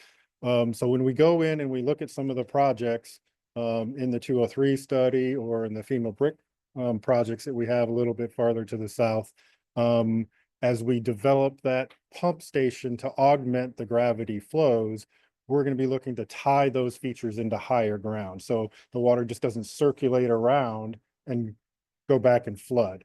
For But the I- downstream areas, your point is very valid. That there are some challenges there just with mere sea level rise and increasing water levels that we're going to continue to grapple with into the future. Thank you. Mayor Fur? Thanks. Well, good presentation. Appreciate it. Have you had a chance to see Broward's new resilience plan? Have you had a chance to look it over? We are looking over and we are actually looking at the proposals that you have in the resiliency plan and correlating with what we are proposing on the 203. At some point, we need to make sure that all of those things are happening in an integrated way. And yes, we are looking very closely. I think that's kind of going to that same point. The other part of that is Yep. the price tag on it was enormous. I saw it was $28 billion. And so my question is, I know we had pushed the South Florida Water Management District pretty hard the last couple of years not to roll back. Is there any chance of actually adding? Reversing some of Yeah. the prior rollback. Right, exactly. Because I mean, these are numbers that are just huge for us. And for the whole system to work. I think it's important for there to be coordination on that. Yeah, it is a very daunting task. So the way I'll answer your question is we are grateful for our partnership with the legislature and the fundings that they have provided. We are grateful for our partnership with the Corps of Engineers and what they bring to the table and the 216 study and the other efforts in restoration that they have been funding over the years. And that's why you saw a slide in Carolina's presentations about all the grant opportunities that we're going to. So that one, she had mentioned it, the BRIC grants, that's nothing to sneeze at. The Water Management District was awarded $150 million from FEMA through those BRIC grants to be able to implement 3 projects for the S27, 28, and 29 structures and do some of that rehabilitation. So we are seeking funding opportunities in multiple avenues and multiple ways to try to deliver on the infrastructure improvements that are needed here in South Florida. But you actually have the main funding capability through ad valorem. Not for $28 billion, no. No, sir. not 20. That would be great, but no, but I mean, in general, there's got to be a consideration at some point for all of South Florida, from all of our regions. That is the one ad valorem that considers flooding throughout the whole region. And that's just our price tag. I mean, Miami's going to have their price tag. Everybody's going to have that. So, I mean, I don't know. And I know there's a real hesitancy to lean in on that, but at some point, that's the one. I mean, I look at that as the one place where this would be mainly considered, for revenue. Is the South Florida Water Management District considering it? Are they at that point of recognizing that? So what we are doing at the Water Management District, we're looking out into the future and we're planning those projects. There's a number of the plans that you've already seen presented here today. And as we further develop those projects and we get into the cost estimates and identify price tags, we look at that cash flow and the timing of when those funds are needed. And we're losing multiple funding sources to be able to support that cash flow. So it's not that next year you just go out and get $1 billion, so to speak, and then it sits in your bank account until you're ready to use it. It's the timing and the implementation, the sequencing plan really is what we're focused on, and making sure that we get the revenue streams at the right time to be able to support the project and get it into construction. I guess given the amount of money that's needed, I'm surprised that it's not already being considered that we start now, knowing that of the enormity of what's being considered, that wouldn't be like, okay, we've got to, it's like putting up reserves at least just to get started. But I'm glad you're starting to think a little bit that way. Then appreciate it. Thank you, Mayor, for I don't know if it's Mr. Davis or Commissioner Davis or Mayor Davis or what, I don't know what your title is, but. None of the above. Okay, Mr. Davis. Thank you guys for your presentation. John, you got a massive program. What you didn't talk about, I don't think, was the O&M side, the $2.5 or $3 billion that you're embarking upon here to repair and replace a lot of structures.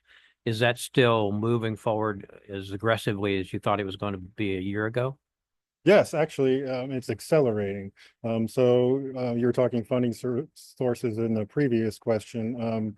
If I look at last year's, we call it our operations and maintenance capital budget, capital improvement project budget. We had tasked about $156 million towards that effort in fiscal year 24.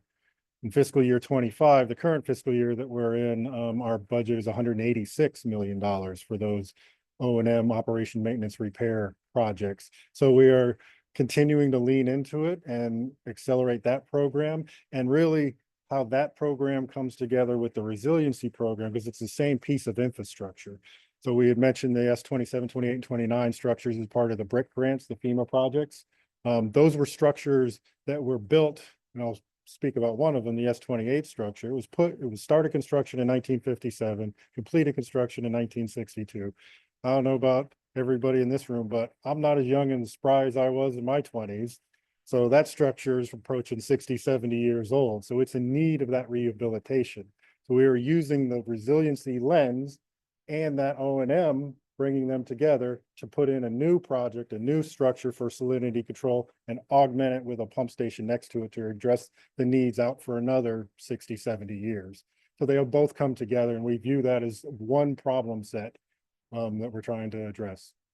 Mr. Mitnick, did you just say that the pump station is bad hips and bad knees? It takes some maintenance. Were you finished, Mr. Davis? Okay, thank you. Tom Lanahan, Executive Director. Thank you. Two questions. The graphic that you showed of rehydration, if you will, of the area in the southwest corner heading towards Florida Bay, and that very exciting to see, move from that parched red dry into the more blue. What would you say is the target of what we would hope that image looks like as time goes by? Should it all be blue? Should it be purple? What should it be looking like? I'll touch on Western. Go ahead. Hello, thank you for the I don't know. for the questions. It's a very good one. So we are not proposing that the entire ecosystem turns blue, because it's a mosaic of habitats, right? And so as you're looking on the image there, just pick any one of them.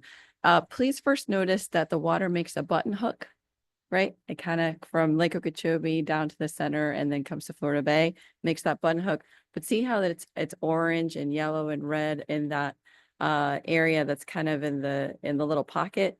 That's Big Cypress National Preserve. That's also where the Miccosukee and Seminole tribe have their native homes, right? In addition to the rest of the Everglades. And so what we want to do there is a reconnection, in core jargon, a decompartmentalization of that system. Yeah. And so for that area, we don't intend to turn all of that blue, but we do need to reconnect those old rivers and sloughs, or even just over the land reconnections. That's an example of one of the targets that we're hoping to achieve. For Florida Bay, there's still more water to deliver. Okay. So for Shark River Slough, it should look a little bit bluer actually in the future. Okay, thank you. And then the second question is, you spoke about on the Broward 203 study of reaching Word of 2026. What would come next? Let's say you're successful, you make that, you make it into the bill. Is that more engineering and planning money? Is that implementation? Where does that sit in the timeline of things? I'm taking this one because they're just going to punt it to me anyway. Okay, there you go. So what happens once a Section 203 study, which is prepared by a non-federal interest like South Florida with your support, goes to the Assistant Secretary of the Army. They develop a report and ask the Congress to say yes to taking it to construction. What happens after that, which is what just happened in WRDA 2024 with the one they just did for North of the Lake, is that it becomes a federal project. And so then it gets authorized by the Congress for construction, but it does not yet have money. So in the federal government, authorization is one step.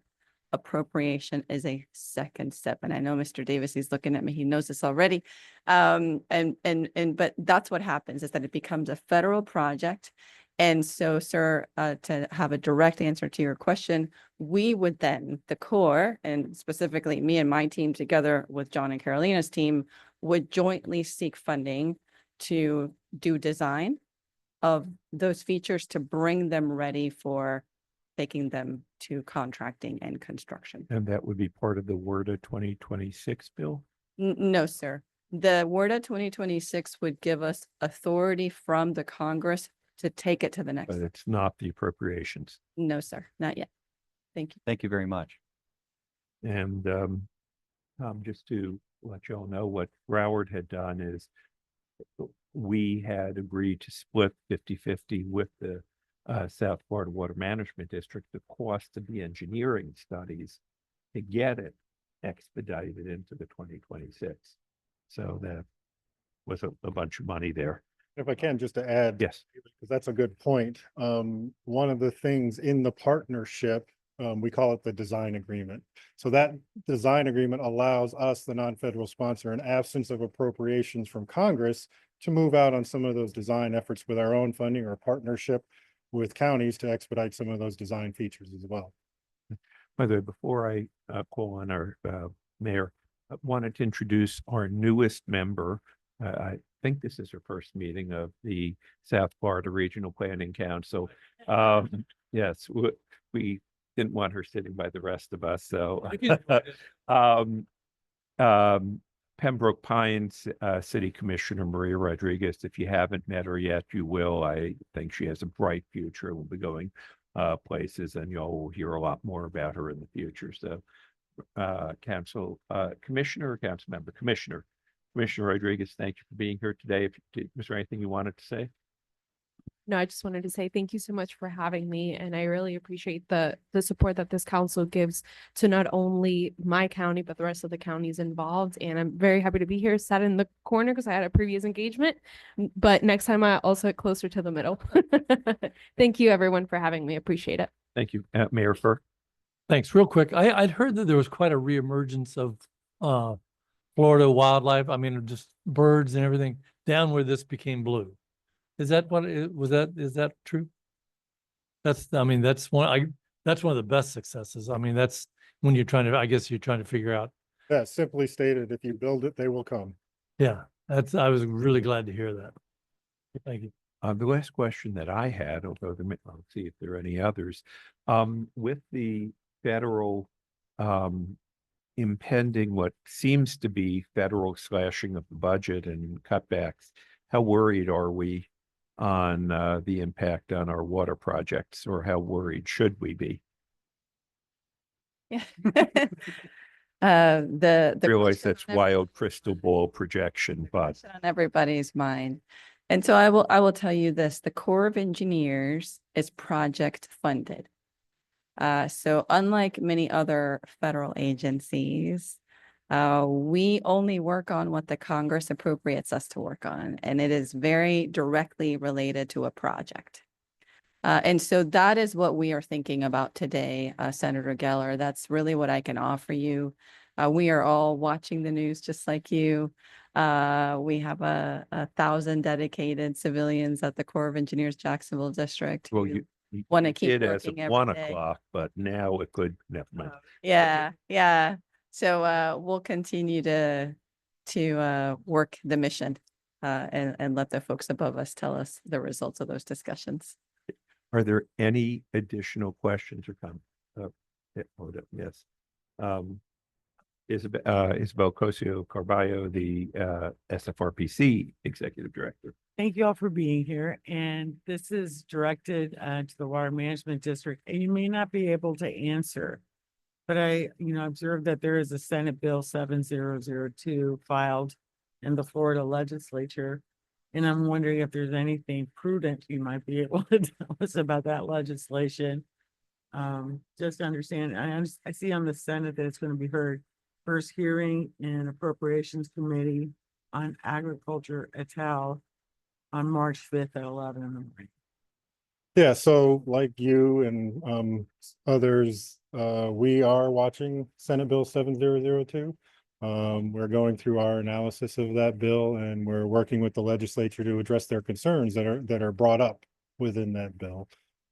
So it, as you mentioned, it's got to go through a couple committee stops. So we're monitoring the progress of it, and for going back to, you know, the Schoolhouse Rock days and the episode on It's a Bill. It's got to go through those steps. What does the bill do? It It amends Compare- laws concerning water management district funding, budgeting, and business practices, as well as Everglade restoration projects more generally, and provides direct appropriations for listed Everglades restoration projects. So there is a staff analysis available now, so we can read it. We send it out. Okay, thank you. Are there any additional questions or comments? If not, let me close by once again thanking both the Army Corps and South Florida Water Management District. The relationship between the two of you and the SFRPC and TCRPC and Broward County and Dade County and I assume Palm Beach. I can't speak for the Treasure Coast counties, but I know in the SFRPC, you all have just been wonderful, and I want to let you know that we appreciate that. Thank you. At this point in time, I don't know that we ever opened for public comment. So at this point in time, let me open this hearing for any public comment. Before I do this in person, can you advise me if there is any member of the public that wishes to comment that is present electronically?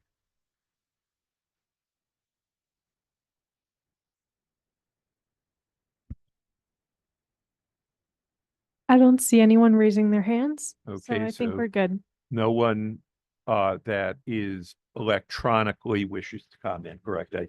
I'm getting to in person next. So that portion is closed. Is there anybody in person present that wishes to address the joint SFRPC, TCRPC? If so, please come to the podium. If you would like to make any comment, please come to the podium now. Ma'am, at the back of the room, I think you said you had a comment. You'd raise your hand, please come forward. Oh, changed your mind? Okay. Well, is there anyone in the room that wishes to make any public comment? Going, gone. Show the public comment period closed. Is there any, prior to adjournment, is there any member of the RPCs, either of them, that wishes to make any final comment? Is there any member of either of the RPCs that wishes to make any public comment? If not, we have therefore completed our agenda. As former longtime chair of the SFRPC, I would like to say we've always enjoyed our great working relationship with the TCRPC. I think when we work together representing, I think it's around 7 million people, between 7.5 million people, that's a quarter of the population, third of the population of the state of Florida. And Tom, it's always been great to work with you. And Chairman Dodd, I look forward to working with you in the future. And if there's there's nothing else to comment, anything else, please show the meeting adjourned.